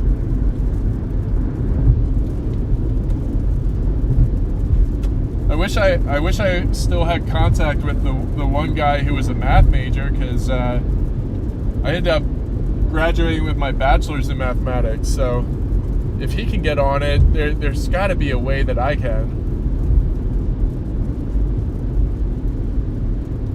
But at the same time, ever since I adopted streaming, like, I like this. I like doing this. I like being able to I like being able to bring this crazy weather to people's, computers and TVs and whatnot. Like, I feel like I have more outreach doing this than I would if I was on a Dow team.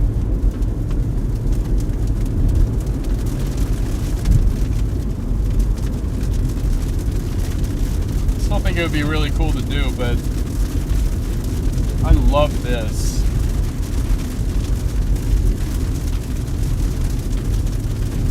And I thoroughly enjoy everybody that tunes in. People have been really good to me since I started doing this, so it's been a breath of fresh air, to say the least.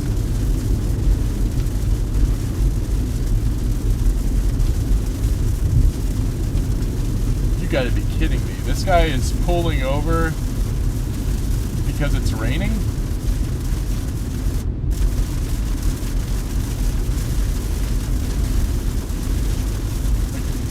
We haven't even hit any hail yet.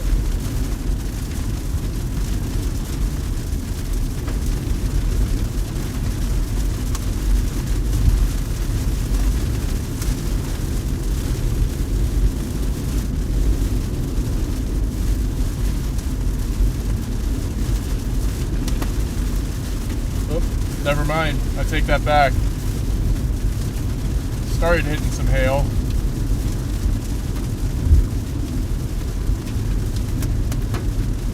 Yep, there it is.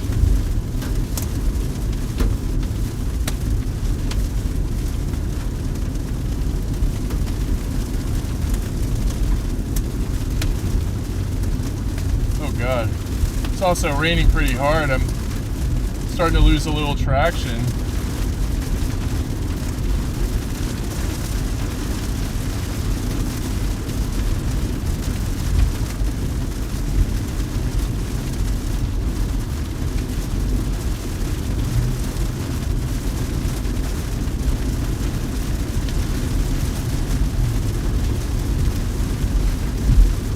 I think the next big investment that I need to make for this vehicle is all-terrain tires.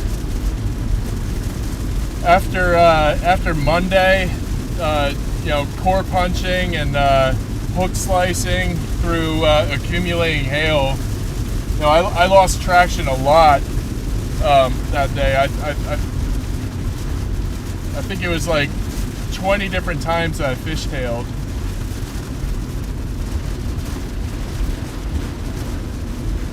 Yeah, right now I'm having a really difficult time staying planted on the ground.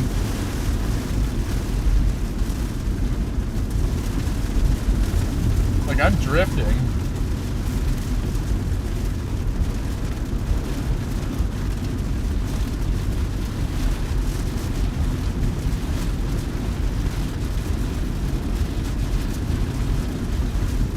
Drifting. I think I'm hydroplaning a little bit.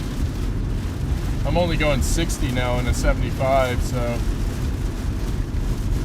it's kind of tough to drive right now. This is actually pretty wild.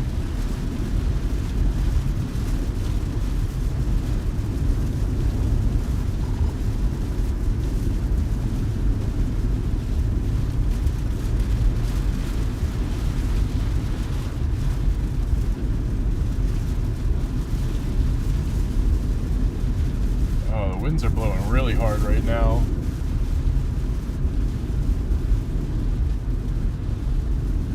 Can't tell if that's RFD from the cell that I just drove through, but I wasn't really able to keep straight for a bit. Felt like the backside of my car was kind of fishtailing out again.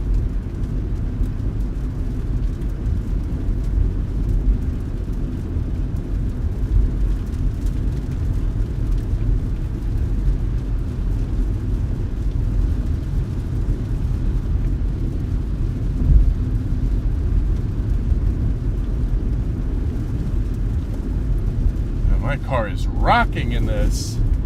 It's strong winds. Very curious. yeah, no, that's probably RFD.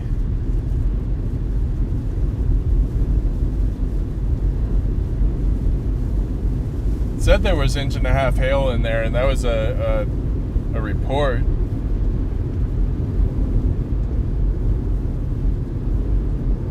This storm does have a severe warning on it, but it's 1.5 inch hail, 60 mile an hour winds. So that's just your, I guess that's just your generic severe warning here.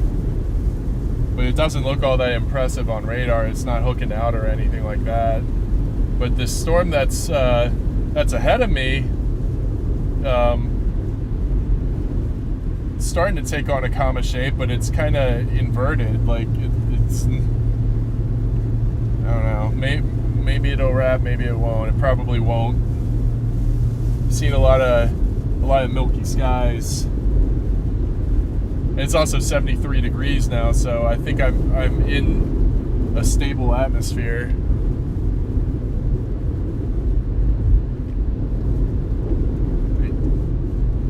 A lot of these supercells are outflow dominant now.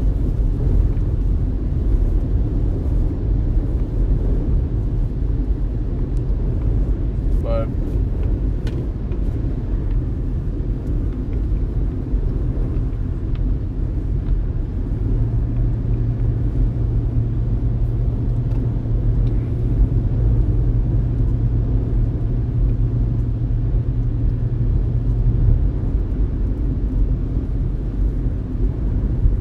this storm that's ahead of me now is new convection. So maybe it does something, maybe it doesn't. I think I've gone as far east as I'm gonna go. You know, especially with the northwestern Kansas threat now starting to ramp up. Like, I think that's gonna be the next time I really have a chance at a storm, chance at a tornado.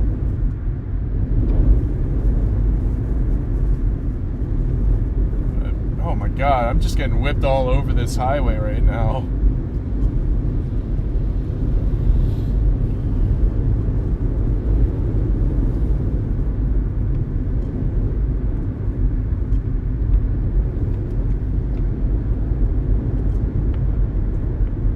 Oh, I have no idea. Poncha? I don't know how to pronounce that.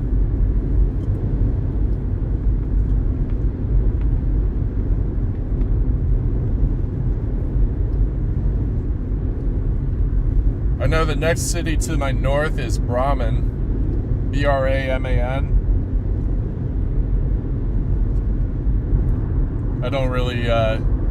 I can't really mess around with the map right now because I really want to stay focused on the road.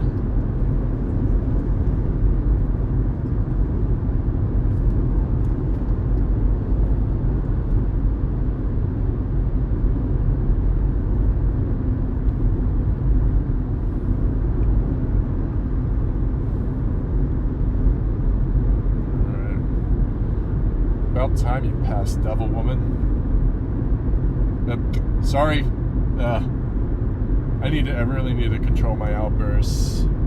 Because once I do go over 1,000 subscribers, like, YouTube is gonna probably monitor my content, make sure that I'm not cussing throughout it. Kinda still cuss like a sailor.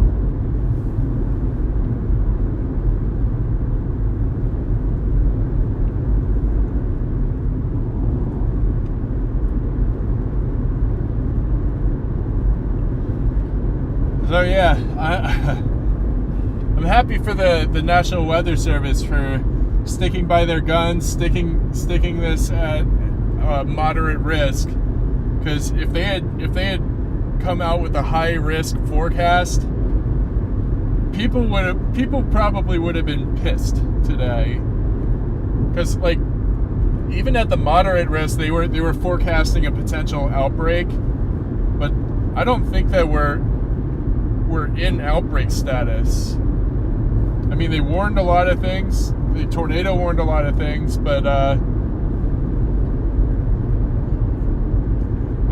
don't think that there were very many confirmations today. So I'm pretty sure the entire community would have been pissed if they issued a high risk, and this is what happened. But the community was also really pissed off when they stuck by the moderate risk, which doesn't make any sense to me, because they a lot of people in the community don't know what goes into that. Like, it's not just pulling up the models and, oh, this and this supercell are going to form, like, and they're going to drop large, violent, long track tornadoes. Like, it's more than that. So I'm glad they stuck to the moderate risk, because I'm sure these chasers would have been a lot more pissed off that a high risk didn't really yield much.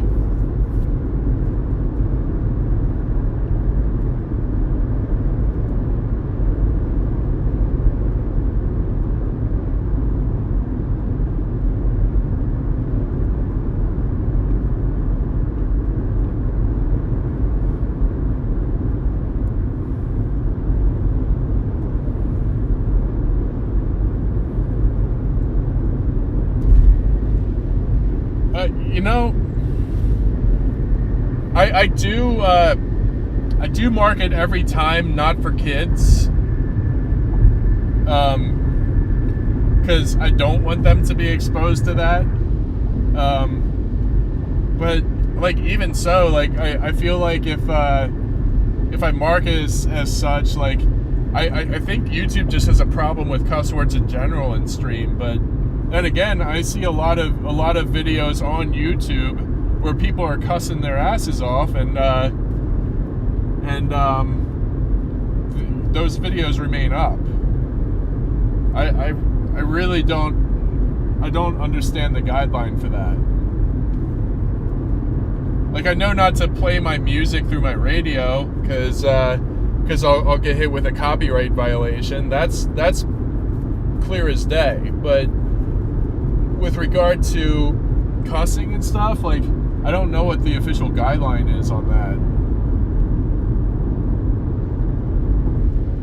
And I really don't want to keep, cussing and whatnot, because I don't want to keep cussing if they're gonna, like, ban my account or anything like that, because I've already put in so much time to do this. I don't want to have to start over. Good God, look at these CGs out ahead. This lightning is a lot more infrequent than the storm we just drove through, but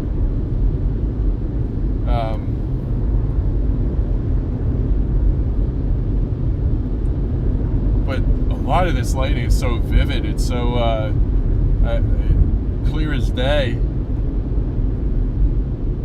It's looking orange too.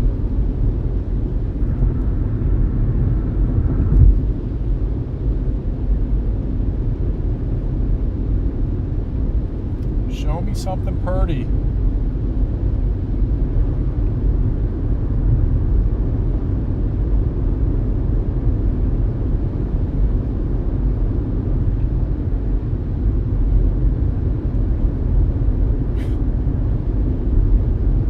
I can only imagine there's thousands of people that came out for this.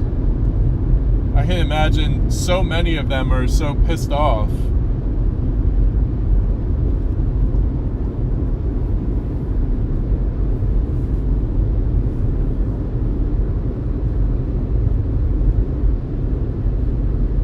Oh, I'm looking at so I have this storm to right of me right now.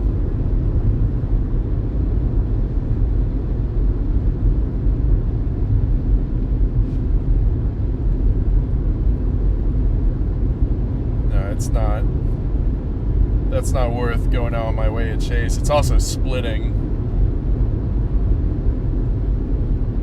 But this storm out ahead of me might be worth keeping an eye on, because it may or may not drop. It may or may not form a hook. It may or may not drop a tornado. Who knows? Actually, it probably won't, because again, I'm in a stable atmosphere now. But these storms are still building up and still dropping hail and whatnot. Still lots of lightning on it. So I'm not going to count myself out on it just yet, but I also don't have the highest of hopes for it.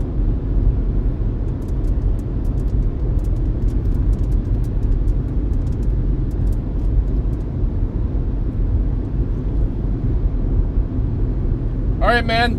Thanks for jumping on here, Josh. Yeah. Justin told me about that fishing trip with Uncle Tad. That sounds awesome. Getting a boat and everything, going to Loch Raven Reservoir. That sounds like a lot of fun. I hope you guys enjoy it tomorrow. Thanks for tuning in again today.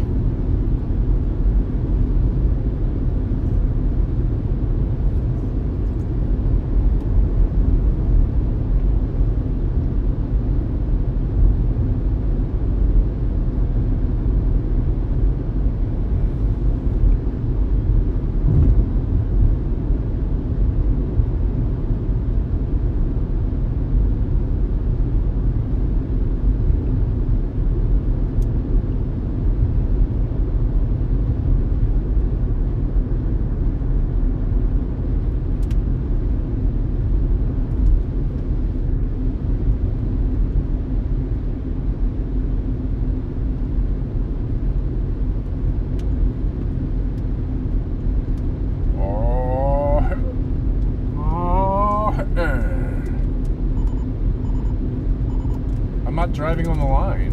What the heck?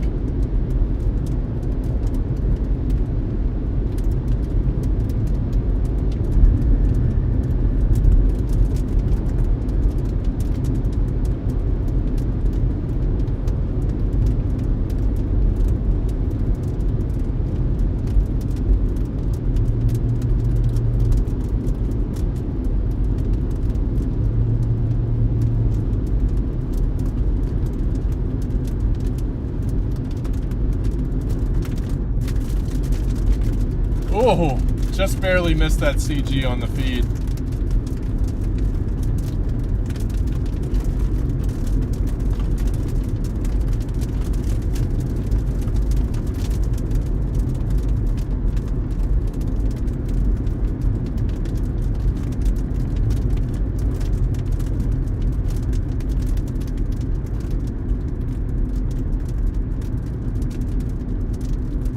You think you're slick, cop?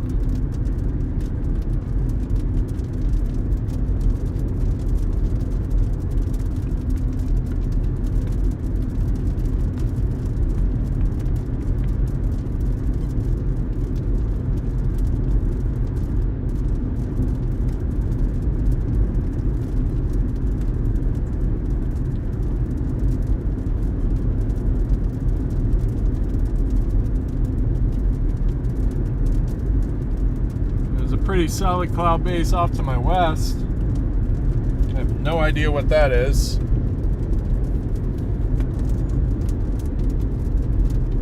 It's nothing. It's new development.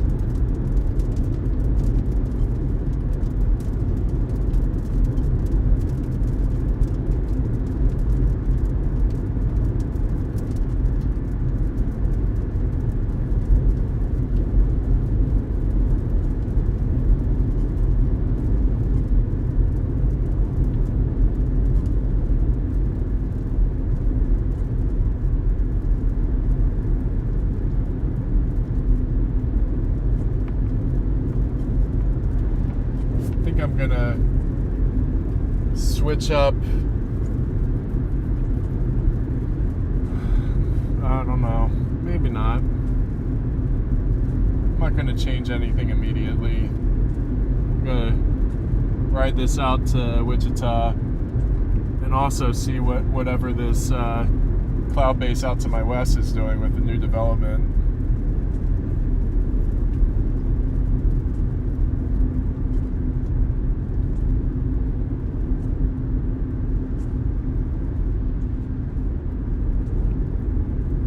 I mean, there is the cloud base is lower than the one in front of it. I don't know what the hell I'm talking about.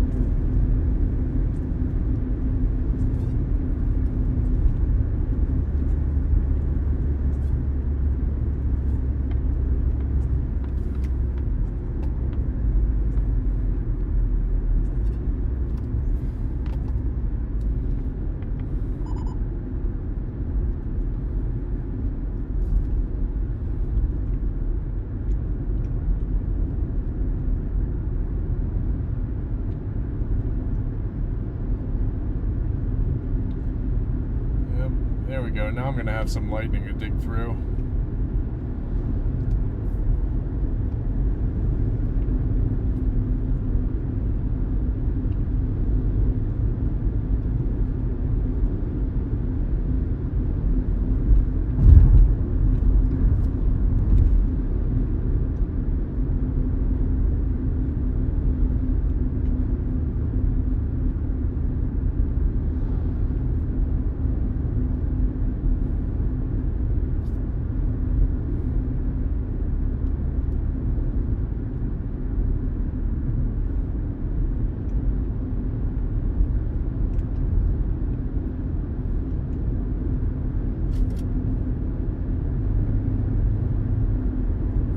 Part of me kind of wants to check this out. We've got a little I don't want to say wall cloud. I don't want to say anything. Part of me wants to check it out, but I think I'm just gonna let it do its thing, and if it starts taking the shape, then I'll stop and point at it.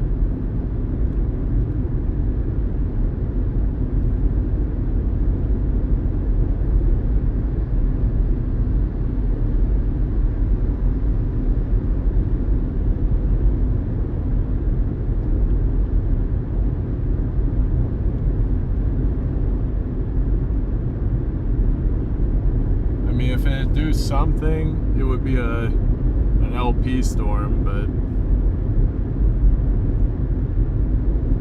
I don't know. I'm not all that confident about it.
Give a warm welcome and a big thanks to all the new subscribers today, and thanks to everybody for returning today.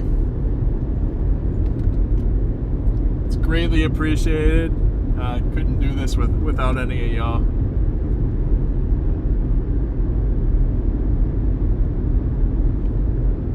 Yeah, I think I was looking at some nonsense. That's not really going to do anything.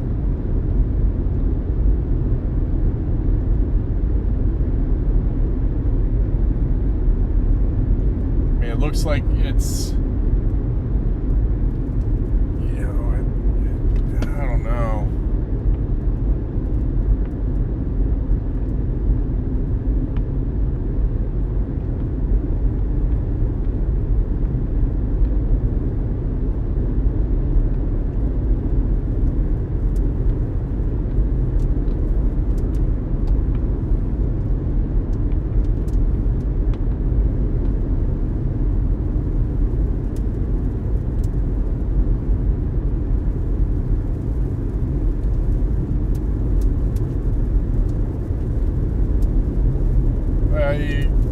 gonna drive through this hail.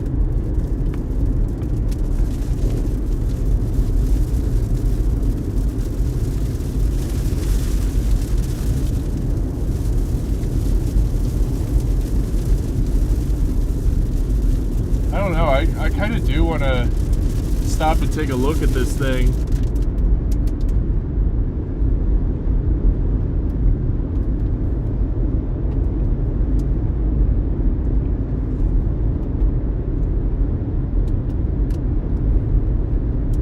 It looked like it had some scud beneath it and it was getting ready to do the dance, but I also feel like I'm in relatively stable air, so I'm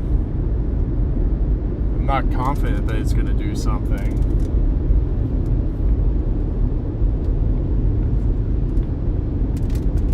Thanks, Pete. Really appreciate you.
Oh, that was right next to me.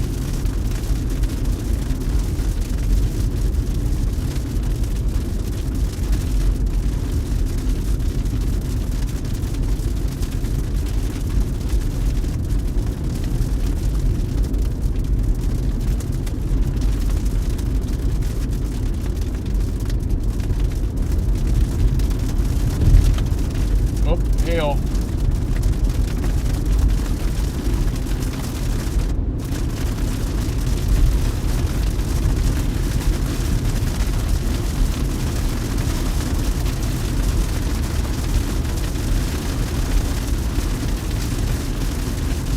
Whoa! Hey!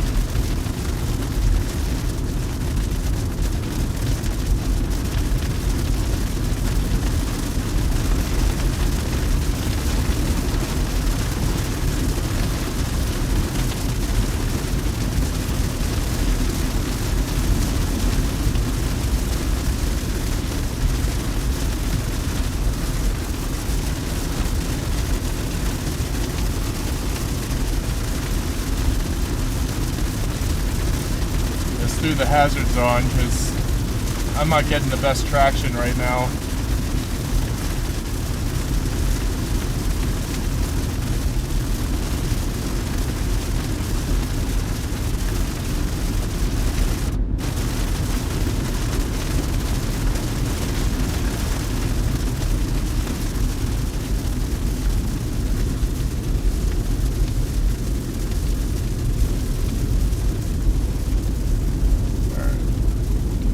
Hazards off.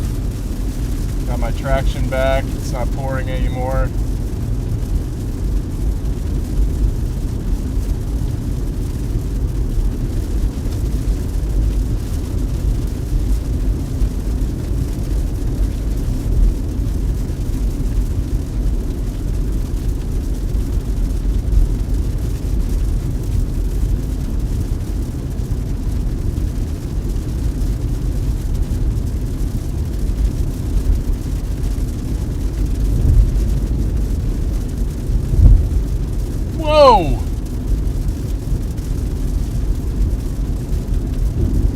was right next to me. I heard that.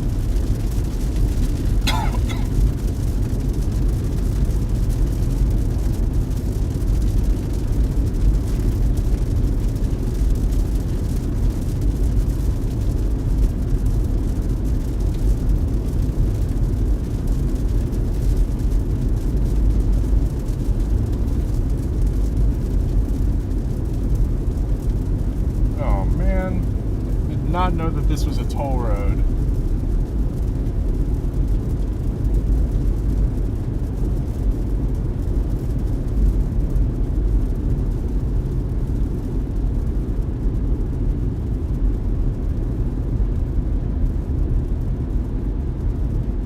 Cash vehicles take ticket.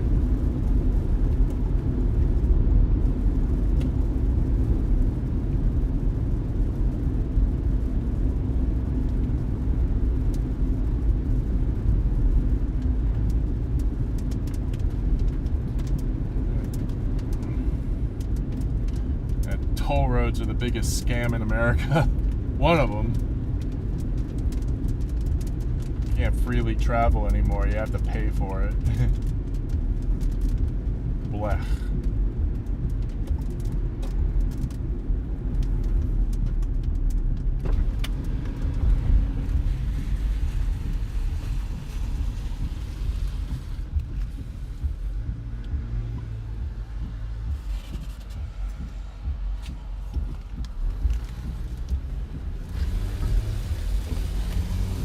I'm assuming this means that I'm in Kansas now.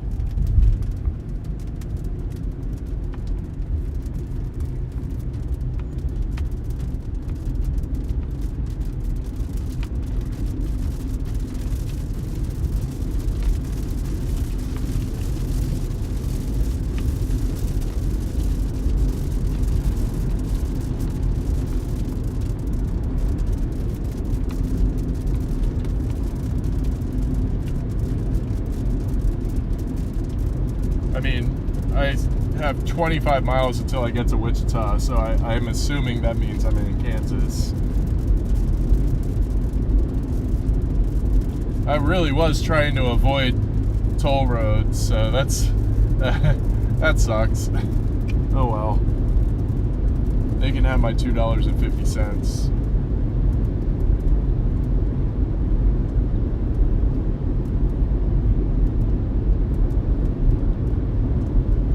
Show me some more cool CGs.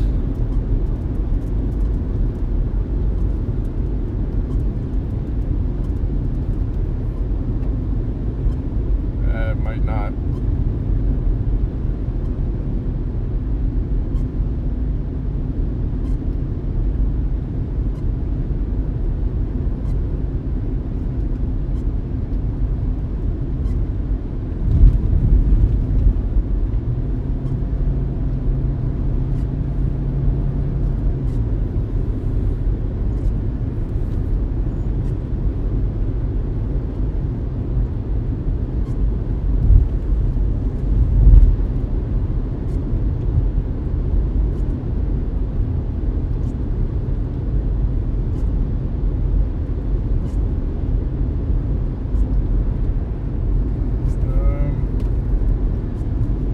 I'm gonna stop in. I think I'm gonna.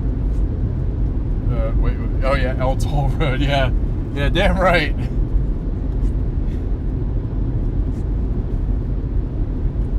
Really infringes on your freedom of movement.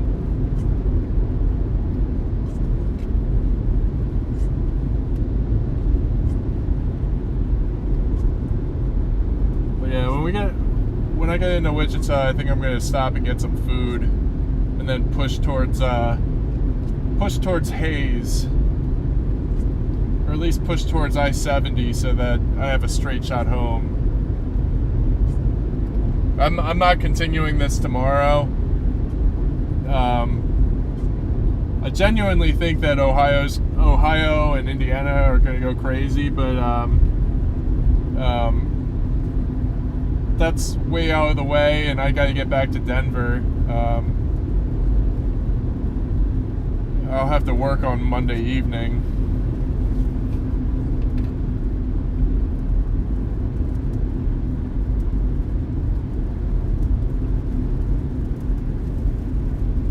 also want to get home early tomorrow so that I can get some rest and also go out and do some other stuff.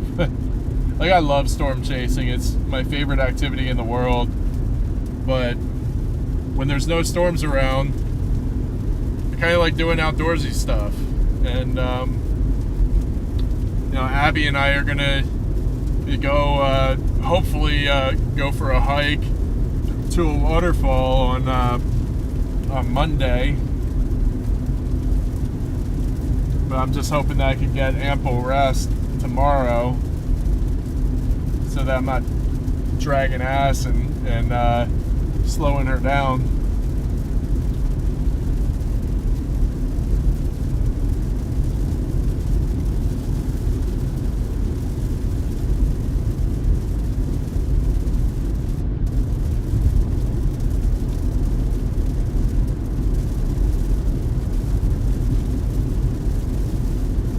So it's really not every day that you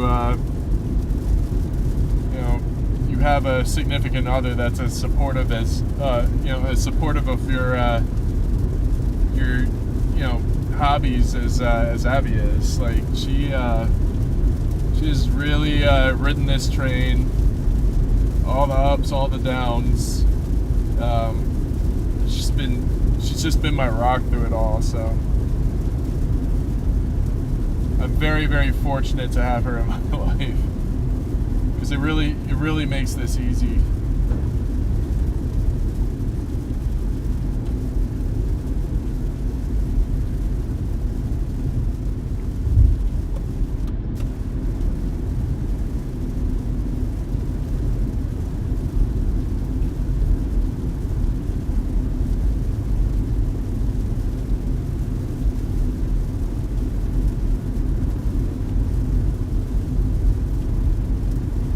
I do see another very tall storm to my northwest.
You know what? I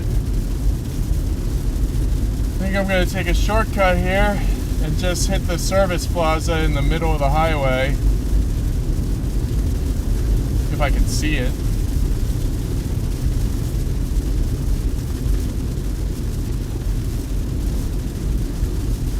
Because then I can get more gas and stop in and get some fast food.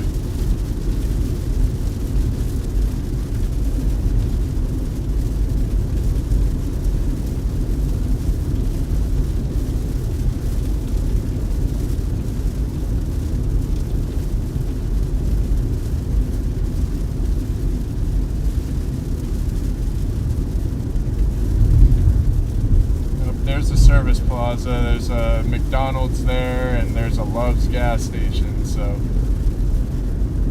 think that's going to be the move.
maybe not.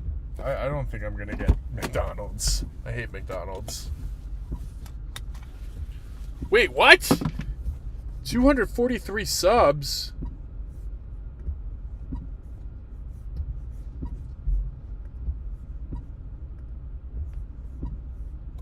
How did I get... What? How did I pick up 100 subscribers today? What? That's absurd. Well, holy crap, that's awesome. Thank you so much, guys. Thank you, everybody. That's incredible. We jumped up 100 subscribers today. Oh my god. I feel like Connor had to have shouted out my stream again or something like that. Yes, he did. Of course he did. I love that guy. I haven't met him yet. That's my favorite dude on the planet right now.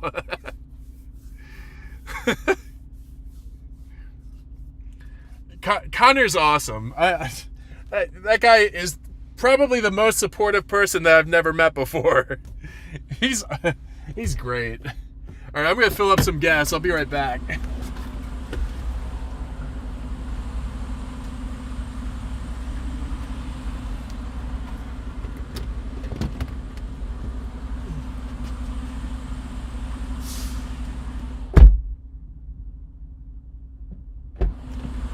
Wait, I gotta actually turn off my... It is off.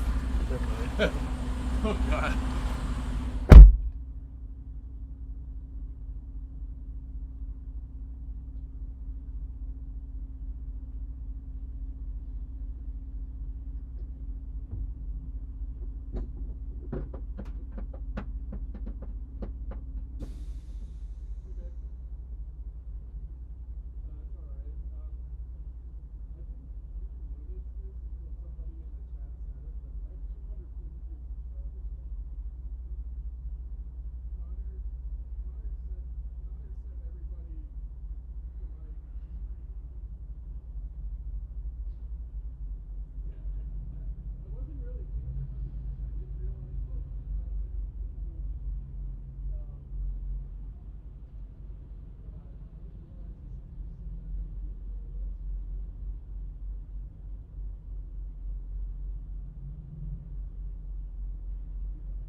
You know, Connor's been great to me, you know, from the get-go. Like, I'm really beside myself right now. This is crazy.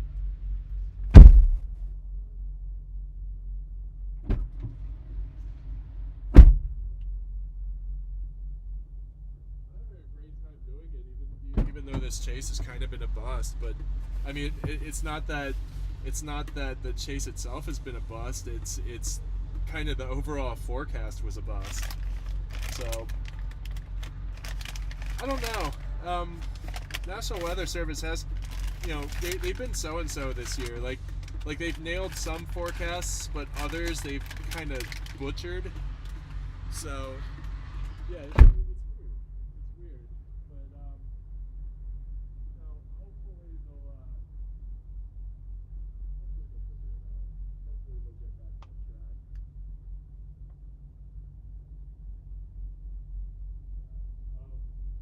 But yeah, I'm gonna go ahead and get back to it real quick. But I'll give you a call back a little later. If that's cool.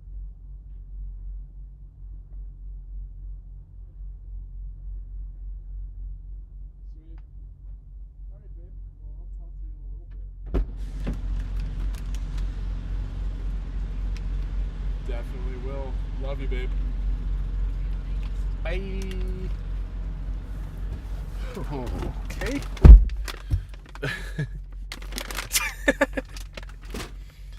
Yeah, I make a lot of faces. All right, let's see. Hold on.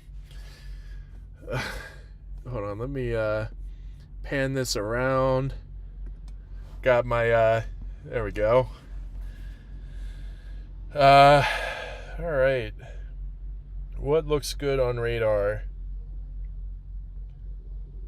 Oh gosh, I'm really far south. Wait, no, I'm not. Where's I-70 on here? Russell Wilson. That's so funny that those names are right next to another. Russell Wilson. That's great. I think I should put in Salina. All right. We're gonna go up to Salina and hopefully catch the tail end of this segment of storms. Looks like we got a tail end Charlie situation going on just south of Lucas, Kansas.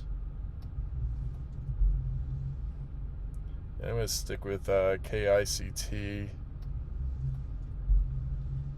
because I've actually got some supercells out ahead of me that are just forming. So chase isn't over yet. I'm planning on going for another couple of hours. I do think that the majority of everything's heading to like the Kansas City area and south through like Springfield, Missouri.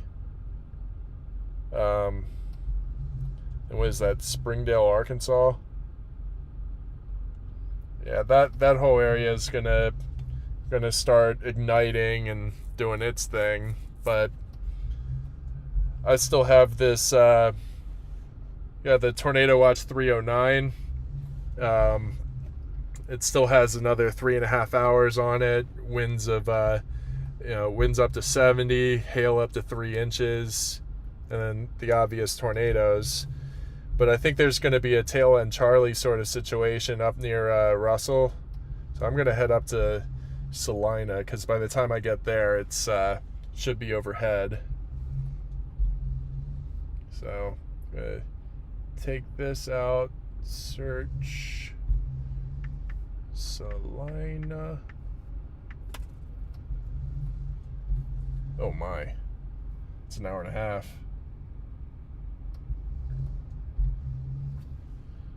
I do think that there's going to be a lot to drive through between now and then. You know, have new initiation occurring to my northwest, so there's a chance we might see something. Be crazy if we do, but I'm going to go ahead and switch it back to dash cam and let's carry on.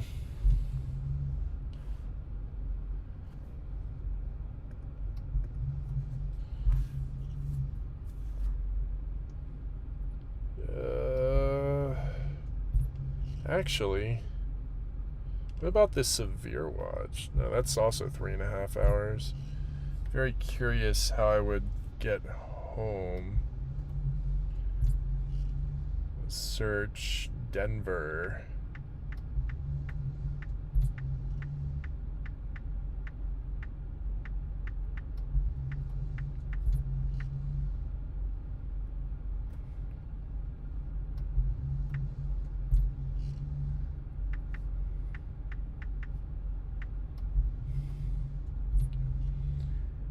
It would take... Oh boy, how long is that? So, oh god, I'm, it looks like I'm 9.5 hours from home, so that's not happening. Oh man, that sucks. Alright, what about Hayes?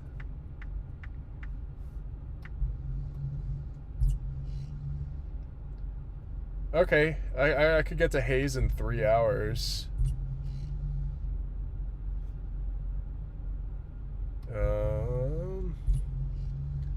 Avoid severe weather, but tolls are required. Tolls required.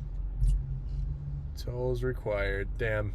They're all toll roads. Oh, that's because I'm smack dab in the middle of a toll road. What am I talking about? Oh my gosh. Wait.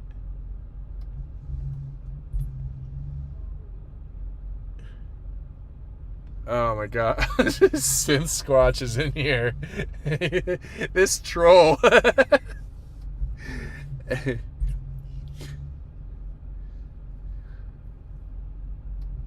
I'm probably going to butcher this name, so I'm sorry if I do, but Syndilution, thank you for joining. Thank you so much. Thank you, every new subscriber here.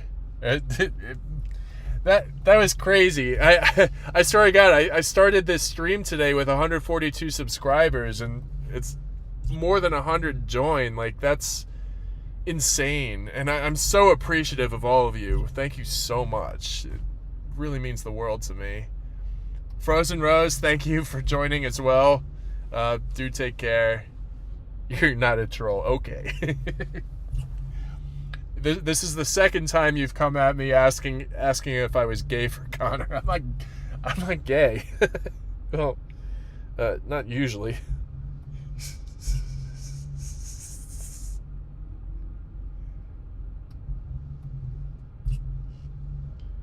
All right.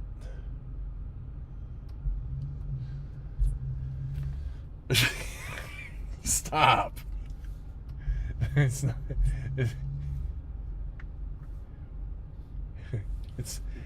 It's not true. It's bullshit. I did not hit her. I did not.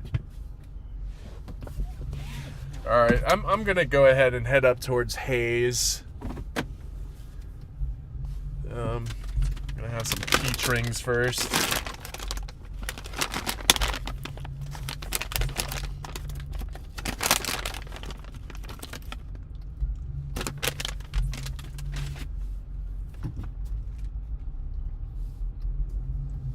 All right.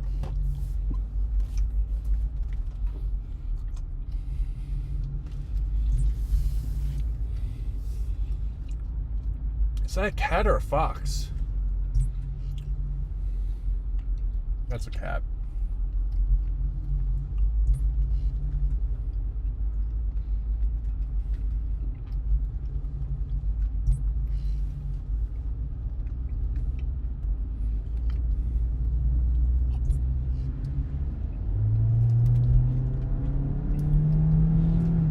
Vroom vroom.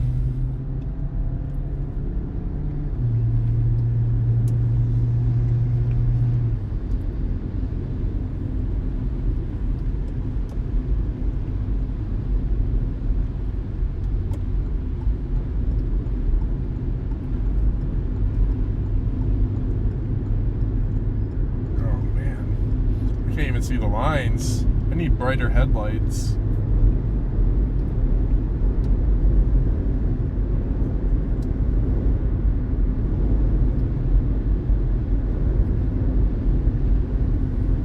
So how did Connor end up doing today? Did he capture any tornadoes on stream?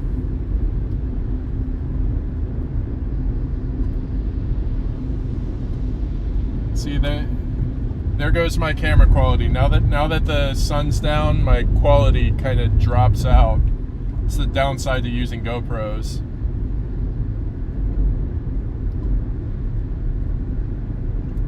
Hey, I'm gonna let y'all take care of that. It's not bothering me, but if it's bothering y'all, then that's the important thing. So y'all take care of it. It's only not bothering me because I'm focusing on driving now.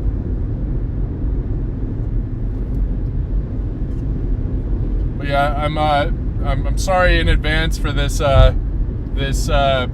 reduced and diminished stream quality. It always happens right at sunset.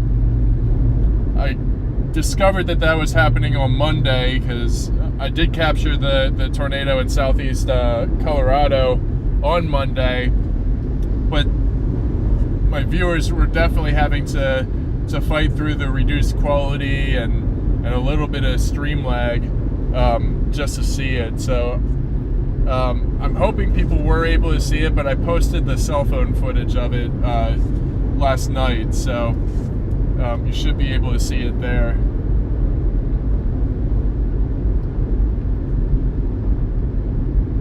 Oh, I got an exit in 4.5 miles.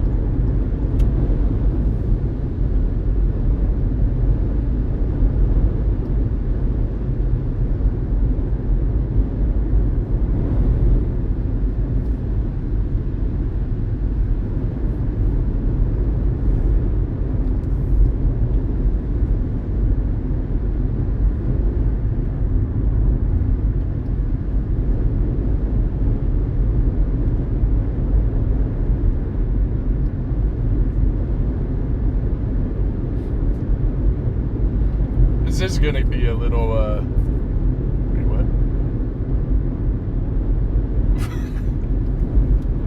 I don't know. You know what I think happened? When we were watching Connor's stream 2 days ago, I kind of engaged Synth Squatch because I don't know. I don't know what ended up triggering him to come after me, but I think he might have subscribed to me 2 days ago. So that'd probably be how he found me. Unless he came over with a lot of you guys today, but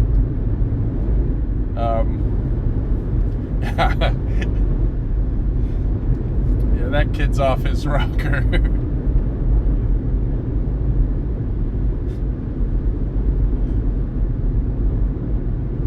Oh, no way. That's the guy that doxed Connor? What the heck? I had no idea that he was the one. That's crazy.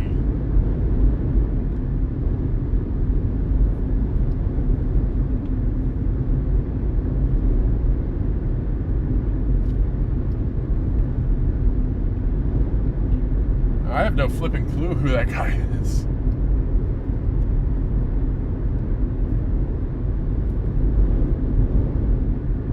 That's crazy. That's not okay.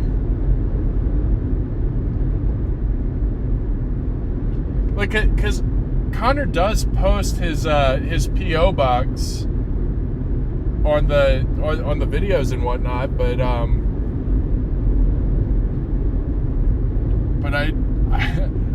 how the hell did Synth Squatch get his actual address? Whoa.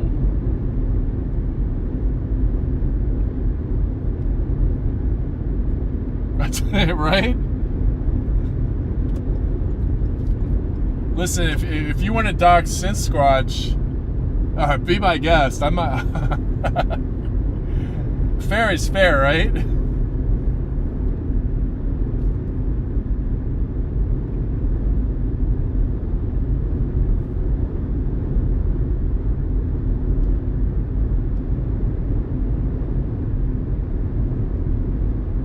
Alright, show me the exit.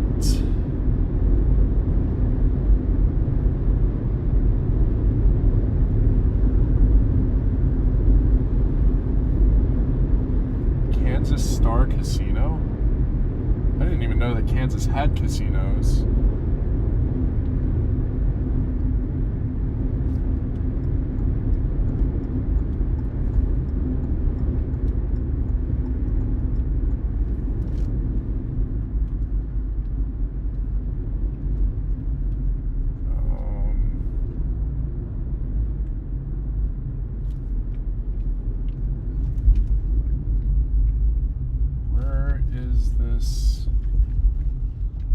Oh, there's the toll booth.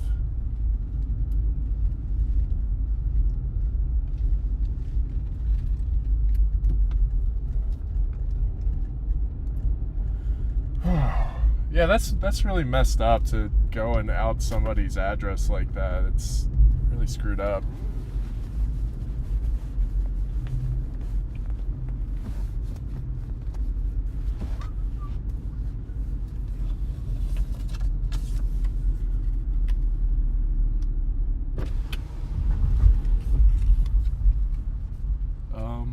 How do we do this? Step 1, put the ticket in the hole.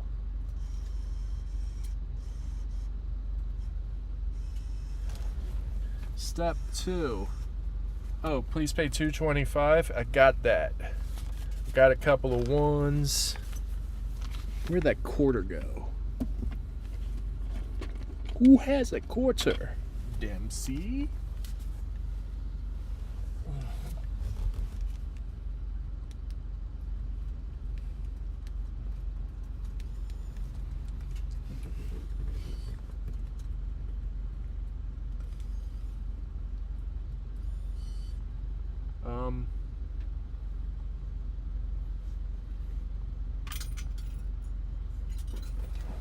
Yay.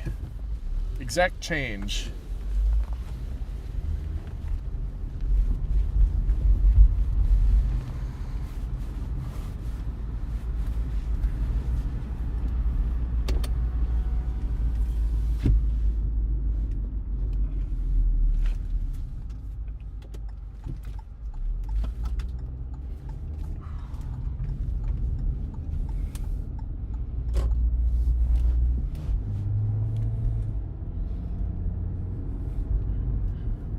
Guess there's a cop sitting there just in case somebody blows through the tolls.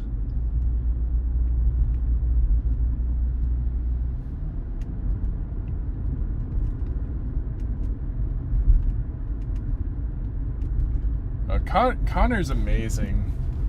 Like, he and I have never met before, and yet he's been so incredibly supportive of me. Like,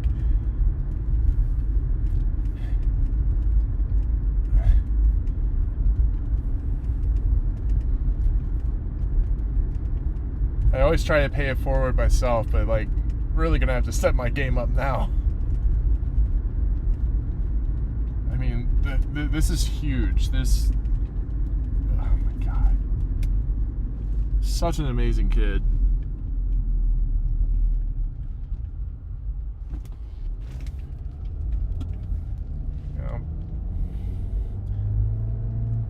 He was already my favorite person on YouTube before he sent you all here.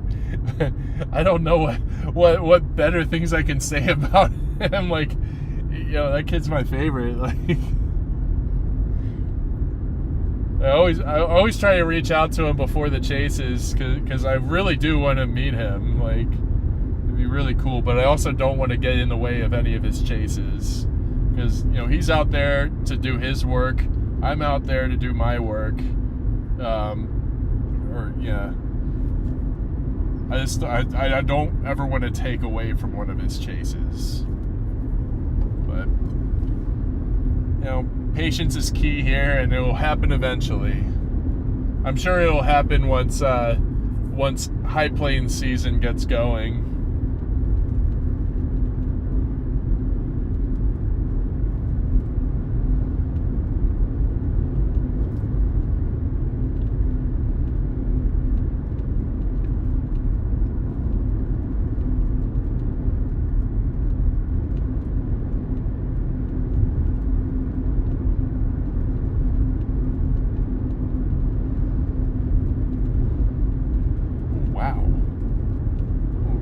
Past these trees, this lightning is pretty awesome.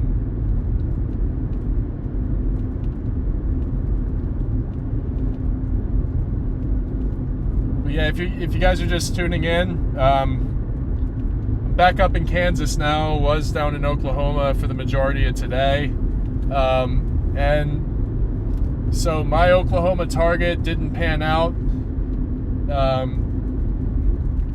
Didn't even experience a tornado warning today.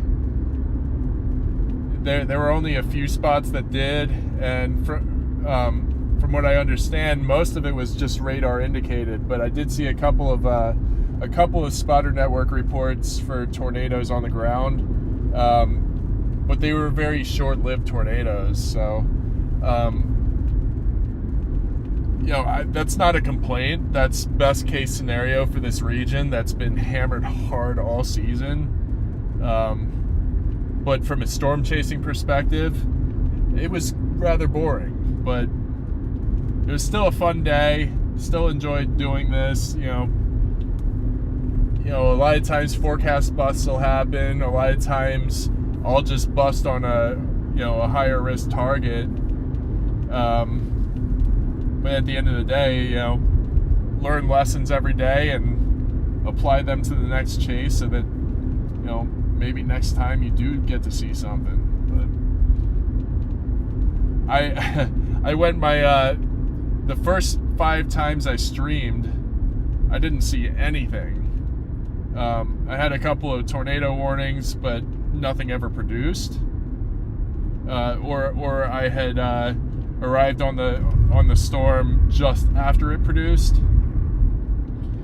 So that, you know, 5 times in a row, that got really frustrating. And then my 6th stream on Monday, I captured the only tornado that there was on camera. So that it was a rejuvenating feeling for sure. But I've had a relatively slow season. Connor has had the most legendary season I've ever heard of a storm chaser having. Like, you know, I have a feeling that the way Connor is going right now, he's basically a tornado magnet. I have a feeling that his number is going to grow so quickly that he ends up surpassing Reed, you know, without a dominator.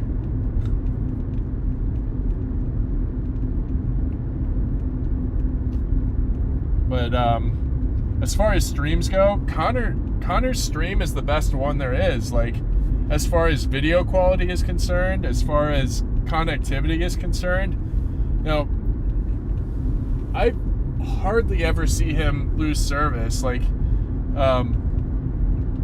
it happened a few times a couple days ago, but he has such a steady signal.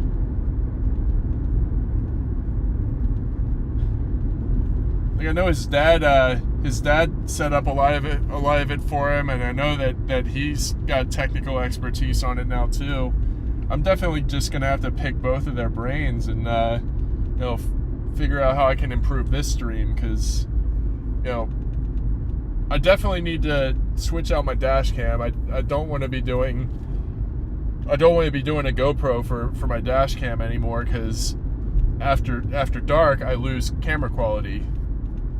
Like, I mean, I'm looking at the YouTube feed right now, and it doesn't look all that terrible. It's, you know, I do have a little bit of lag,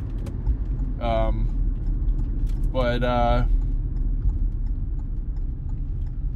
all things considered, it could be a lot worse. But there's also that room for improvement. So if I get I do plan on putting some money into getting a nicer camera. That way, after dark, I at least can have a decent dash cam footage for you guys. You know, it might just be a settings thing, but I'm tech stupid, not tech savvy. So that, I mean, every single moment of this storm chasing journey has been a learning experience for me. Like, I've never streamed before. April 15th was my first stream ever. I've never gone live on any social media. I've never done anything like this before. So, putting it all together, getting all the equipment together, like, it's been a long, drawn-out learning experience. Connor did pass on a few tips to me. One was getting the Drive Reach Overland signal booster. Then also getting a mobile hotspot, and then also installing Speedify on all my apps, or all my devices rather, so that I can tether, you know, both of my T-Mobile and my Verizon signals together for the stream. Oof.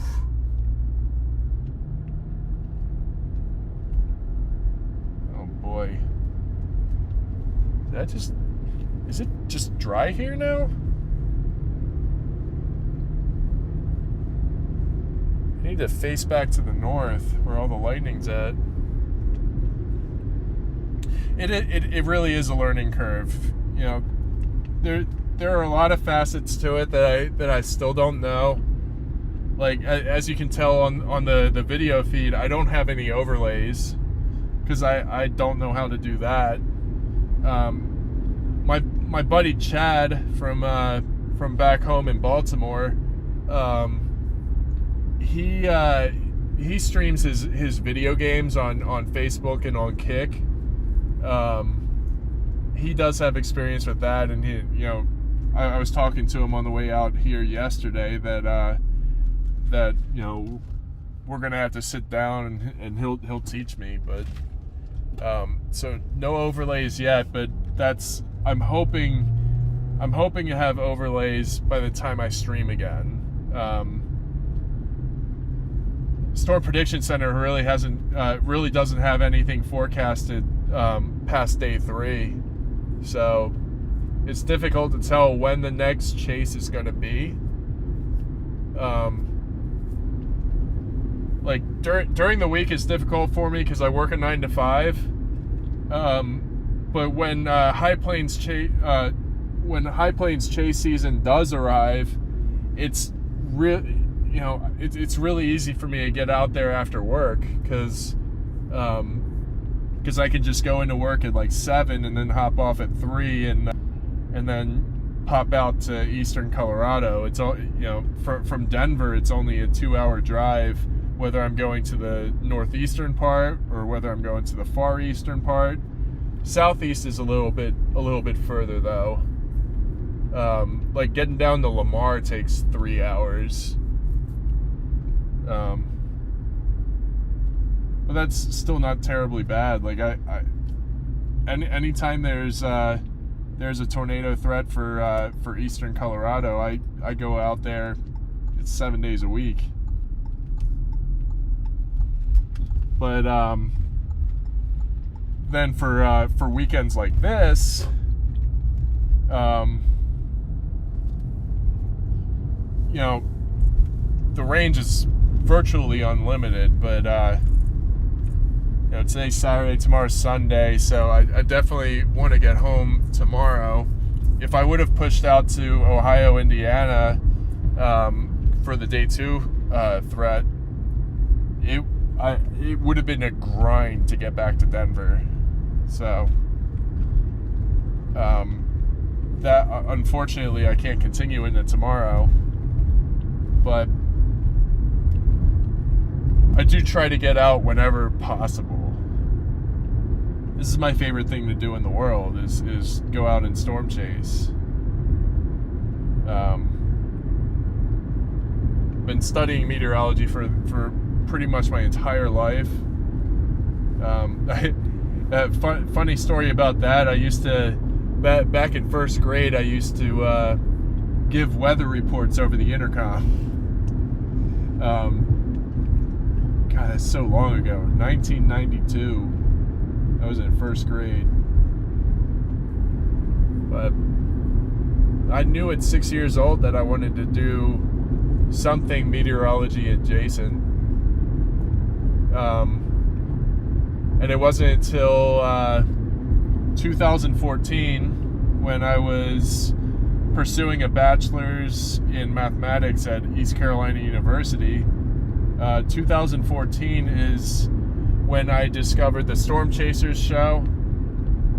And when I had discovered that show, I was also concurrently taking a course in radar and satellite meteorology. So Reed Timmer's excitement about tornadoes and storm chasing and whatnot, coupled with that class, is what sparked my interest in storm chasing.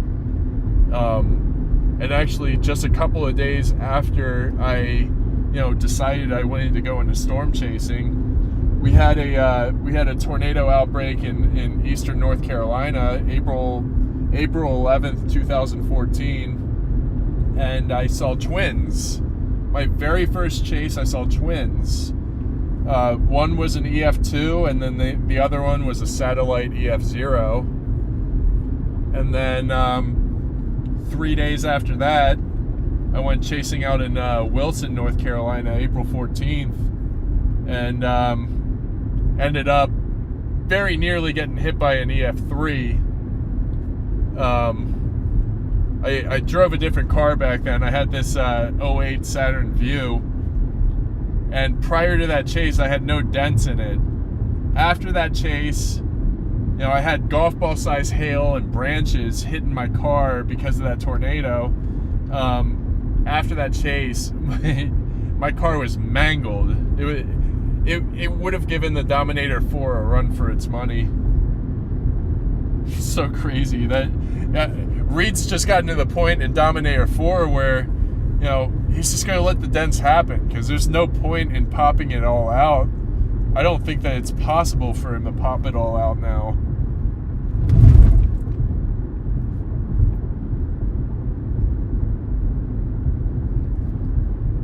But golly gosh.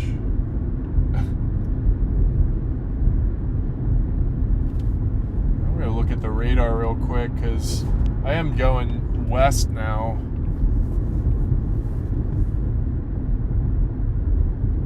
Yeah, I think I'm west of most of the convection. Like, it's really hard to tell. I don't think that anything else is popping up to the west of here. Like, I think the threat is primarily pushing east into Arkansas, Missouri, and I guess maybe not even southern Iowa. Maybe it's just Arkansas, Missouri. Kansas City's about to get in on the action, and but yeah, no, the atmosphere really stabilized behind that front line of storms.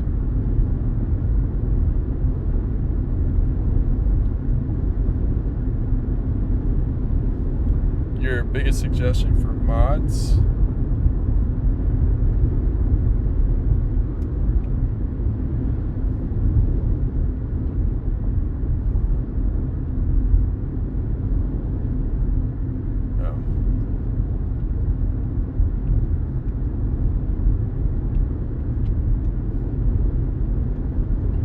Yeah, no, we were in Hurricane Ian, but we were on the east coast of Florida where all the tornadic activity was happening.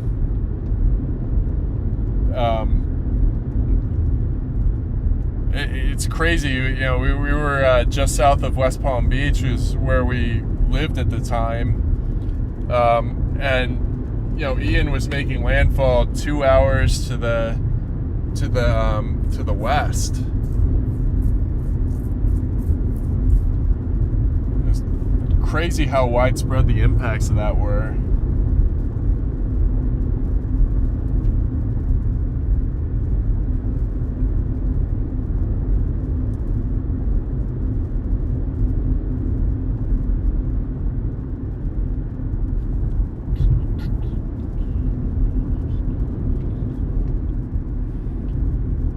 See, there it goes. Now I'm getting the stream lag.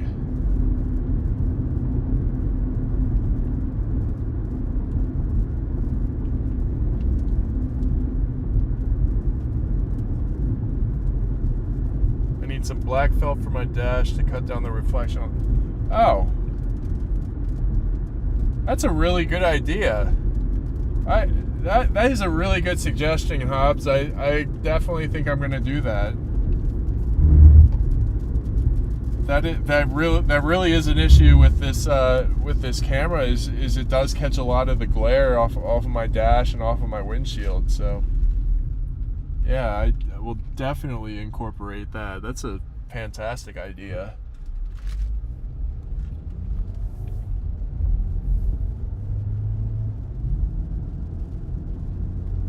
Yeah, seriously.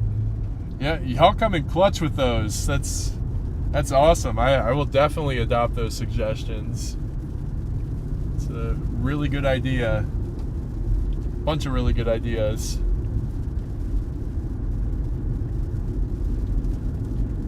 Definitely gonna go back and read through all the comments later on. There's a lot of good stuff. The black felt, that's such a good idea. That didn't even dawn upon me.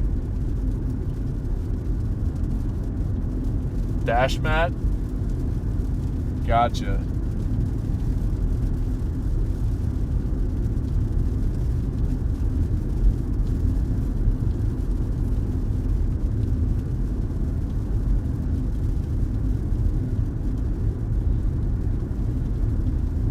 The only thing I don't like about YouTube through the phone is that you can't at somebody.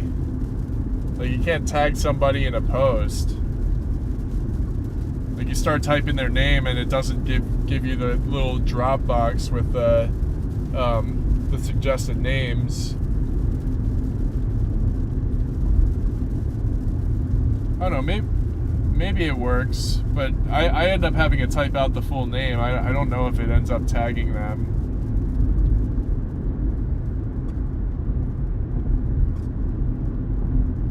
Let him snitch.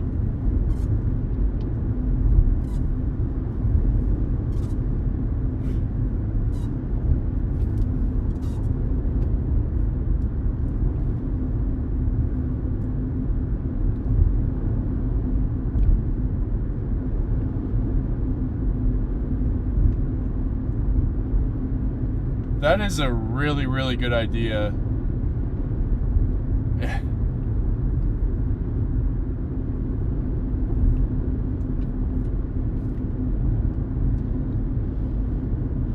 No, that whole setup is incredible. Like, you definitely set him up with the best stream in storm chasing. So,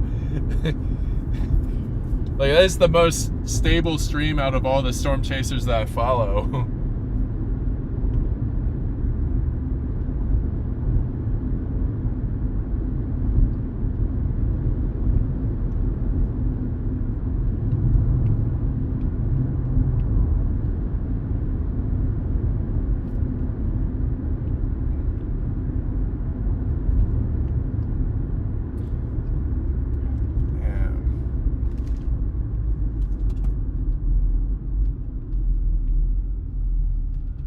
Exactly 120 hours ago, we had that tornado in Colorado. 120 hours. exactly 5 days. 5 days and 5 minutes. I do say it out loud that I'm still on cloud 9, but like it is so hard to put into words how elevated my mood is after seeing that. After going through all that, after streaming for 5.5 hours and then seeing the tornado, like I can't believe that I got it on camera. Finally.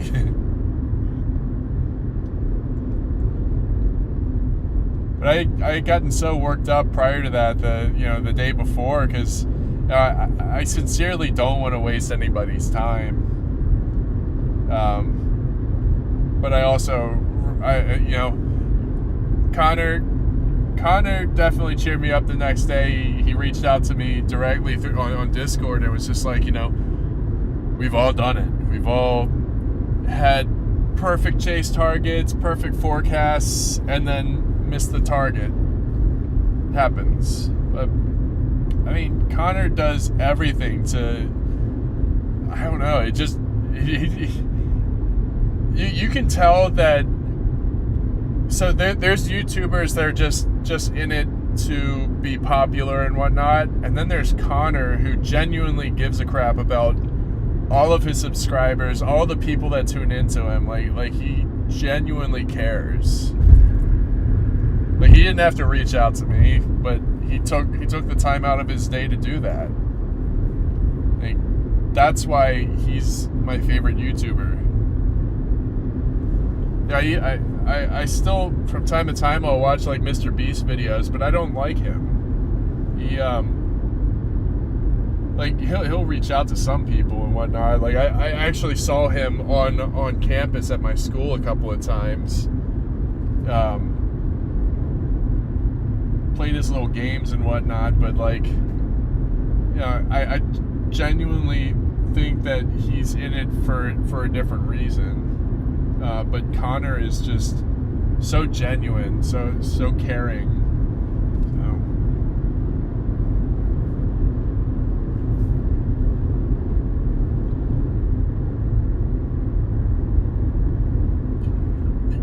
Yeah, well, I can relate to that. I put a lot of pressure on myself because I don't want to waste people's times, but like, whatever Connor is doing this season, it's working. Like, he's already had the most legendary season that I've ever followed out of anybody. So whatever he's doing right.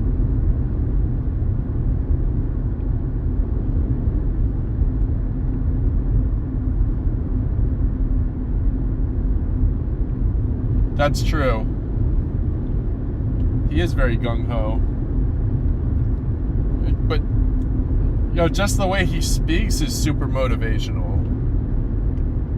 It makes me want to get up out of my chair and get out there,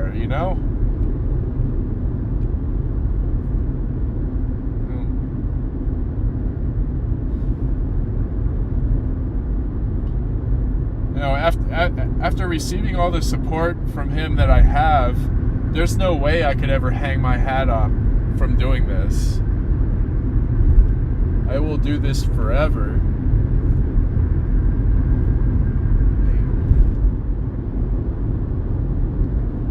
I mean, he's been so incredibly good to me, and I'm a total stranger.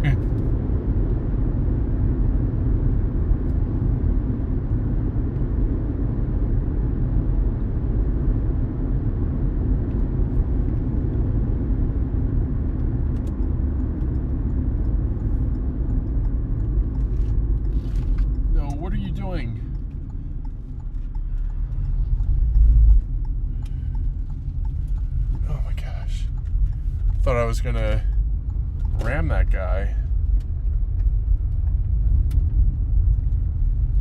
Also, is this a dirt road? What the heck? Why did it put me on a dirt road?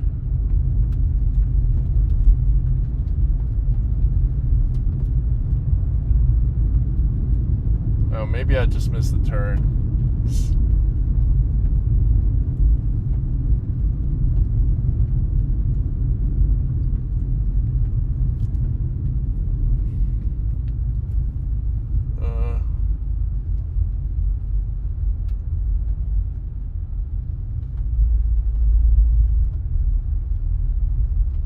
This is weird.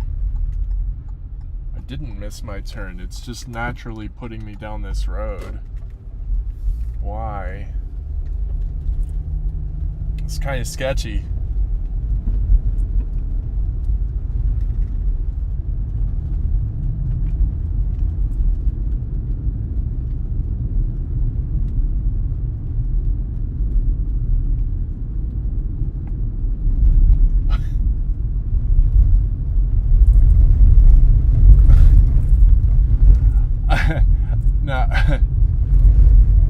Connor is the GOAT. There's no ifs, ands, or buts about it. Connor is the GOAT.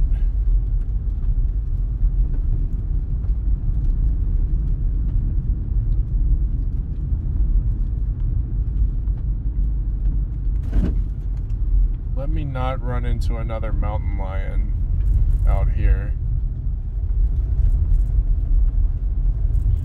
I don't know if I had very few people watching my first stream, but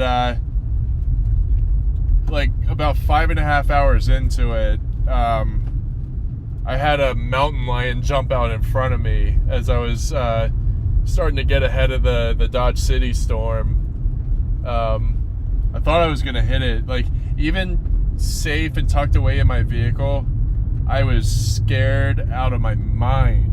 I had never seen a mountain lion before, not in person.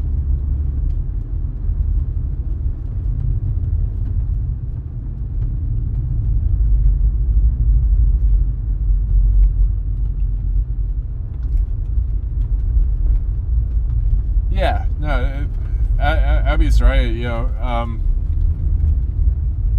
I like to show support to my favorite people. Like,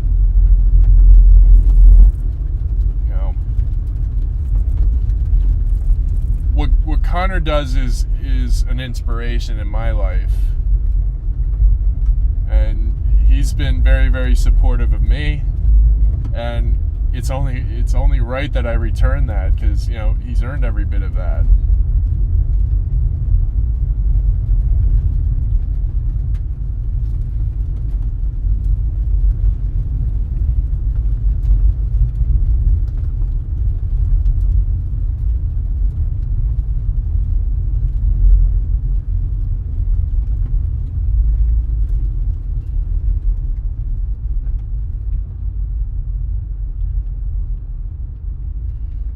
You did double. That's so crazy.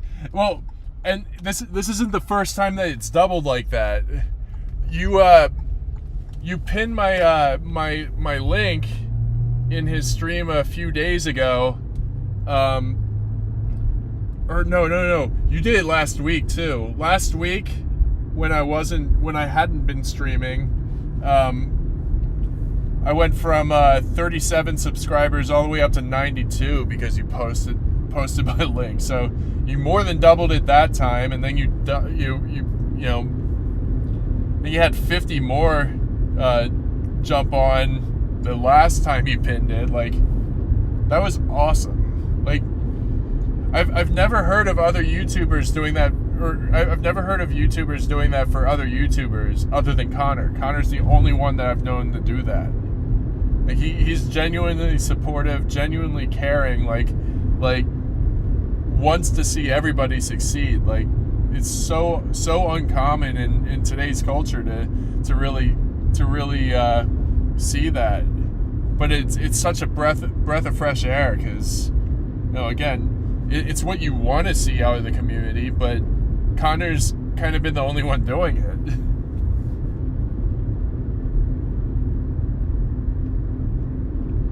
I'm so grateful to him. I'm so grateful to this whole community. Y'all have treated me so well from the get-go.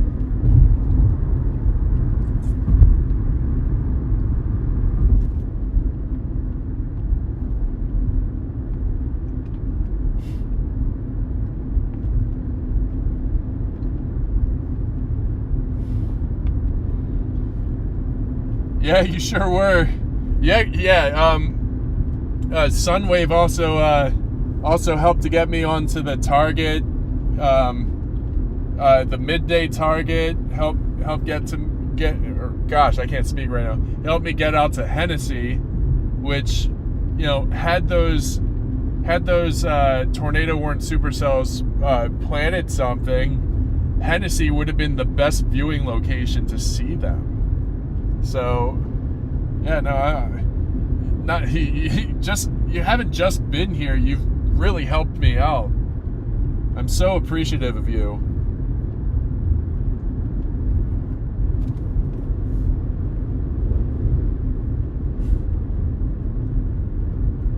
Thanks, Michelle. I'm definitely, I can't say that I'm trying. I'm just being me.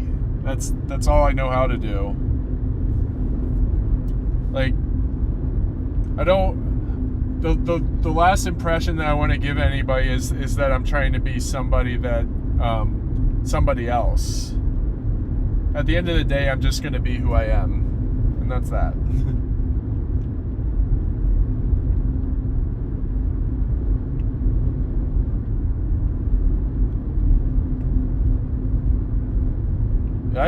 I appreciate you, Mazat. Like, it's so great having you here.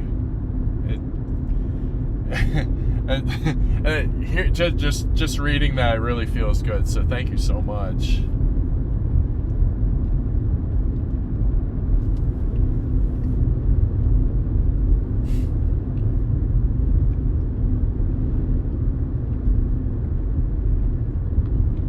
I found Connor Kazareed as well. Last year, I think he was on a high plains chase. Can't remember if it was Nebraska or Colorado, but last year I was in Florida, so I really wasn't able to make it out for the chase. But I was immediately drawn to Connor. He was so high energy. He's so goofy.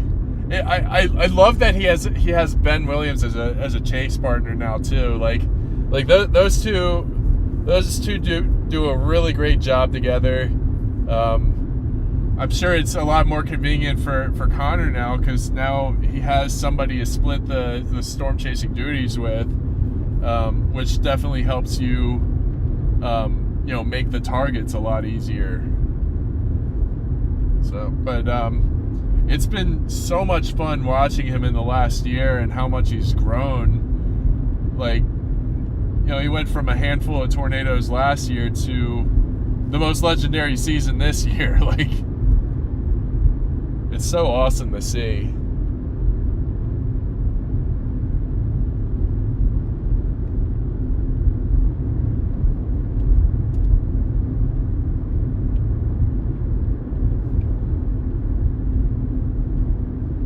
Yeah, they are. They really are. When they were chasing the photogenic stovepipe in, I think it was bigger than a stovepipe. I was calling it a barrel, but that photogenic tornado 2 days ago, how Ben was hanging out the window, catching up all the mud that was getting kicked up by the car, like, it was crazy. He was covered head to toe in mud. That is such a goofy stream, but good God, did they get the best footage ever? Like, that was like best case scenario all the way through. But they're a lot of fun to watch together.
rolling fork. I know I was tuned in to read when that was happening. That was absurd. Like, there's not a lot of night chases where you can actually see the tornado on the ground without the lightning, but you could visually see it through Reed's stream. And if I'm not mistaken, he wasn't in the Dominator. He was in a rental. Same thing with oh god, my favorite one last year was Cole, Oklahoma. Watch that left edge. Watch that left edge. Like, that freaking chase.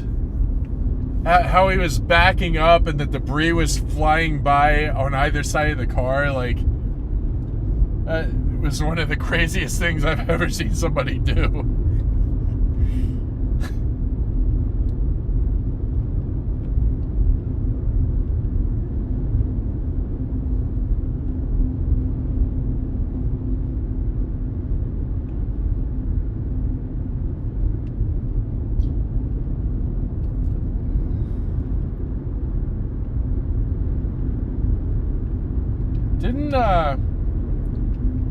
I do remember Joplin, but last year didn't oh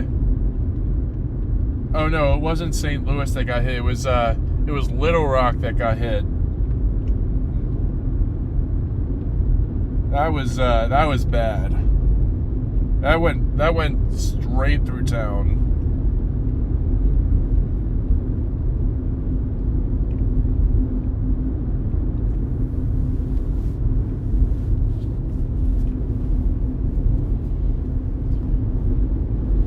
Okay, and then what was it? Was it 2021 or 2020 when Nashville got hit by the EF3? That was crazy. I saw that on all the major news networks.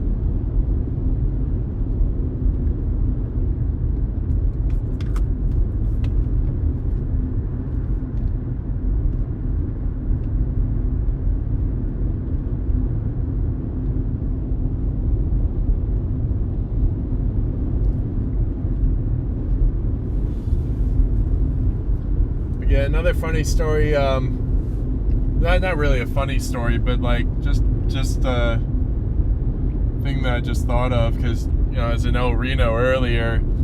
Oh dear, oh dear, oh dear, oh dear. That's why I have high beams on. I don't know what happened to them. Oh dear. Anyway, so the radar and satellite meteorology class that helped me to get into storm chasing, I had a semester-long project where I did a case study on the El Reno tornado.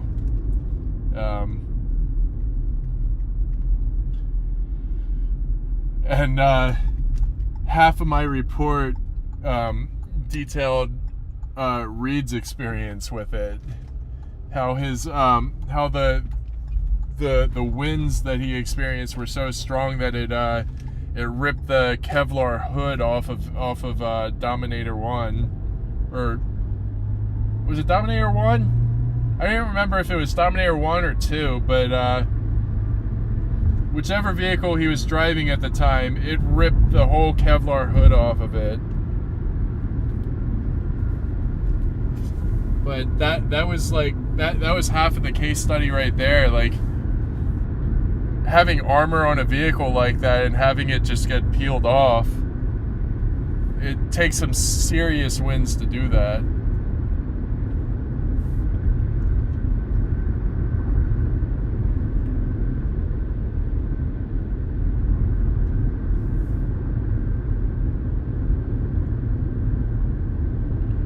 Wait, what?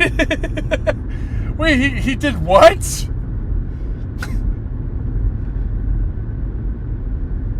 How did he almost take out Jim Cantori during the hurricane? Like, that's awesome.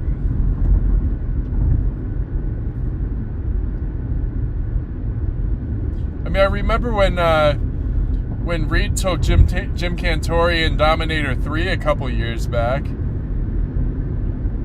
That was super hype. I think that was 2022, if I'm not mistaken.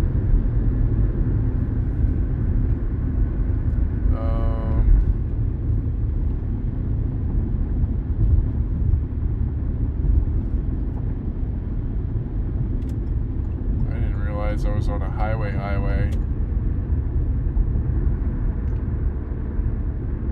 Why do I feel like this is taking me in circles? They have left turns, right turns, up turns, down turns.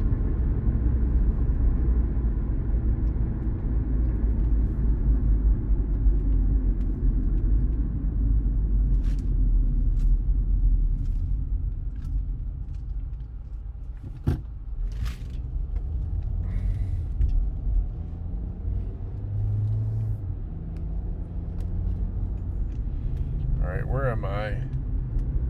I'm at the northwestern edge of the moderate risk now.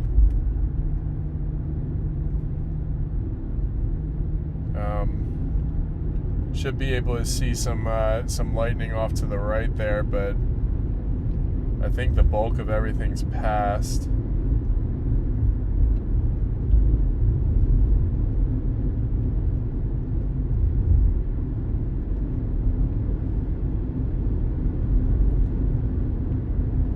But when I get up to Salina, I should be able to get eyes on this tail end Charlie. And this is the reason why I haven't cut off the stream yet, is because when I get up to Salina, there's a chance that that this could be a tail end Charlie and that they could drop something. So, oh, what? You mean the the crayon eating Marines? Yeah, that's kind of a jab that that sailors have for us, that soldiers have for us. Marines eat crayons. You know, instead of calling us baby killers, they call us crayon eaters. Which I took that to a whole different level. Back when I used to go out to Arizona for weapons tactics and instructor course,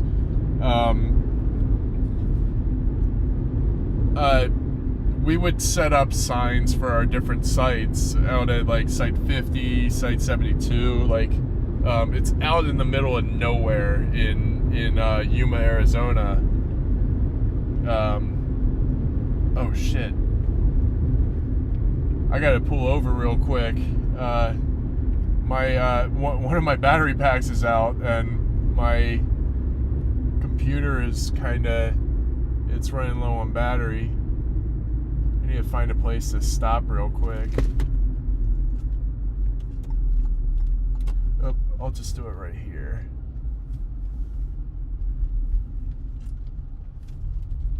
Hold on. Before I finish that story, I need to get this plugged into my other power source.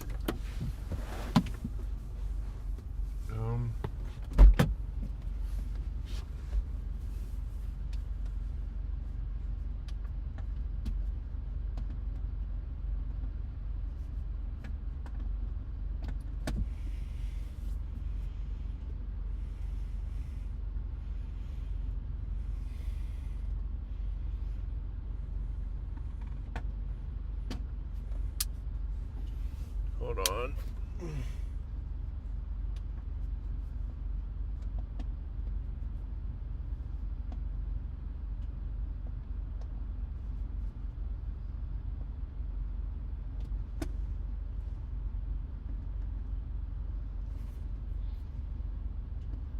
Why is that not plugged in?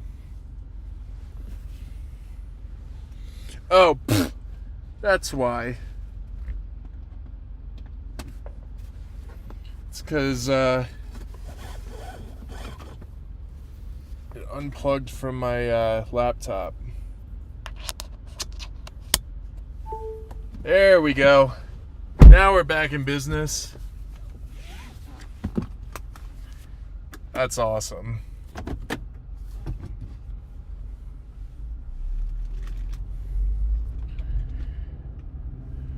All right. Now we can go for another 7 hours, because I guess that's how long that battery lasts, is 7 hours. It's perfect. I have these two 330 watt batteries that have little AC inlets, and that's how I keep my my MacBook powered up through the storm chase. But all my cameras are hardwired. I don't understand really how to get it all wireless until I'm able to move over to an iPad. But the only reason why I haven't done that yet is because I think I need 1,000 subscribers in order to stream from mobile devices. Because I tried doing it after I crossed 100 subscribers, and it didn't work. It didn't go out live. There were issues through the GoPro Quick app, and there were issues through YouTube, and it just didn't let that go out. But all right.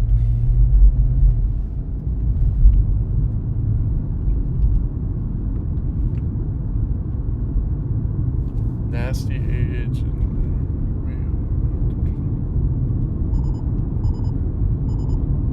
wait, big tornado near Gainesville. Where's Gainesville? The only Gainesville I've ever heard of is in Florida. I'm gonna have to turn off all the spotters again. God, that clears so much up.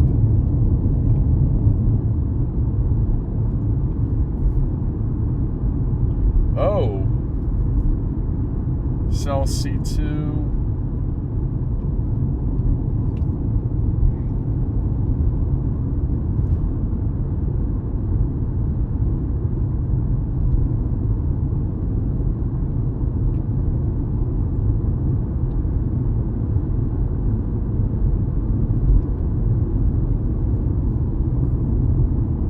I definitely see that there's a tornado warning near Tulsa.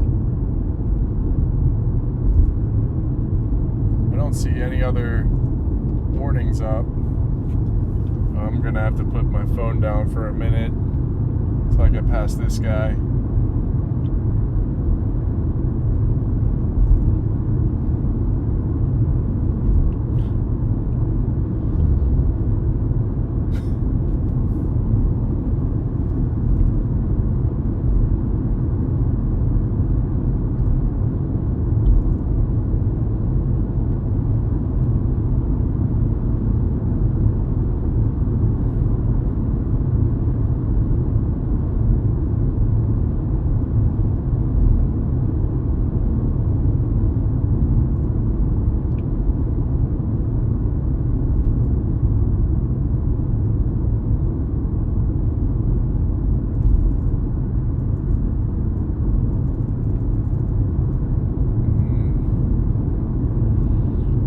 Should be getting into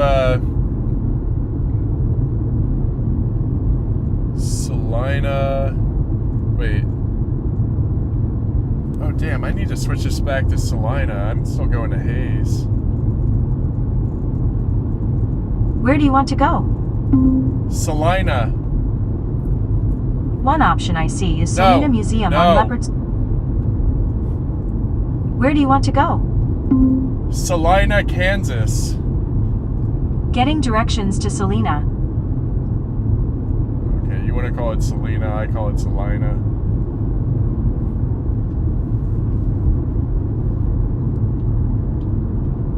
I was wondering why I was, I mean, I'm due south of Salina. I do want to catch up to that tail end storm because, yeah, I still feel like the atmosphere is ripe up there for something, so.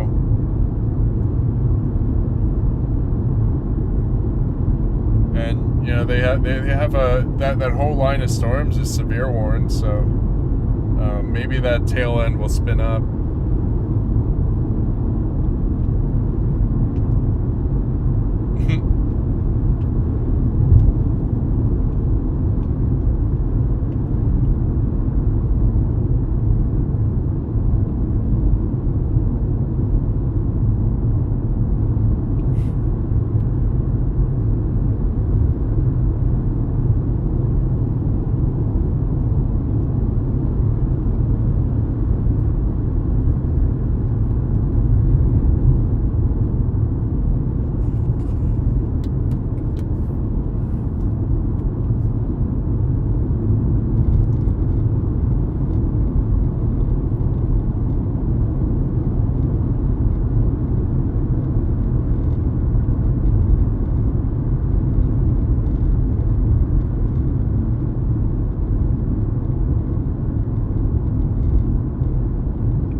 That's what it was.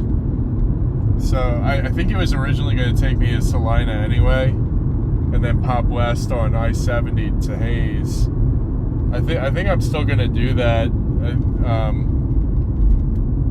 but I'll figure out exactly how I'm feeling, whether I'm good to go or not. I get to Salina, I'll determine whether or not I'm going to continue west to Hayes. But yeah, it's been a really long day. I've been up.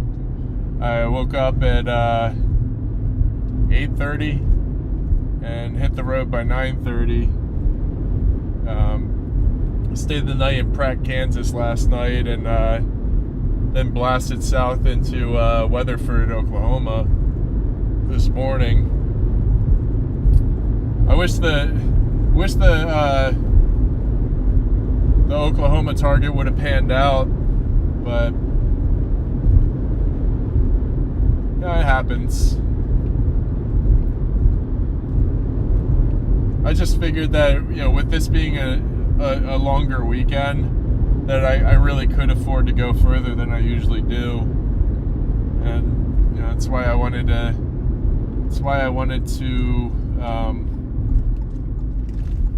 Wanted to drop down to Oklahoma, because I've never even been to Oklahoma prior to today. It was fun. There's a lot of really cool spots. Crossed the Canadian River a few times. Shout out to Connor and his hatred for that damn river. But honestly, that river is really cool. There were a couple of I don't want to say sandbars, but there were a couple of spots in the water where the water was kind of receding around it, and I saw a couple of families out standing in the middle of there, sitting on lawn chairs and whatnot. But it looks like a cool place to just chill down by the water, but at the same time, it's the Canadian River. Exactly, Chappie. F that place.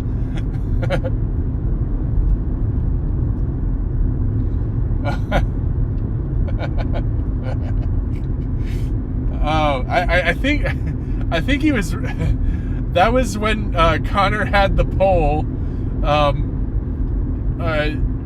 The over under. Whether he'd rage at 10 drivers or not, and he ended up raging at that river even more than the drivers. That was a really fun stream.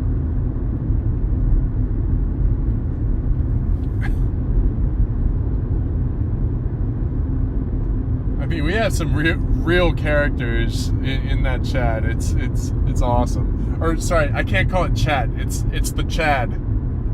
In Connor's Chad.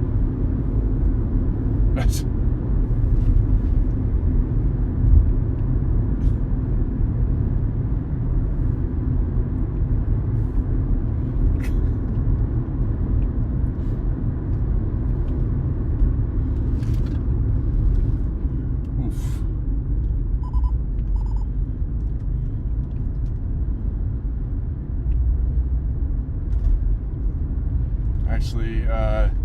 Now that I think of it, this is pretty close to where I got hit by the haboob.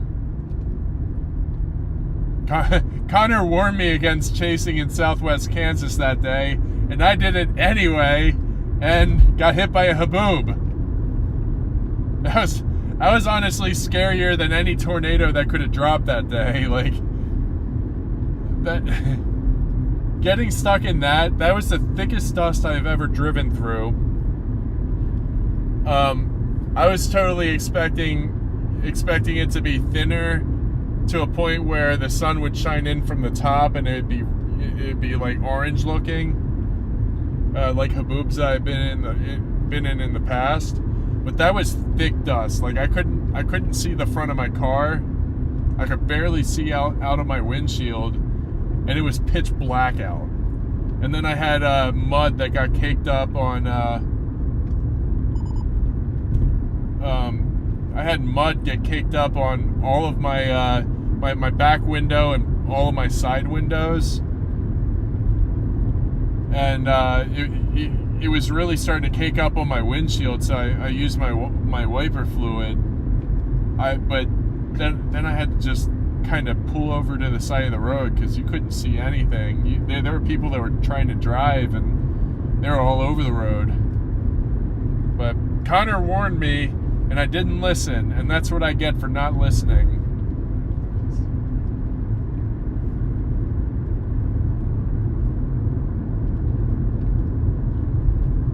Yeah, no, that, it was a traditional haboob. Like, it was a wall of dust that hit me.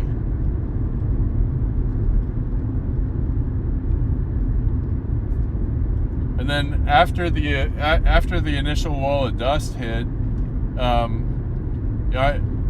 went and pulled into a parking lot next to this building, and we had winds coming in of 100 to 110 miles an hour. So it was like sitting through a Category 2 hurricane for a solid 15 minutes out in southwest Kansas.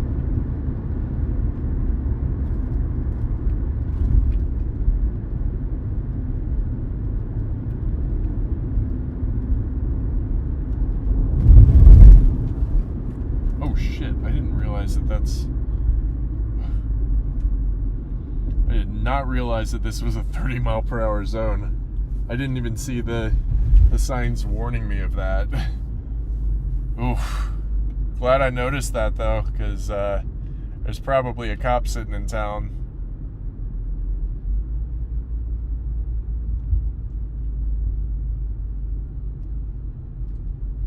Oof.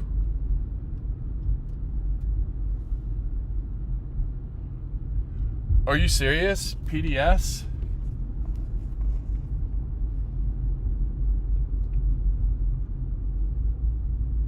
Yeah, I was driving on I-35 earlier. This is the one down near Tulsa. No, it's not. What tornado is it? I feel like I'm missing something here. Pause right here. I'm genuinely curious as to where this tornado warning is.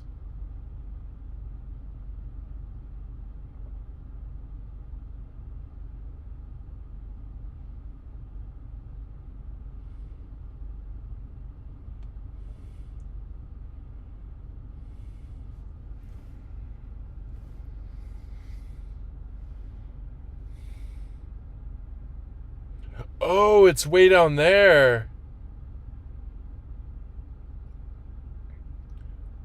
Okay, yeah, now I see it. Observed PDS. Oh, and the northern one is PDS too. What? Or I'm assuming it's all the same storm. Oh my god. Holy crap.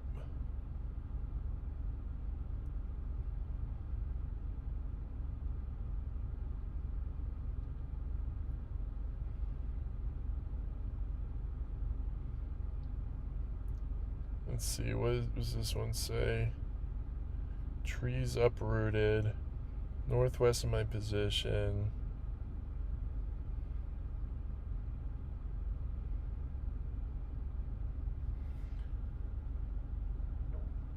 Okay. Alright, yeah, that does look mean. That's a renegade storm. There's nothing else around it. It's just one storm.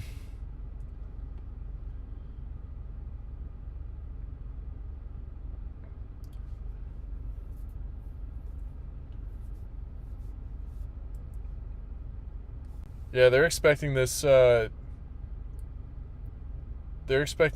to continue for at least another hour.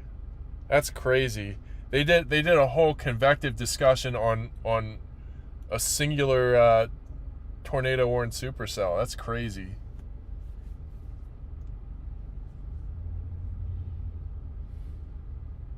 All right, I'm gonna continue up towards Salina, because I still think that there is. Oh my gosh! I just did again. Knocked out my power cord.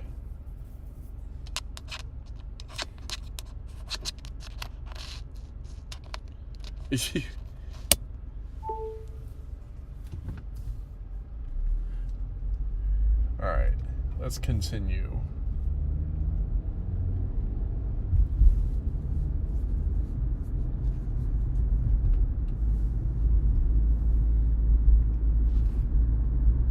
Yeah, I got another 32 miles on this road, and I think I have about 70 miles total to get to Salina.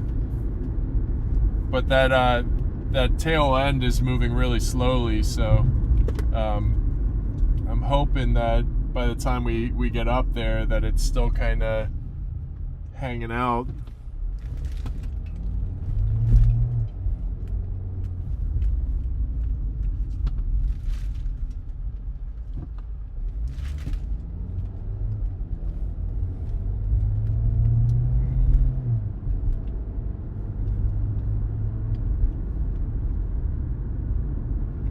Alpha mom.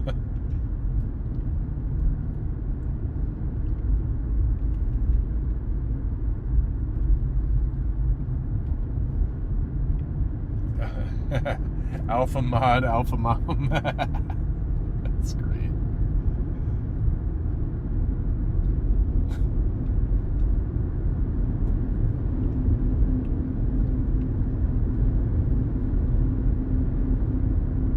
Alrighty.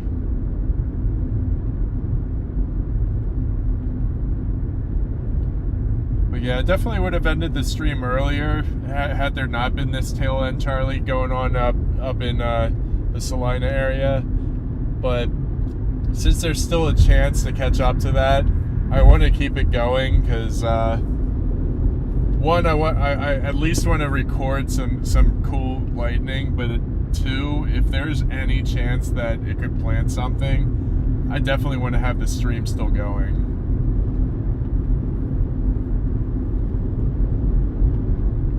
So I should get to Salina here in an hour, you know, just before midnight. So hopefully we do end up catching up to it, and at the very least seeing another lightning show. But I don't want to totally discount the possibility of seeing a tornado tonight too. But damn, that I had no idea that renegade was even there. It looked, you know, when I left central Oklahoma, it didn't look like anything new was forming to the south. So that might have been a longer track supercell.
want to know something funny about Brandon though?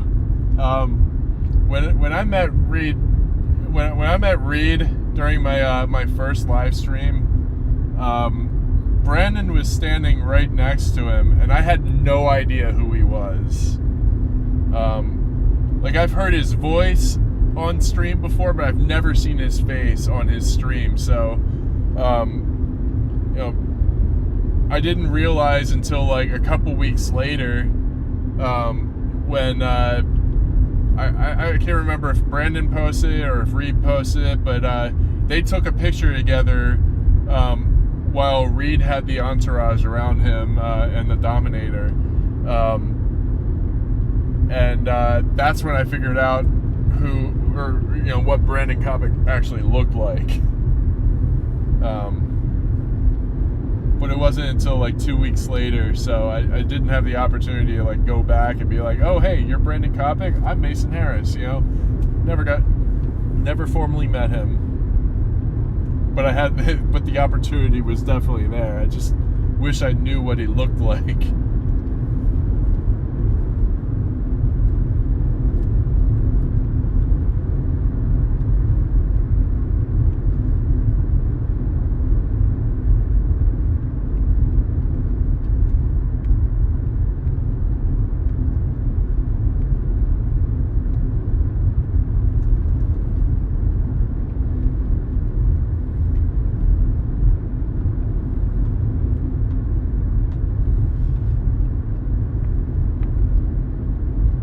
Sure that this is a 45 mile per hour zone? I can't even tell.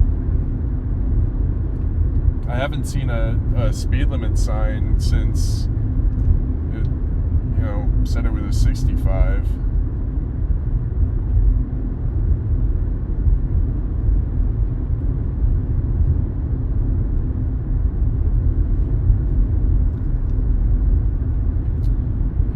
To turn off your high beams, man. I'm not turning mine off until you do. There we go.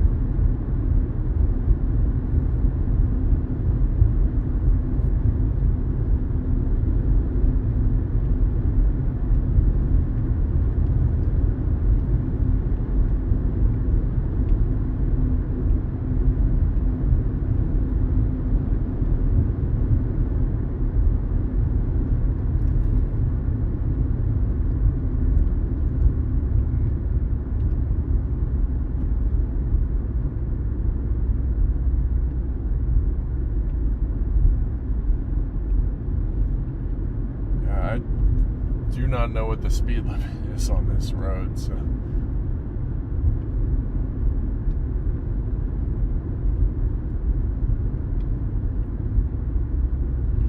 no, I probably watched Brandon more last season. Legitimately only watched Vince for an hour. No, I don't even think I made it through a full hour with Vince. But the stream that I caught him on, he had like a tornado nearly drop right on top of him, and instead of hanging out near it, he fled. He drove as far away from it as possible, and was basically going on this rant about how scared he was, like how freaked out he was, and he was pissed off at Brandon because he felt like Brandon ditched him. Like that was kind of a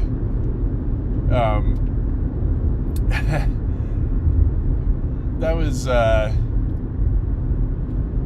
I just resorted to watching Brandon stream after that because I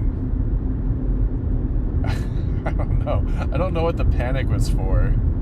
Like, yeah, it almost dropped on you, but once you got out from underneath that, like, you could have had a really good vantage point to chase from, but I could definitely relate to that too, because I've been in some situations this year where I've gotten that scared. So the Haboob was one of them. The first chase in Kansas, It was a Renegade supercell in Dodge City. There was nothing else that had formed that night, and I really panicked when I started getting hailed on, because I had driven right into the core of this storm because I didn't know the road networks. So I was trying to shield my windshield from the hail so that it wouldn't shatter. So I put the front of my car into a ditch. And while I was sitting in that ditch, somebody reported a funnel cloud directly over my position. So I mean, I've been scared a few different times throughout this season, but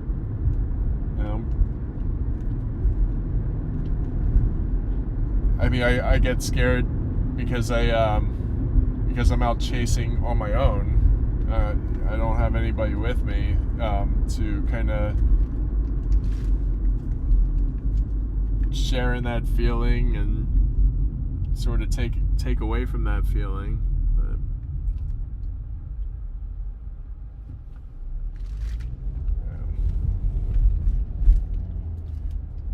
I do want to do what Connor and Ben did this year, converging into one vehicle. Definitely hope to find a chasing partner or two to be able to do that with, because I'm definitely envious. Having multiple people in the car means that each person has to do less in order to lead a successful chase. So that's a goal. That's a goal for the next couple of years, is to find at least one chasing partner, if not two. Abby will come out with me from time to time. We've chased twice this year together. The first one was a bit of a nothing burger chase in Nebraska. I don't think anything went tornado warned that day. At most, things went severe warned, but we actually never caught up to that line of storms. And then a few weeks ago, we did another moderate risk chase in Kansas. So we ended up going out to Salina, and then we dropped south towards Wichita. And then we ended up in the extreme northeastern part of the state, where we actually were in 2 tornado warnings. One of which I don't think it ever dropped. The first one I don't think ever dropped, the first one didn't drop. The second one did, but we never actually saw it on the ground. But we smelled the pine, smelled the snapped trees and whatnot. And then later on that night, we ended up in southwest Missouri, and we saw power flashes a couple of times, and that ended up being a confirmed EF2 tornado. So while we didn't actually gain visual of the tornado, we saw the power flashes, and I guess that's enough. I guess that counts. I don't know. But yeah, Abby will come chasing from time to time when she doesn't have work.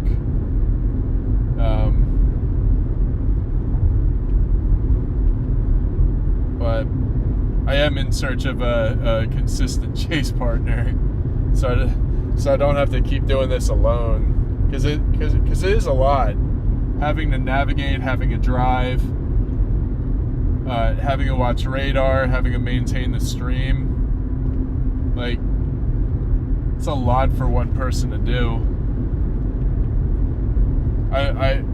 I'm very fortunate though, because once I start up the stream, I can be very hands off with it, but I do keep the YouTube window open so that I can keep a close eye on chat and, you know, jump in whenever. But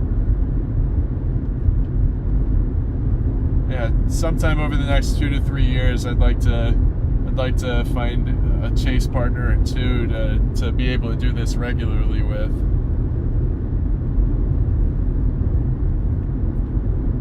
But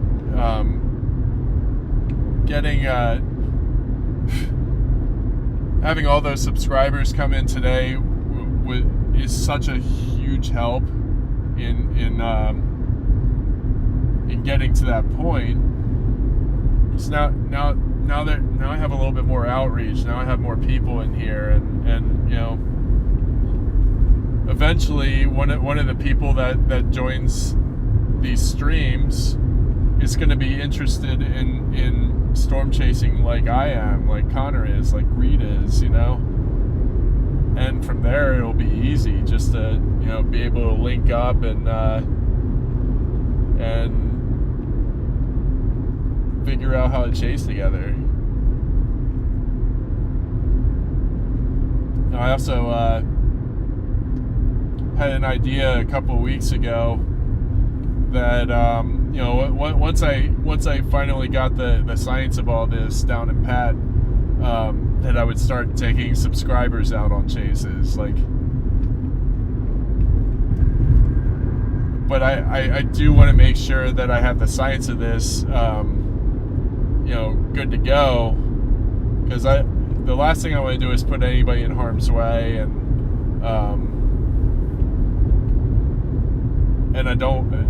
you know, if I'm bringing subscribers out, I definitely don't want to waste their time, because it's a little different than tuning into a stream. It's actually going out and doing the thing, and it's a commitment that's an all-day commitment. So,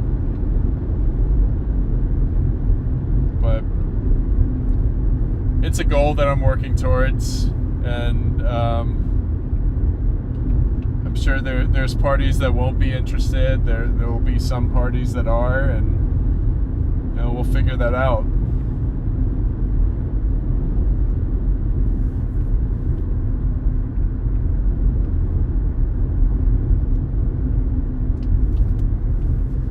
Used to be a chaser a long time ago.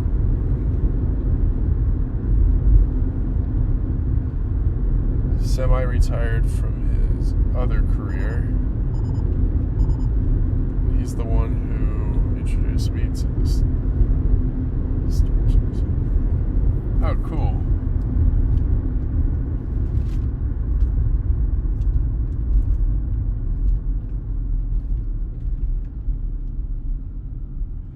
Introduce you to storm chasers as in the show, or actually introduce you to actual storm chasers? Because, you know, either way, that's really cool. Yeah, no, I definitely know that I'll get there. That's, you know, that's why I'm kind of setting it out, you know, a few years in advance. Like, you know, there's a chance that I could find somebody soon. There's also a chance that it could take some time, but I do know that I'll eventually get there. I'm not worried about that. I'm not concerned about that. I definitely think that that the pieces will fall into place. But I'm, you know, just kind of putting it out there that that's just something that I would like to see happen eventually, is to, you know, put together a team and, you know, go out chasing with people, so I'm not having to do not having to do everything on my own.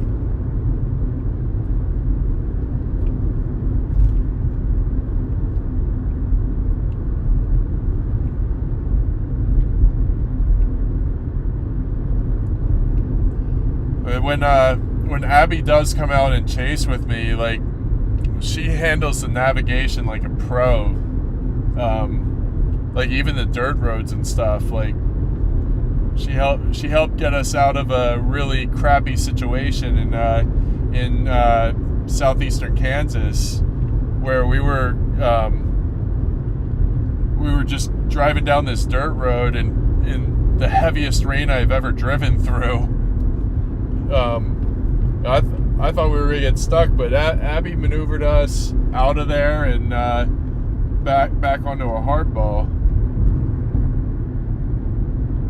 But having that sort of help, it's really useful. It definitely simplifies the chase process.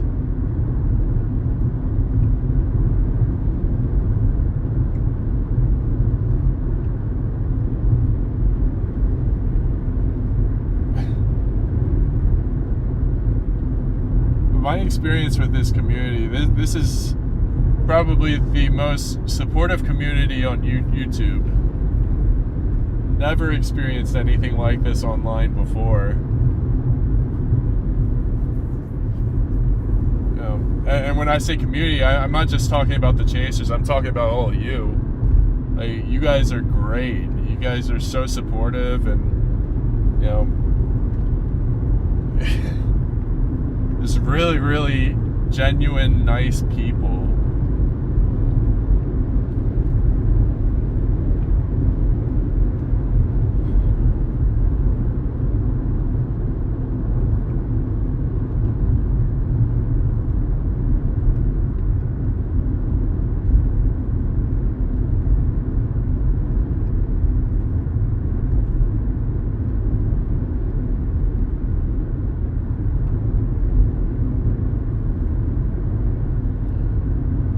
Thanks for not lowering your high beams.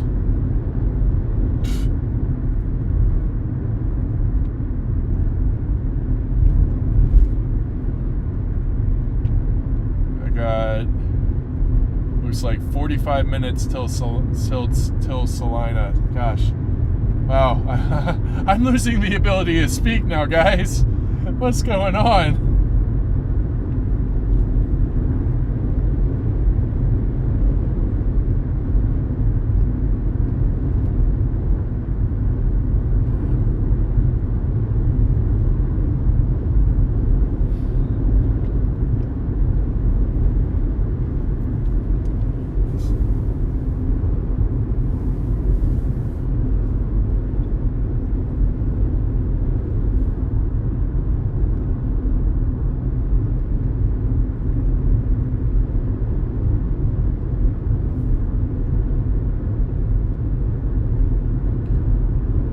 So I definitely plan on tuning into Connor as much as possible, because every time I watch one of his streams, I learn something. He might not be trying to teach anything, but I learn something every time. Like, just the approach and retreat, when it comes to a target supercell.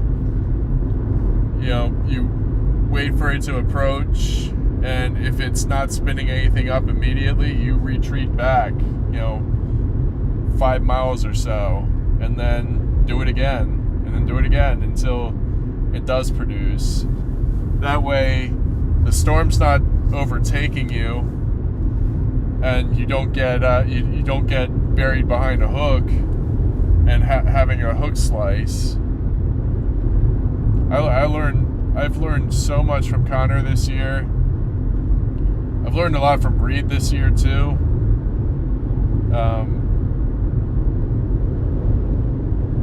Just God, it feels like just about every stream Connor is at least intercepting one tornado.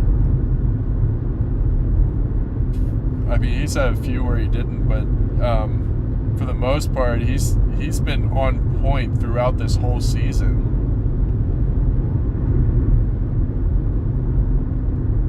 So the more that I can pick up from him, the more it benefits my chasing. And Connor's an open book. He's very, very forward, very open, and it helps significantly.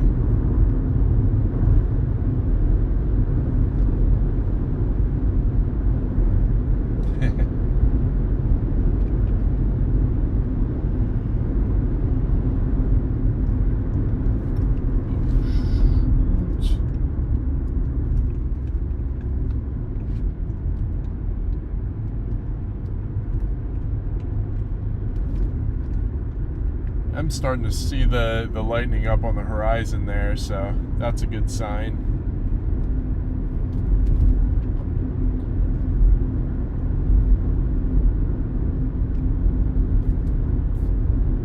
And let me take a look at the radar.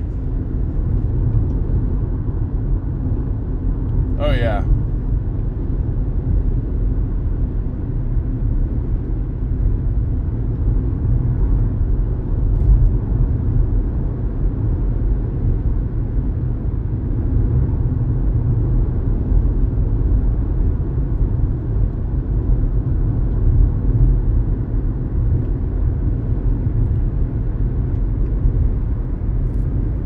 I've got another 40 miles to go. Oh man. Where did that go?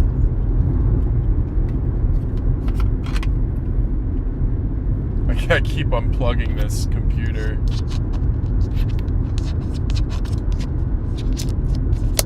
There we go. Plug back in.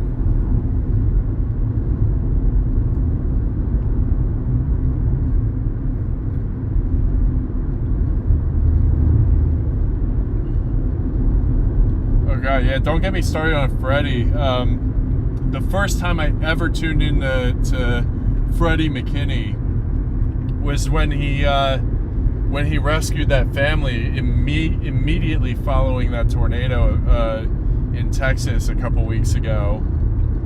It's the same day that he hit 100,000 subscribers, and you know, I mean, it's obviously with good reason because of that extra effort that he puts in to provide, to be a first responder and to provide assistance for people in need. You know,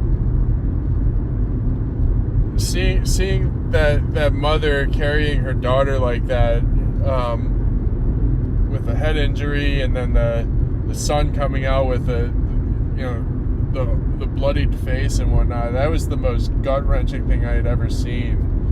But so thankful that Freddie was there and was able to give them the help that they needed, because that situation could have been so much more dire.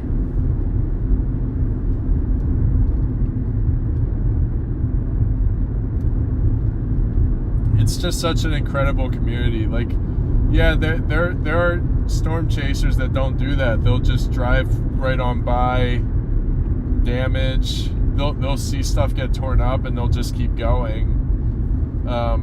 But at least the storm chasers that I like and that I keep following. Connor goes out of his way to help people. Reed goes out of his way to help people. Brandon Kopic and Freddie, like those guys will drop everything to help people out.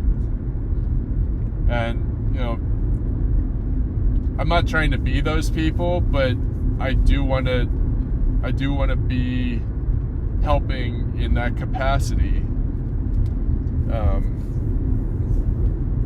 So they're definitely great role models when it comes to helping people.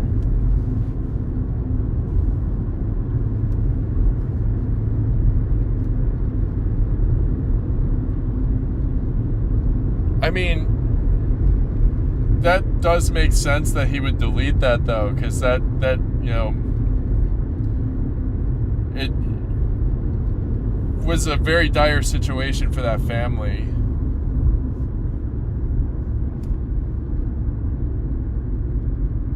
Like, I'm sure he deleted that just out of respect for that family's privacy, which is a commendable thing to do, because that's a lot of hours that he streamed for that day.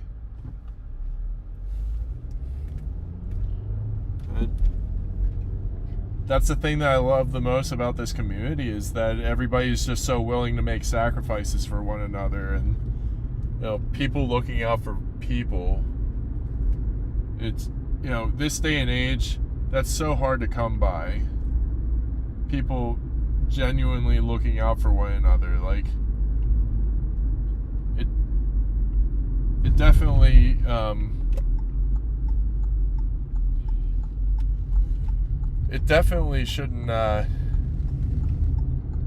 shouldn't be unheard of. It sucks that in a lot of cases it is unheard of. But I'm just really thankful that you know, our guys go out of their way to help other people. Like, it's just a great way to live. You know, and it's comforting knowing that there's people out there in the world that are like that, because all too many times you run into people that are just in it for themselves. But when you have people that'll go out of their way to you know, provide care for others, you know, complete strangers even, like, that just warms the heart every time. That's the type of life that I want to live, and those are the types of people that I want to live my life with. They're, you know, those are the best kinds of people in the world.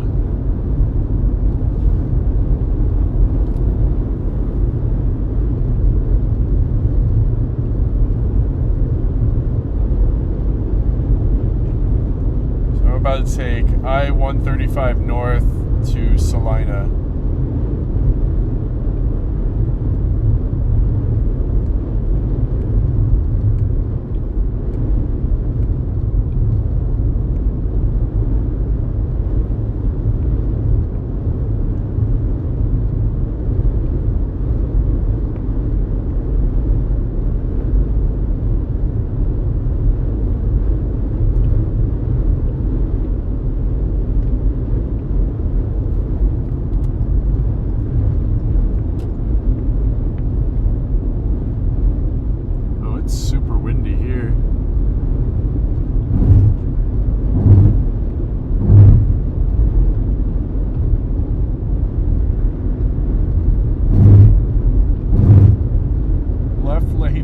Left, right lane turns right. Imagine having to spell that out for people.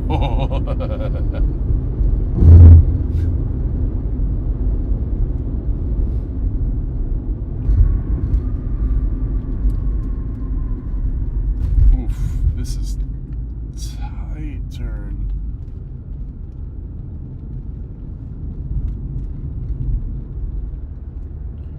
There we go. Now I'm heading due north.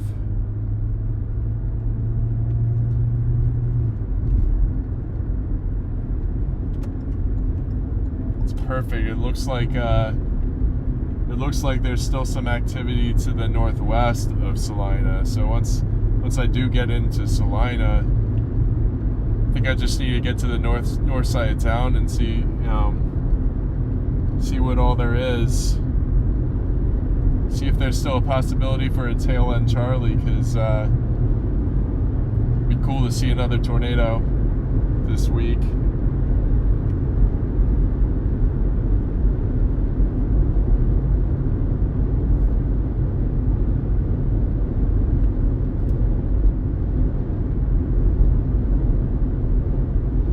Yeah, no, I have an international first aid kit that I bring with me on every chase, and I also have like this bucket of survival food, like stuff that you don't need a stove or anything to heat up.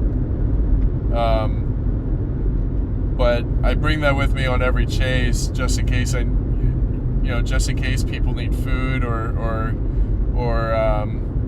in case they need medical attention. I've been trained to use every item in an IFAC. That training came in the Marines.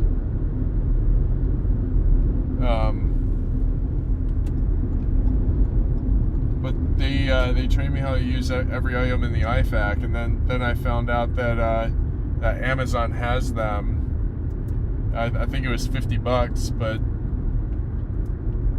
that's $50 that I don't regret spending, because I know eventually I'm gonna be on a tornado that damages houses and stuff, and I want to be prepared. I want to be able to provide first aid to people that need it, because oftentimes as a storm chaser, we're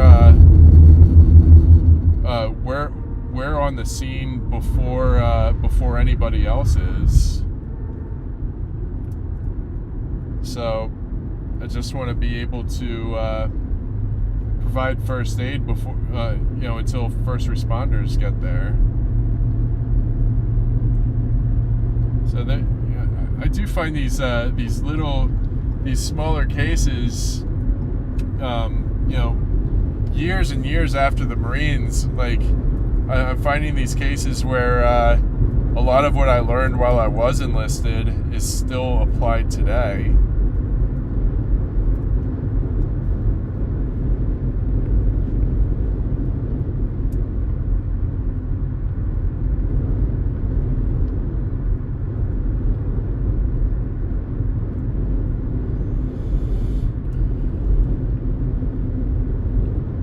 Which I'm glad, because that whole 4 years I was doing a job that I didn't like.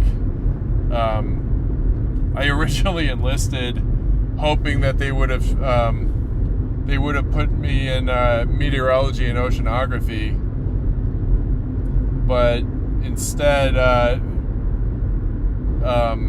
the Marine Corps kind of screws over new enlistees a lot of the times. And sticks them into critical MOSs. MOS just means military occupational specialty, and a critical MOS is something is an MOS where people generally don't enlist into these positions. They typically pick other fields. So my itinerant air traffic control ended up being a critical field at the time. So, and it was a field that was quote unquote adjacent to meteorology and oceanography, which I think is total bull hockey, because itinerant air traffic control has nothing to do with weather or climate or oceanography or any of that.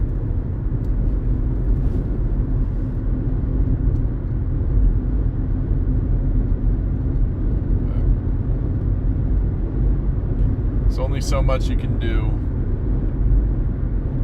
That the military is truly a job where you will always feel like just a number.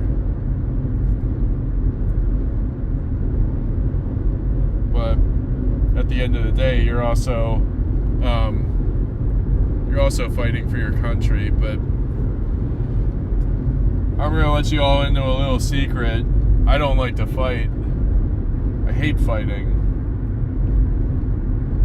I really don't like. I don't like getting into arguments. I don't like the negativity that's associated with it, and I always want to treat people better than that. So being on a fighting force was kind of it really tore me apart, because I didn't believe in what we were fighting for in Iraq. It was a great deployment. I thoroughly enjoyed being out there, but I didn't agree with what the mission was, and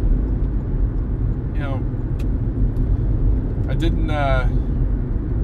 didn't like that what I did in the military indirectly caused death. It didn't directly cause it, but indirectly. So I still had the guilt of that weigh me down.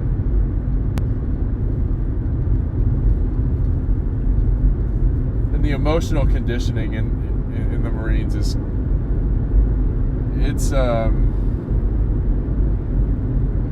they teach you to love seeing people get blown up and whatnot. military is kind of ugly like that.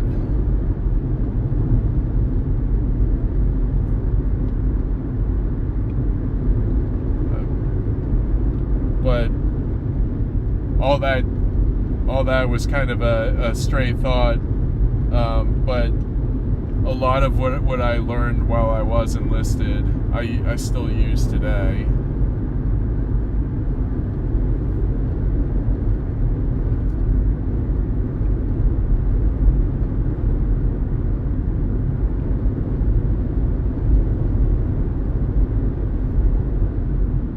Yes, that's the word I was looking for. Thanks, Vanessa. That is so accurate. They desensitize you to seeing people get blown up and seeing people get wounded, and they really try and teach you to celebrate it. And that's ultimately why I got out after 4 years, was because I felt so damn guilty about it. I'm one of those people that wants to do right by everybody. So just knowing that I contributed to the harm of people was overwhelming. It was too much for me.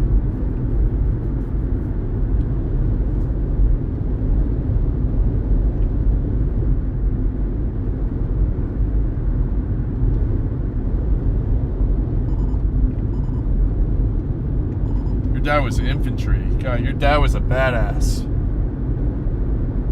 Or is a badass. Oh wait. That was Michelle. Yeah, it was a badass. Yeah, yeah.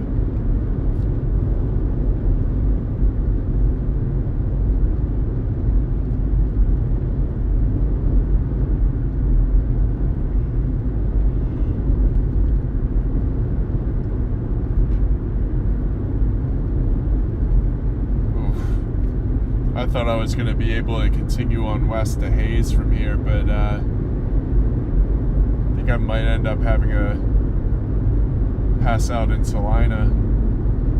I'm starting to feel the weight of the day, and it's heavy.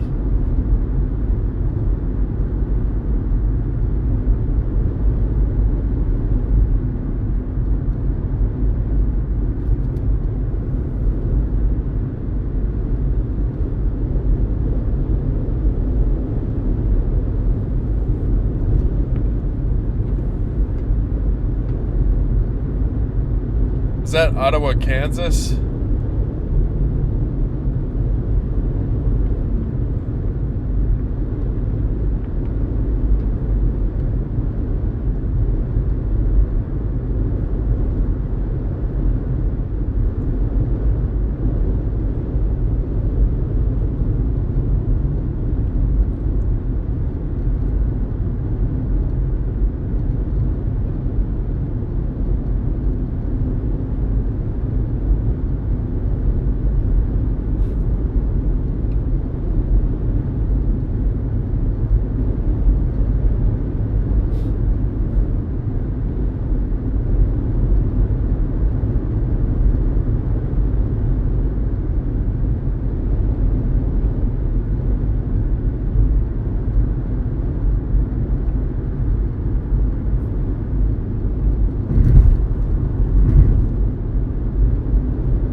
Got 20 more miles till Salina.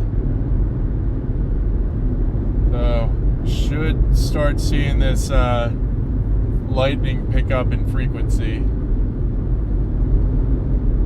Oh yes, it's all over the sky right now. A lot of that whole line of storms is paralleling I-70 right now. It's so cool.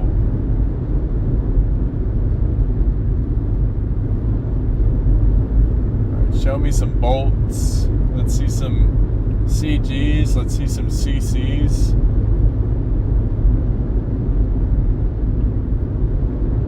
Speaking of CCs, I haven't had an opportunity to pull up the correlation coefficient since Monday.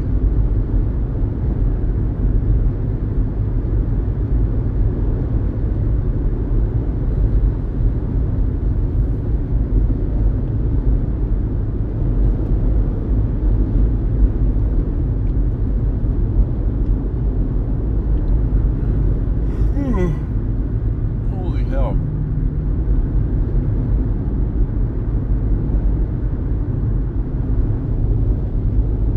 Yeah, I'm 100% certain that I'm stopping in Salina tonight.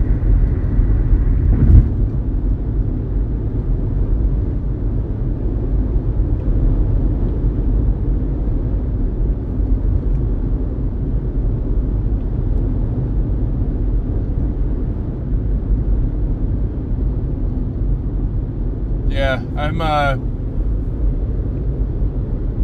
about 20 minutes away from Salina right now, and that's gonna be where I end up hanging my hat tonight,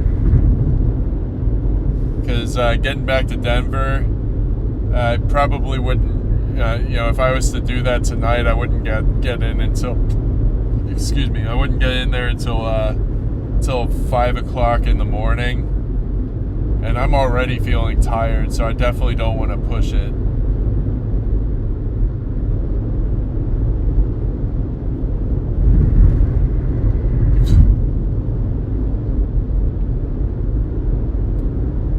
She'll be fine. She handled last night just fine. But at the same time, I really do miss her. I hate going such a long distance and such a long time without seeing her, because that part sucks.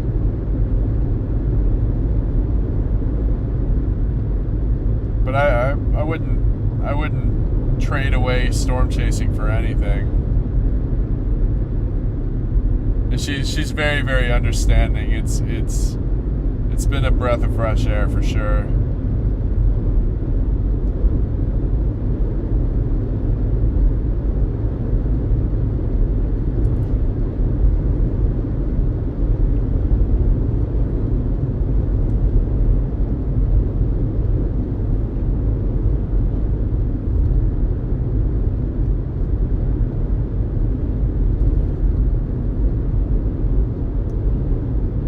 I really appreciate that. Yeah. Connor's done this a number of times. Chappie's done this a number of times. Like, just the amount of times that those guys have been promoting this stream is just, it's crazy. I never expected it. I'm totally appreciative of it. And I thank every single person that came out from Connor's stream to help support me. Like, it's awesome. I appreciate everybody so much. It means the absolute world to me. Oh, my back camera just fell off. Might need a new mount. But yeah, no, I really, really appreciate all of you so much. Like, you guys have really made me feel really welcome in the community, and you've been so supportive from the start. I'm so grateful to each and every one of you.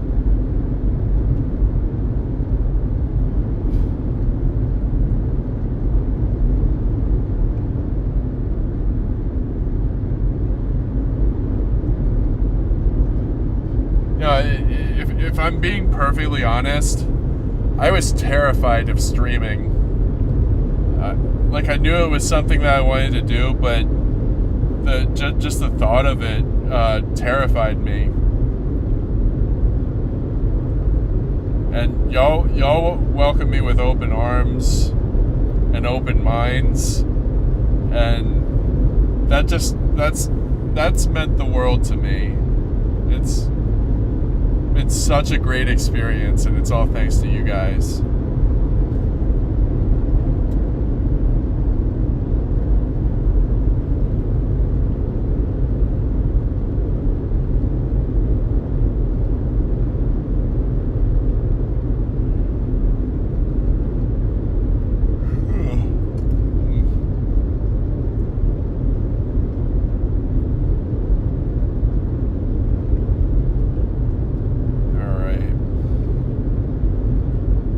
Get into Salina, I'm gonna drift a little north of town so that I can focus on this lightning for a bit, and potentially see something.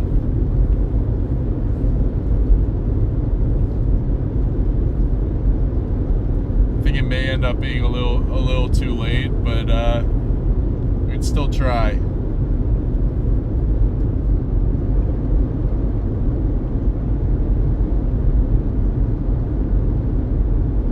So I got 8.5 more miles to drive to the north, and then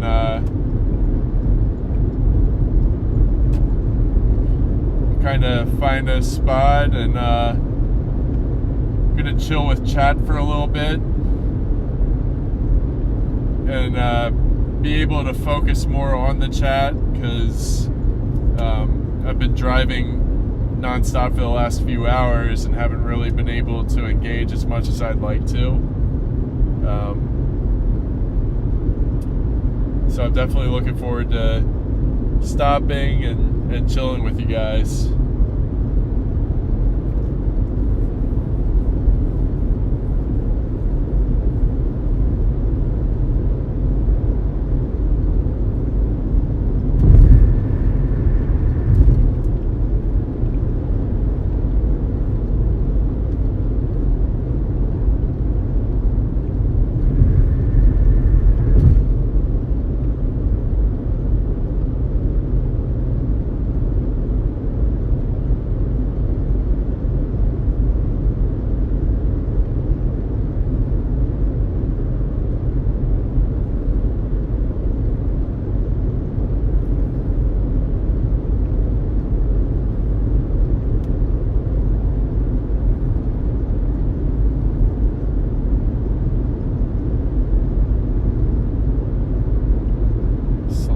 Next 5 exits.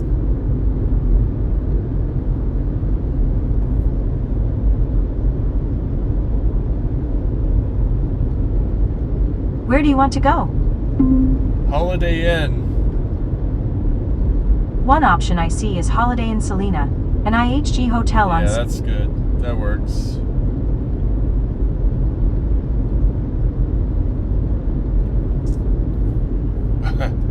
Hey, the weight of the day is finally really starting to lean into me. So, gonna find this Holiday Inn, and then see about getting north to this lightning and storm and whatever.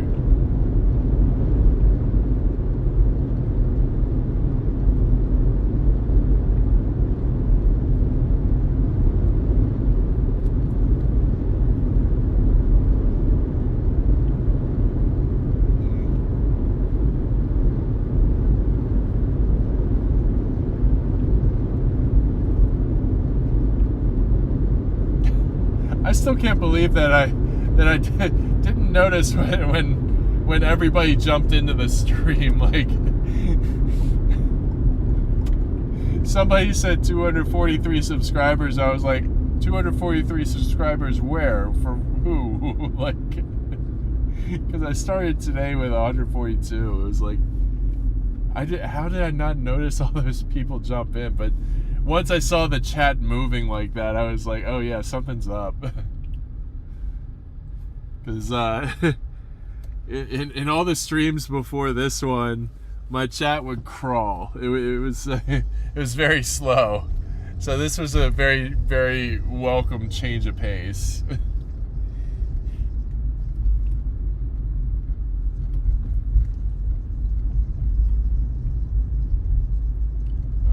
Go straight through here. I can't imagine that any of this fast food is open right now. It's almost midnight.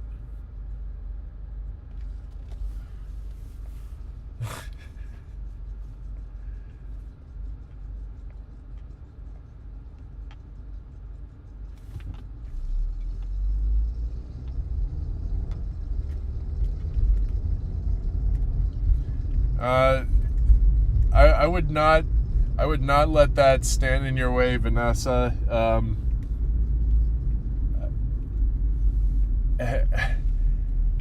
I believe Abby is the 15th person that I dated in my life, and out of 15 people, 12 of the people that I dated cheated on me. So definitely don't give up, because I mean, Abby's the most loyal person I've ever dated. I'm gonna go ahead and I'm in a Lowe's parking lot, and I'm just gonna go ahead and turn this towards the lightning. I think that's where the lightning is. I can't tell. Where is it? Where is it? Where is it? Where is the precious? I can't even tell where it is. I am pointing north. So that's where the light... Oh, okay. That's why I can't see it. It's right up on the horizon over there on the right.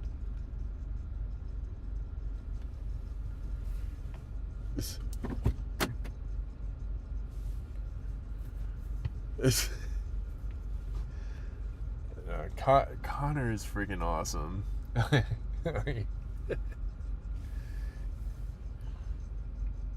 Yes, Franco and Michelle have been here since day one, since minute one.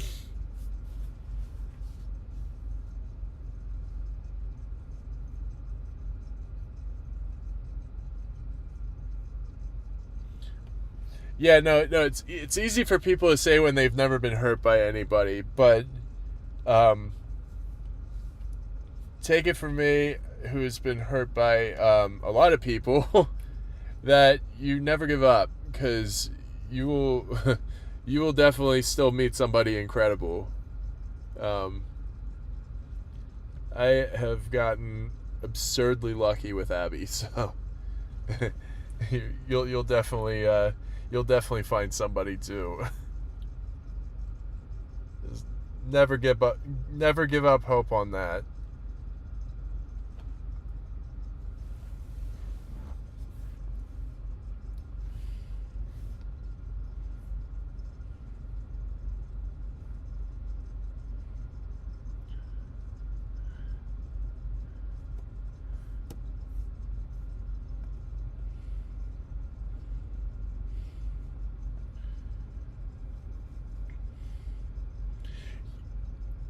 Yeah, dude, that's pretty incredible that you know, at such a young age, he's figured out what he wants to do with his life. Like, that's awesome. Like, when I was his age, I had no idea. Like I had somewhat of an idea of the direction that I wanted my life to go, but I had no idea what I was actually doing with my life at that point. Like, I'm telling you, the younger group these days is a lot smarter than the younger group of or when us millennials were younger. Like, I feel like a lot of them have their heads screwed on the right way, and it's really nice.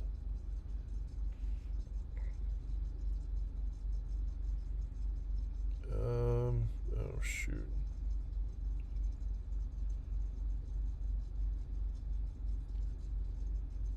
So looks like the storm that's to the east of Tulsa is radar confirmed.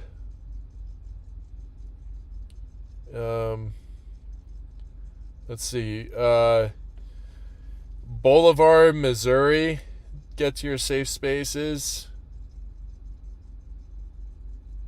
Radar indicated rotation. It looks like a QLCS mode right there.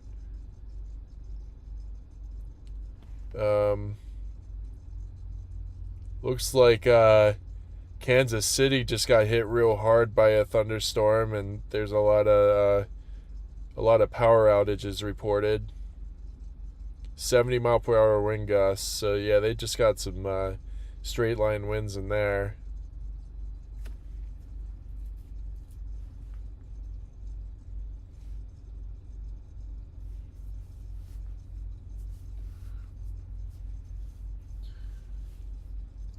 Oh yeah, no, yeah, definitely don't give up. I've been married before, and that didn't work out so well either. But you know, even after going through those crazy breakups and divorces and whatnot, well, not divorces plural, it's just one divorce. But after going through a divorce and after going through all those breakups, you know, I still knew that I wanted a partner. I still knew that I wanted somebody to be with for the rest of my life. So you can't give up on it, because you will find it.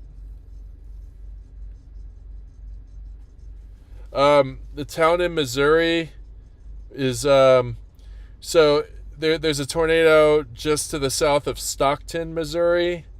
And it's heading east-northeast, so Bolivar, Buffalo, Lebanon, those are places that really need to keep an eye on this.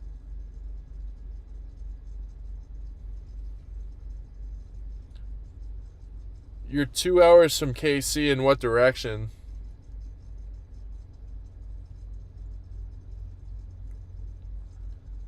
Oh, damn. That storm down to the southeast of Wichita is still cranking. Oh my God, that's a textbook supercell right there.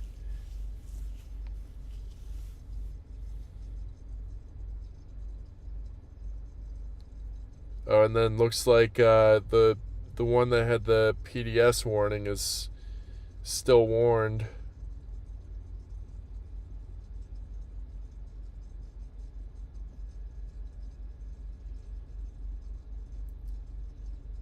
So yeah, there's 1, 2, 3, 4 tornado warnings right now.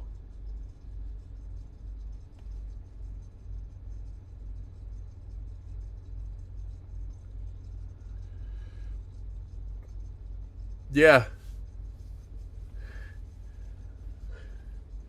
Better out than in, that's what I always say.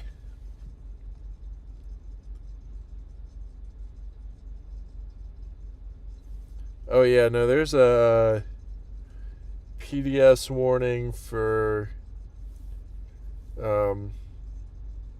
where is that? What state is that? Oh, that's northeastern Oklahoma. Getting ready to head into Missouri, just north of the Arkansas line. You're in Marshall, Missouri. Gotcha. Oh, I can see Marshall. So it looks to me like you're gonna have some stronger winds pushing in through. Wait, no, that doesn't even. Doesn't even look like that storm's there anymore. Yeah, no, it looks like that storm kind of rained itself out, and you're just going to get some showers, at least for now. There's some supercells that'll pass through in a few hours, but doesn't look like anything too severe.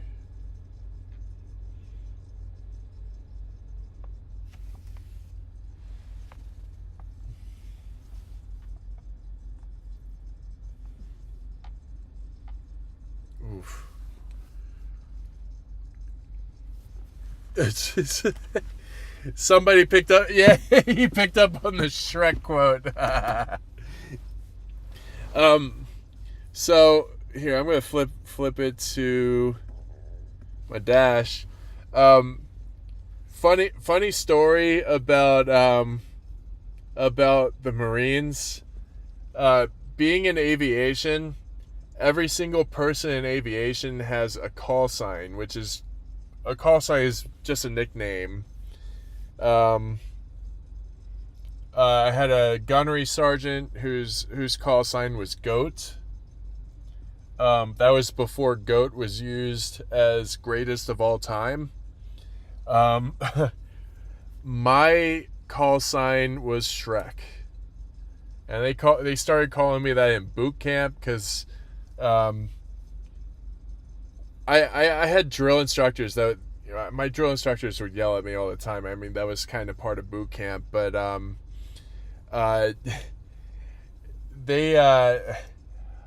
I would try and trip them up and try and make them break character and laugh. So when they would be, yelling at me, asking questions and whatnot, I'd be responding with Shrek quotes. And then one of my drill instructors caught on and gave me the call sign Shrek, and that stuck for the entire 4 years I was in.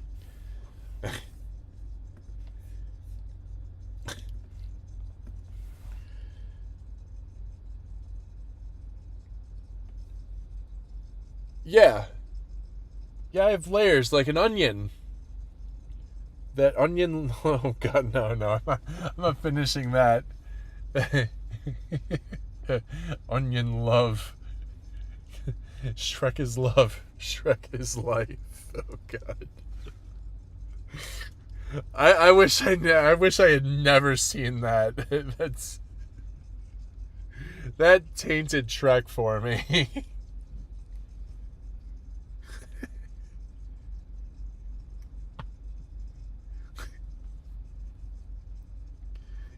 Yeah.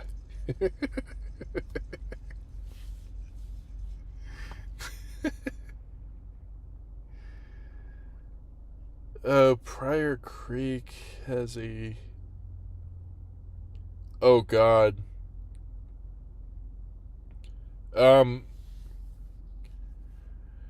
Claremore, Oklahoma just got decimated.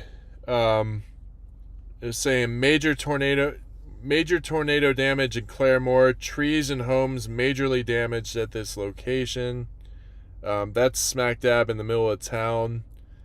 And now that tornado is over Pryor Creek and Salina, Oklahoma.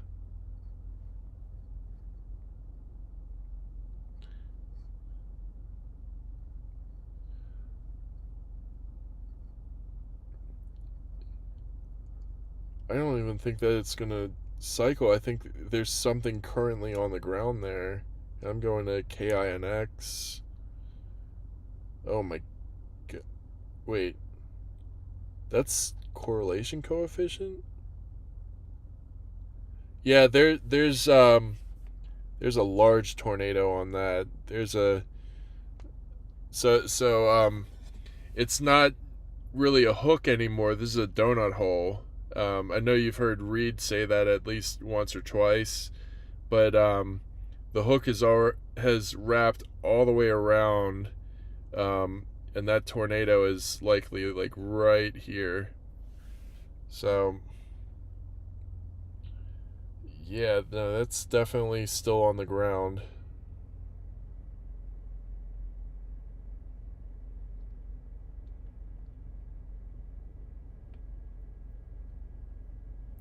Oh well, I need to hold it up higher so that you can see it, but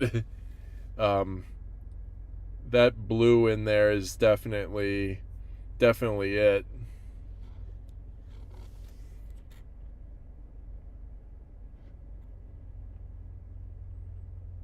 That's wild.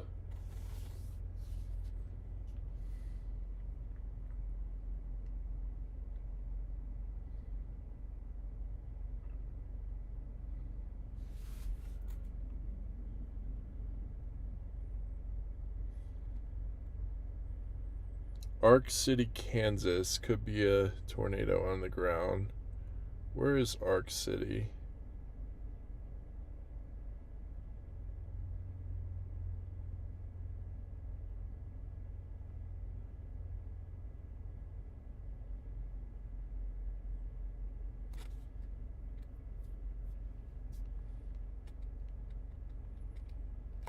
There's that one. There's that one. Oh, Arkansas City. Gotcha. Damn, I wish I had hung out in Wichita a little longer, because could have been chasing right now, but let's see. Tornado and golf ball size hail. Yeah, it's definitely really hard to tell.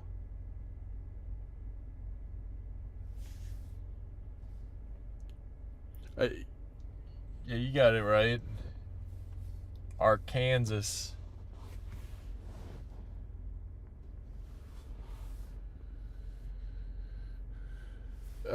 No, Joplin is in Missouri.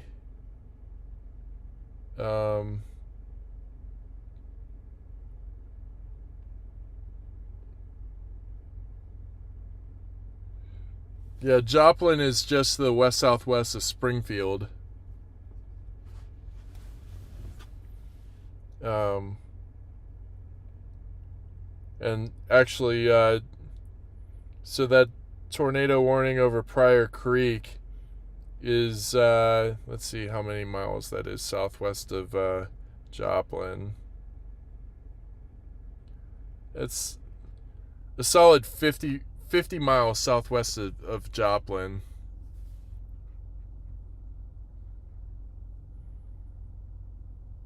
That's fortunate that that Joplin's not getting any of this action.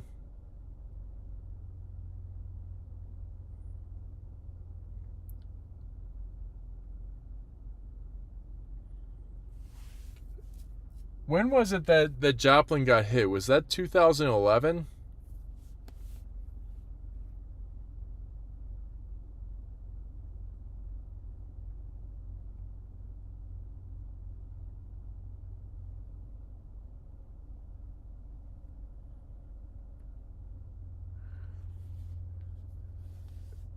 Wait, Bryce Shelton turned into a tornado tonight.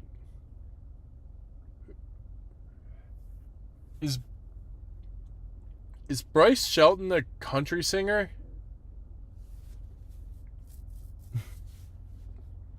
Oh, turned into one. Wait, what? Hit the edge but made it out with foot down.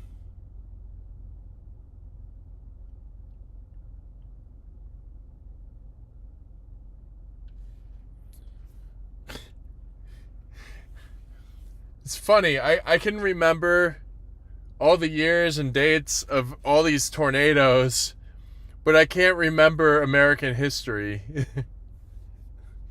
Oh, Blake Shelton. Okay. Because I saw that name on the map today and yesterday. I was like, I thought that was a country singer. Like, I did not know that. Yeah, okay. No.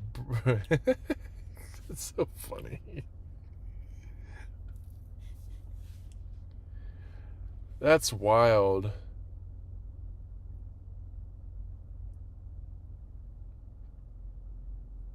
Oh, wait.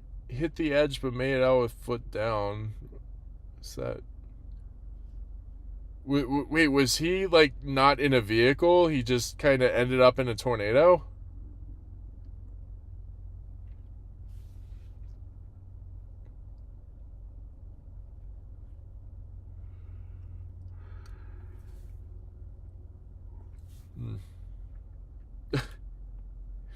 Yes, sorry. My head's all over the place right now. We've been at this all day.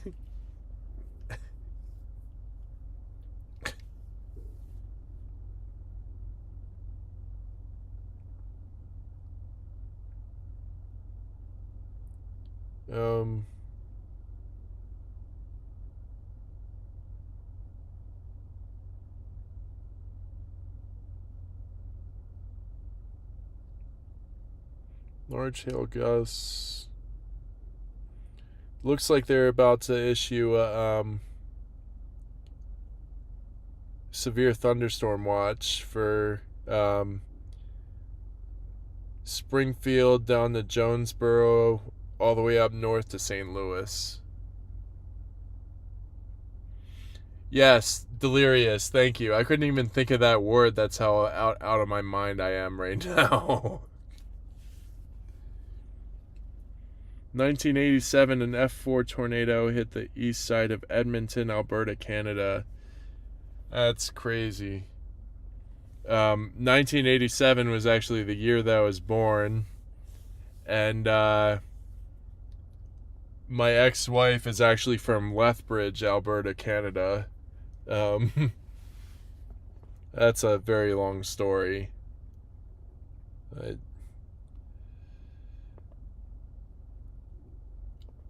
Oh my gosh.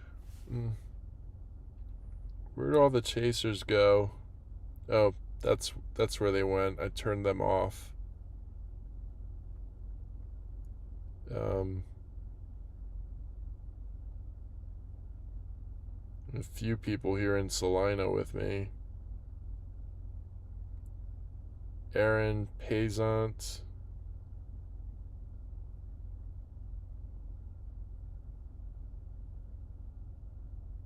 I can't pronounce these names.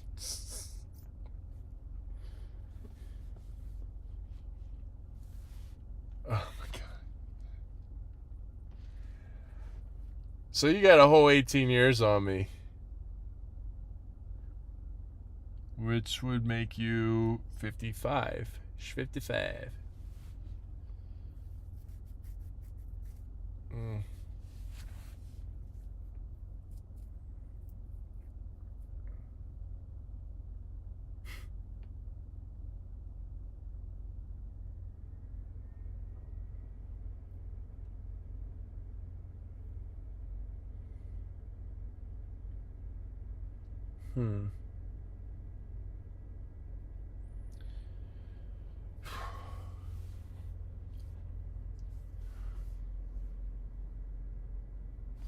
Where's my Wawa?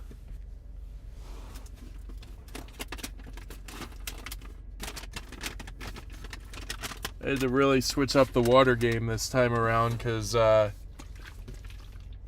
last time I brought normal water and I burned through all my electrolytes and was cramping, even though I had drank like 5 liters of water. So I had to switch it to alkaline water this time, so I had my so I could replenish my electrolytes, because that cramping is no joke.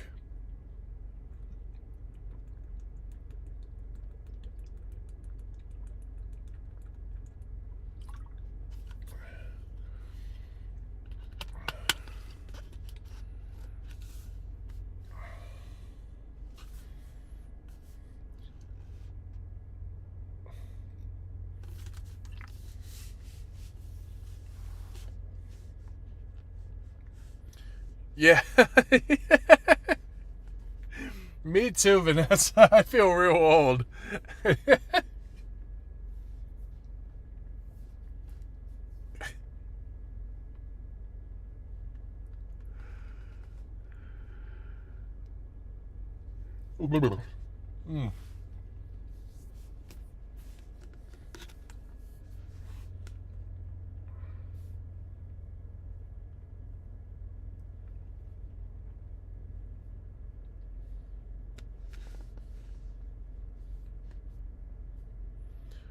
I would assume so, Loretta. Well, clearly Connor wrapped up a couple hours ago because he sent everybody over to my stream. Reed is posting on Twitter now, so I'm assuming that he's done too.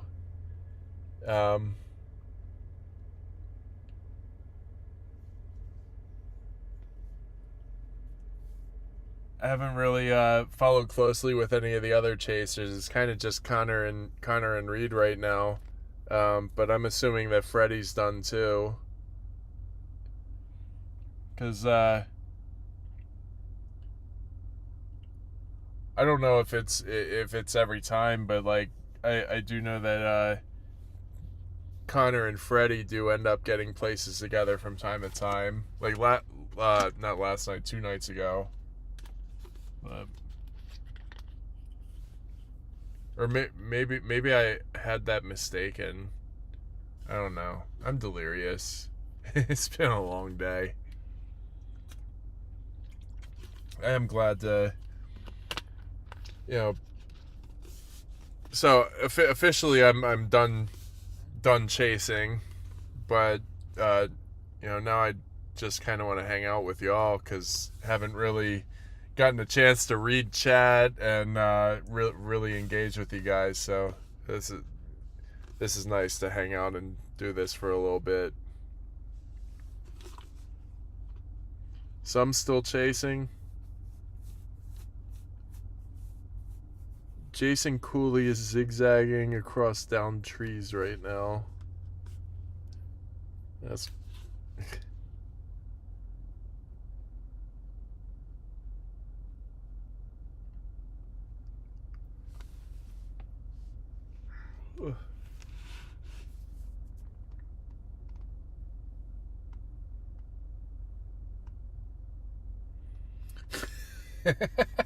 Get off my lawn.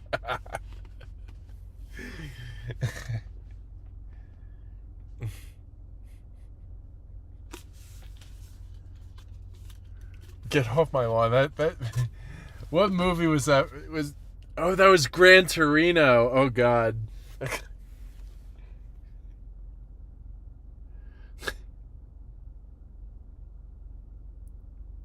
Oh boy, the Pryor Creek one is still on the ground.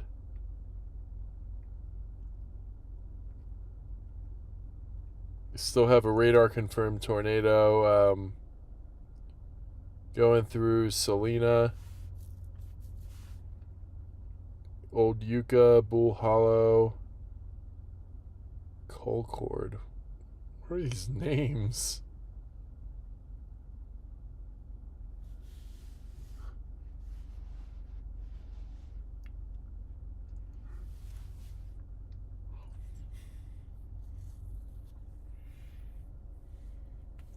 Wait, how is your cat helping you do dishes? Is your cat the sponge?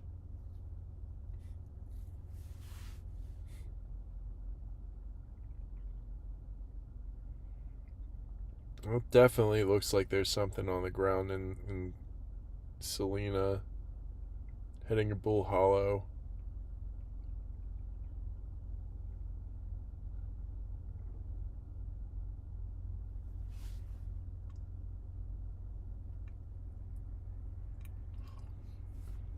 Wait, Mr. Wilson as in like Deathstroke, Mr. Wilson? Graves.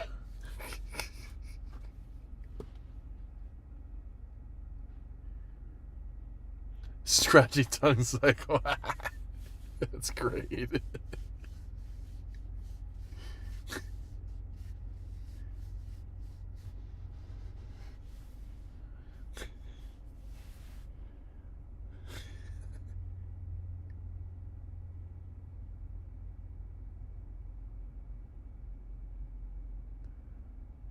Yep.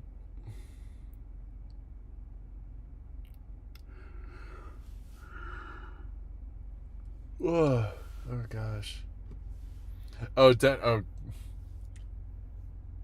Those movies are so old. I think the first Dennis the Menace movie predates me.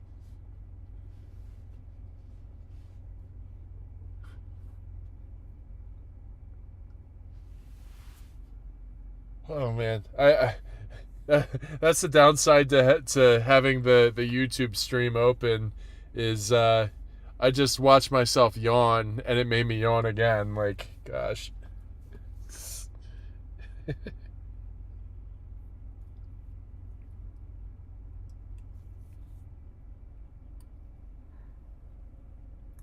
It just did again. I watched myself yawn, and so I had to yawn again. It's an endless cycle. I can't watch the stream for another 20 seconds until I'm done yawning.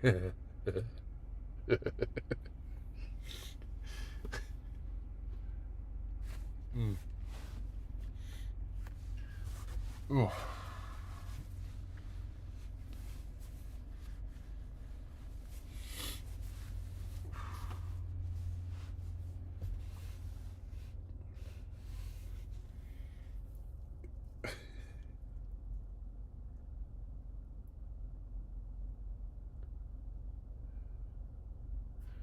My cat hates water too.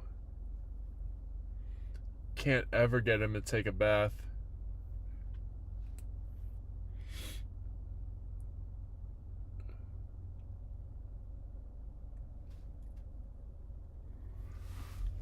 Okay. I'm starting to get tired.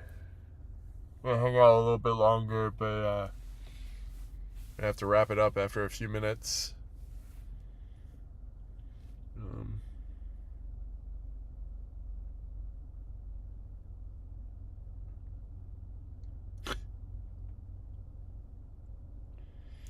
Yeah, no, this is awesome, guys. Having everybody pour in here after Connor's stream was quite the surprise. We didn't see anything today, but I still think this was a great stream. I had a lot of fun. I hope you guys had a lot of fun. It was very informative. I learned a lot from a lot of people today, and definitely look forward to doing this again. It's only up from here, and yeah.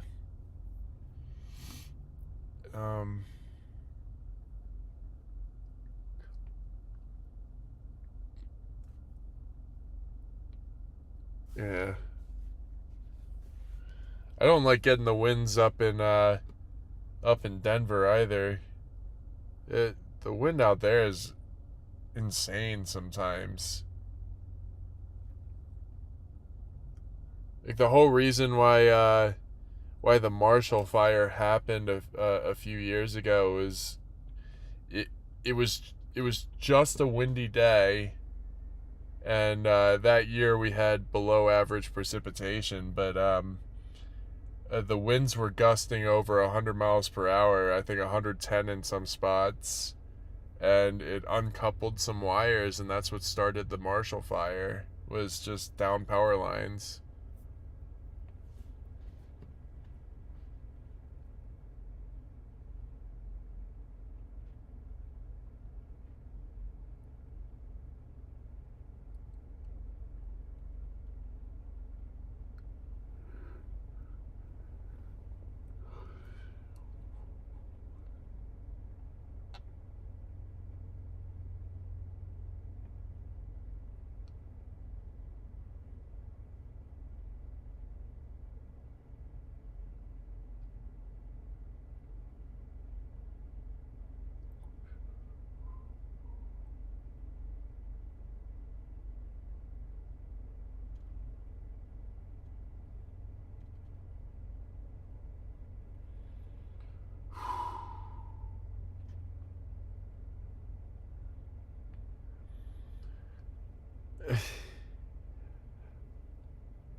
Yeah, I definitely try to hang out as much as I can.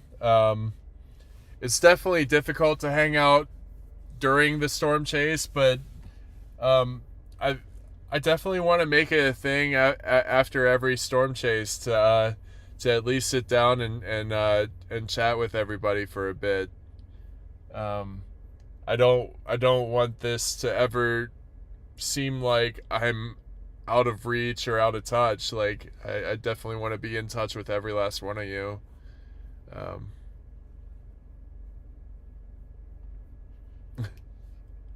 I can't help it, Michelle. I've been up since 8:30 this morning and have been driving since 9:30. It's now almost 12:30 in the morning. So we've been going for a solid 15 hours straight driving. It's kind of a long day. Post chase debrief. I like that. That sounds good. That rolls off the tongue just nicely. I definitely wouldn't call it a debrief though. I just really wanted to hang out with you guys. Cause y'all went through a big long chase with me today, and now I get to read chat. Now I get to actually chill with you guys, so it's nice. I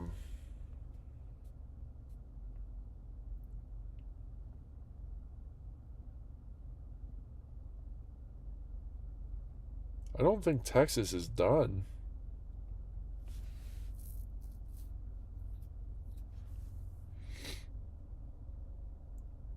Ooh.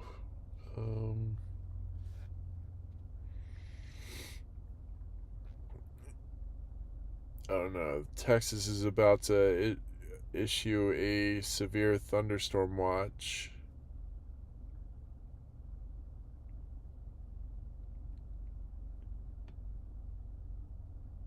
I think it's mostly for high base storms producing hail. They don't even mention tornado in that outlook.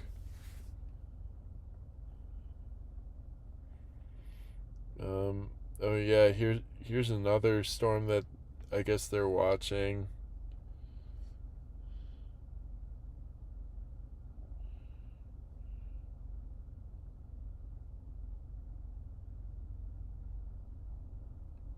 How do I click on it though?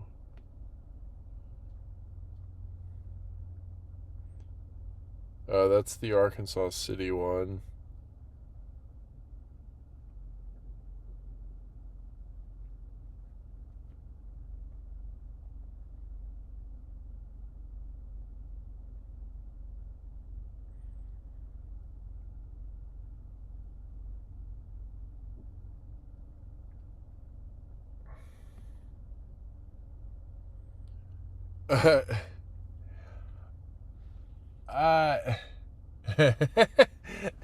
The first time I've heard whippersnapper in like 20 years.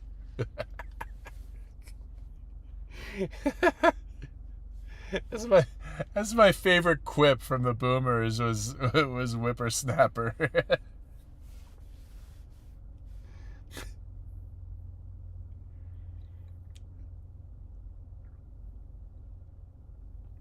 I'm definitely not young anymore. I typically can't drive after midnight anymore. I get too tired. That's why I ended up staying the night in Pratt, Kansas last night instead of being able to push all the way down south to Enid, Oklahoma. So I stopped 2 hours before I would have gotten there. So, and then tonight, like, I thought I was going to be able to push out west to Hayes, which I would have gotten there at like 1:15, but I feel it in my eyelids. My eyes are halfway closed. Like, this truly is a stopping point for me. Like I definitely have to get myself to sleep within the next hour, or I'm gonna start hallucinating. Like, I'm already delirious. It's only a matter of time before my mind starts playing tricks on me. So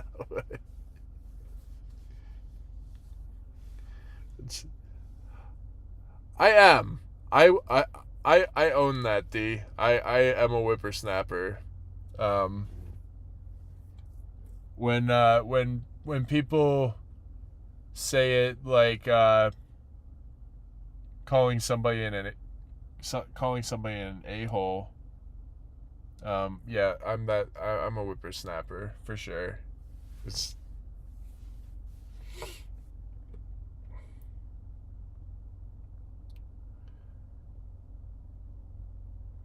yeah, I think all the convection near me, like all the storms that I wanted to push up north to go see, um, they're just showers now. There's not really a whole lot of lightning mixed in there.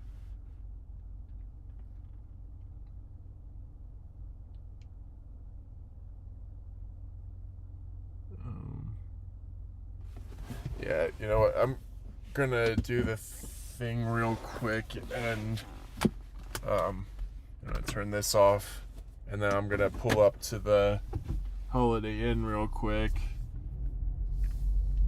because I'm kind of just sitting in a Lowe's parking lot and there's nobody around.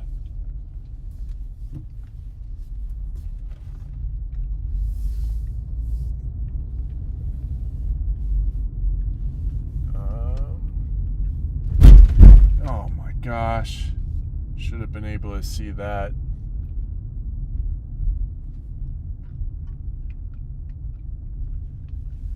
Oof.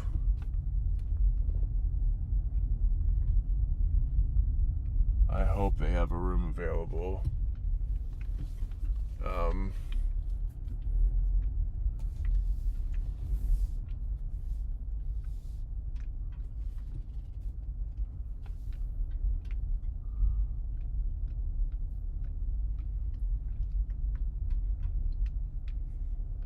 This place looks packed.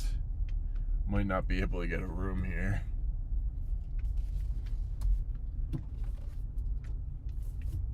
Oh, they have a burger theory. That's interesting. I have a theory about that.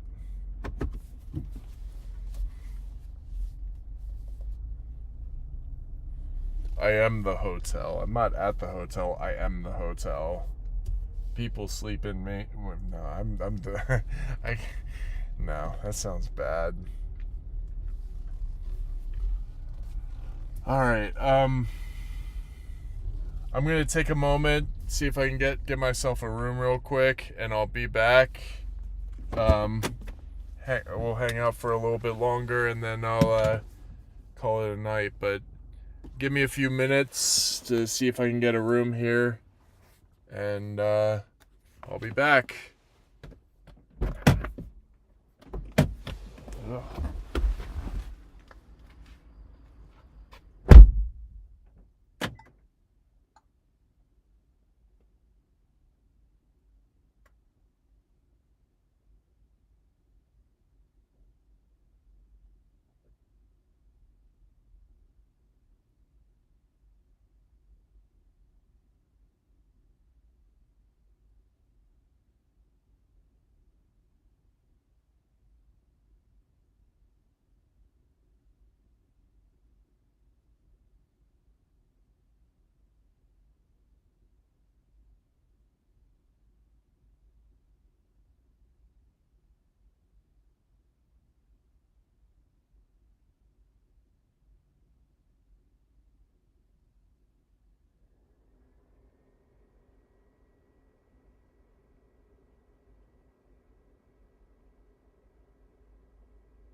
Oh, hey.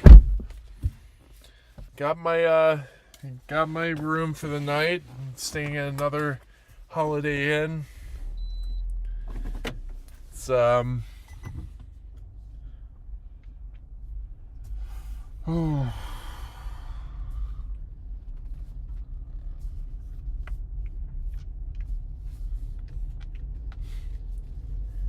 The lady was laughing at me because I was tripping over my words and whatnot.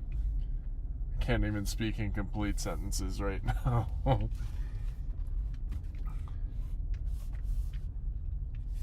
And they stuck me all the way up on the top floor. So if there's anything worth seeing out there tonight, I'll at least have a view.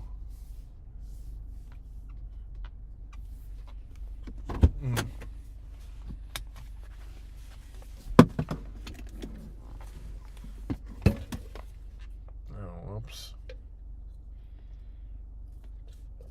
Probably shouldn't drink that right now. I'm gonna be up all night. Yeah. Okay. So I missed the pool by a half hour. Damn.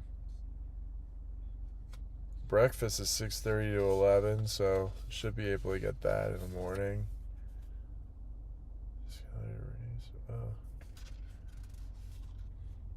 They gave me 3 keys. What's that about? Oh wait.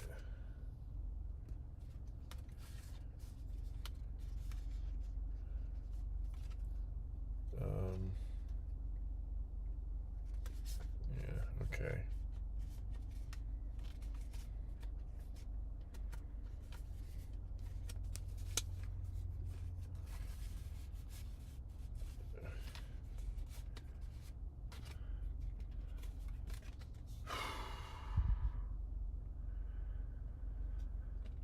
Yeah, free breakfast. Buffet style breakfast. I'll take it. Except I missed the one this morning by like 5 minutes. And it was completely cleared. So that sucked. I don't think I've had a full meal at all today. That's my fault. But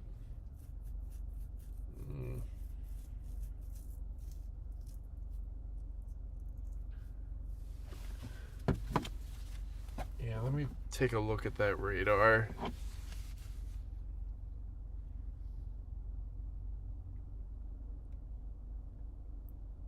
I mean, there's still storms to the north of here.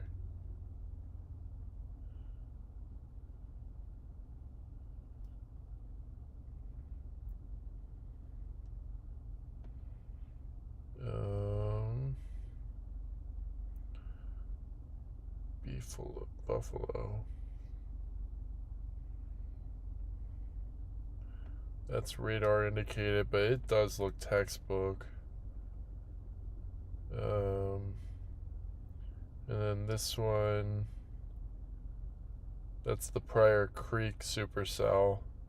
It's over Concord now. That's dropped down the radar indicated.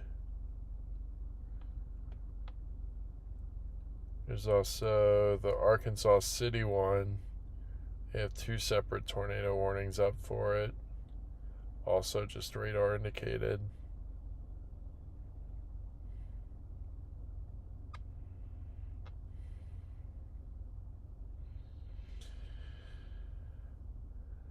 And I think that's about it. I still have these storms to the north of me.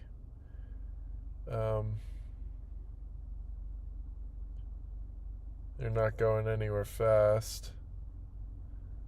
There's no tail end Charlie situation, so it's not really going to be much of anything for me to chase. But I do think that it's going to end up raining here in a little bit.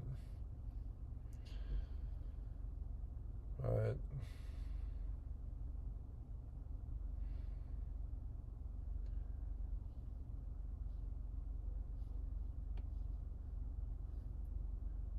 wait. Wait.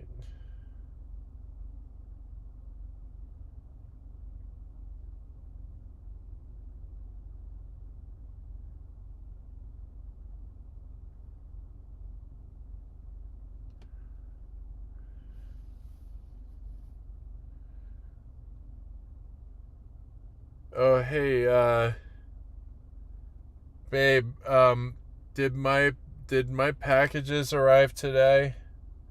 I got a shirt from Reed Timmer's store. Went and grabbed this. Oh god, grabbed this Never Stop Chasing shirt. That's how I support Reed.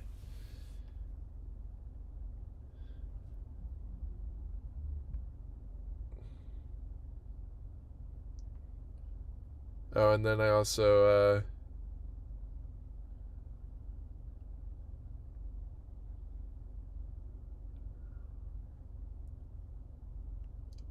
got this Team Dominator shirt.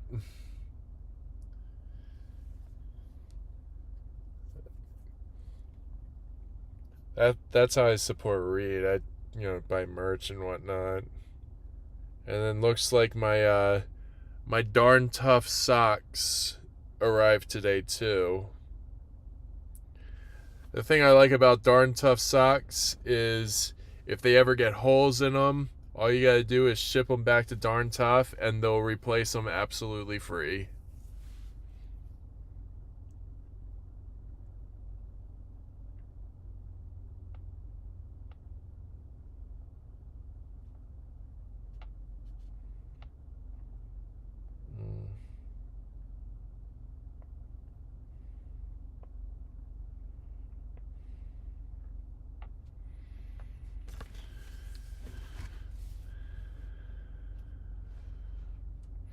Oh yeah, I have this unhealthy obsession with these eat, sleep, chase, repeat shirts.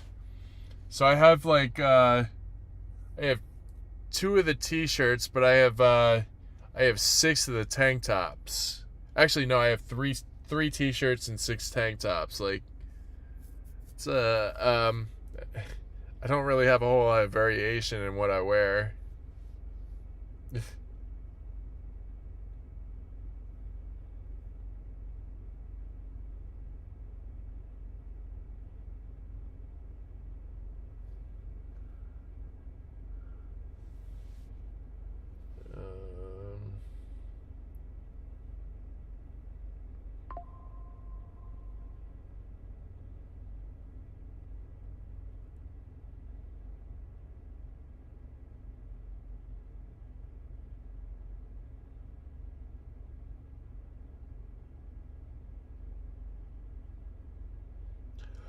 Oh, it wasn't 5 times per minute. It was 5 times per second that they're recording wind data on the Dominator 3 anemometer.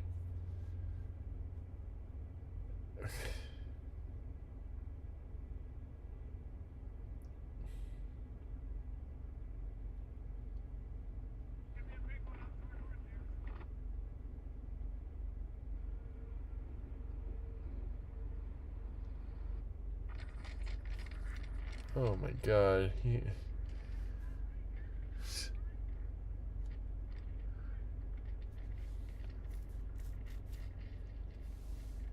Where is Wakita? Is that in is that Kansas or is that Oklahoma?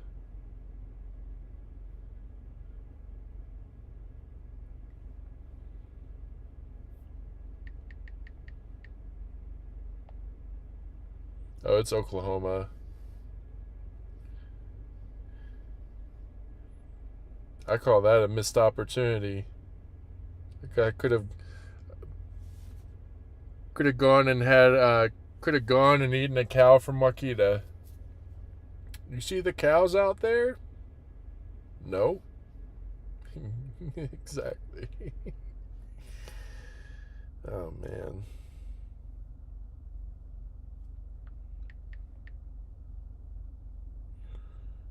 How far? Oh, okay. That's not terrible. I've got 6 hours and 20 minutes tomorrow. Yeah. Wakita was in Twister, but it's an actual city in Oklahoma.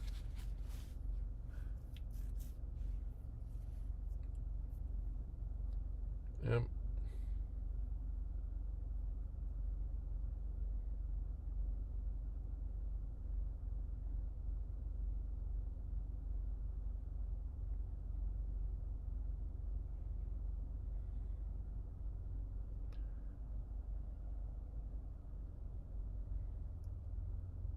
Oh, snap.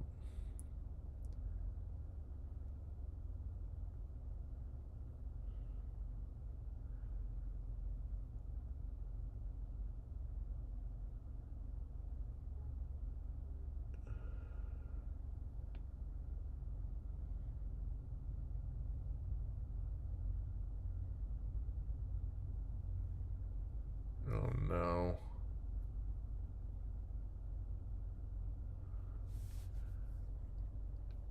That is not what you want to hear.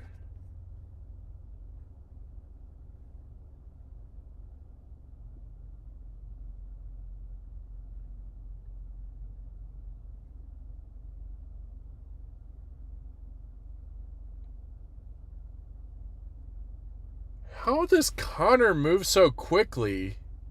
How did he end up in Joplin already? That guy... I swear, there's no way he follows the speed limit. Like, he and I were in Weatherford at the same time. Then he drifted northward. He ended up on all the tornado warnings in Oklahoma and Kansas. How the hell is he in Joplin already?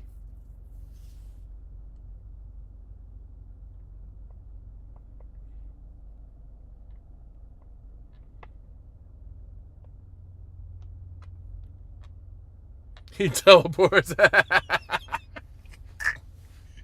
That's the only acceptable answer here. He teleports.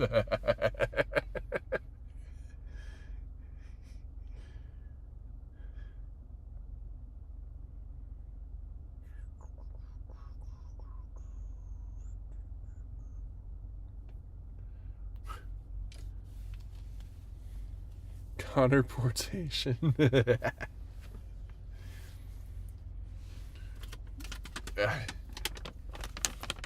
Low-key, Connor Croft is the Flash.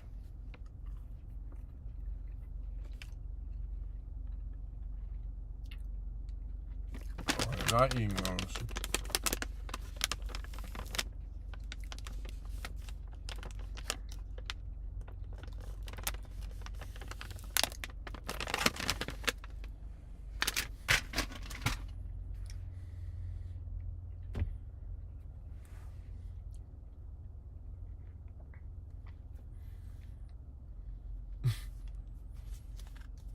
Warp zones.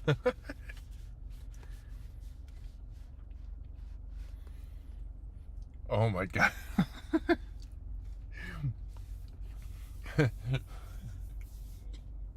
Totally supportive of the look, but it looks really goofy.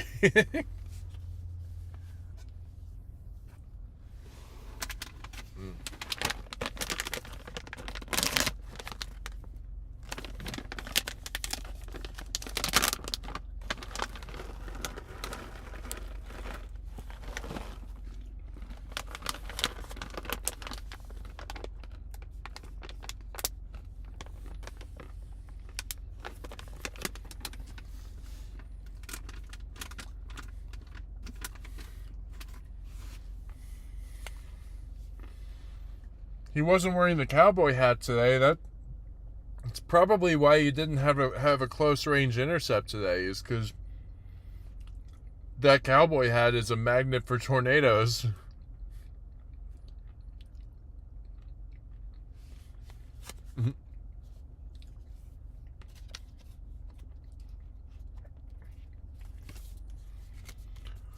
All right, y'all. I think it's time. I am starting to lose my... Well, not starting to. I'm continuing to lose my mind. I'm extremely tired, and it's time to pass out. Thank you. Thank you, each and every one of you. Thank you so much for tuning in today. Thank you all to all the new subscribers. Thank you to, thank you to everybody. Seriously, this was a phenomenal stream. Sucks that we didn't get anything today, but I had a lot of fun with y'all. Hope you all had a lot of fun on stream today. And I really can't wait till we stream again. I'm really looking forward to the next one. But before I start blurting out randomness that doesn't make any sense, it is time to go. It's time to wrap this thing up. But again, thank you all so much. I really appreciate each and every one of you. It means the world to me that you're all here. So I definitely look forward to doing this again soon. Y'all take care tonight. Y'all have a great night, and we'll see you on the next one. Thanks again. Never stop chasing.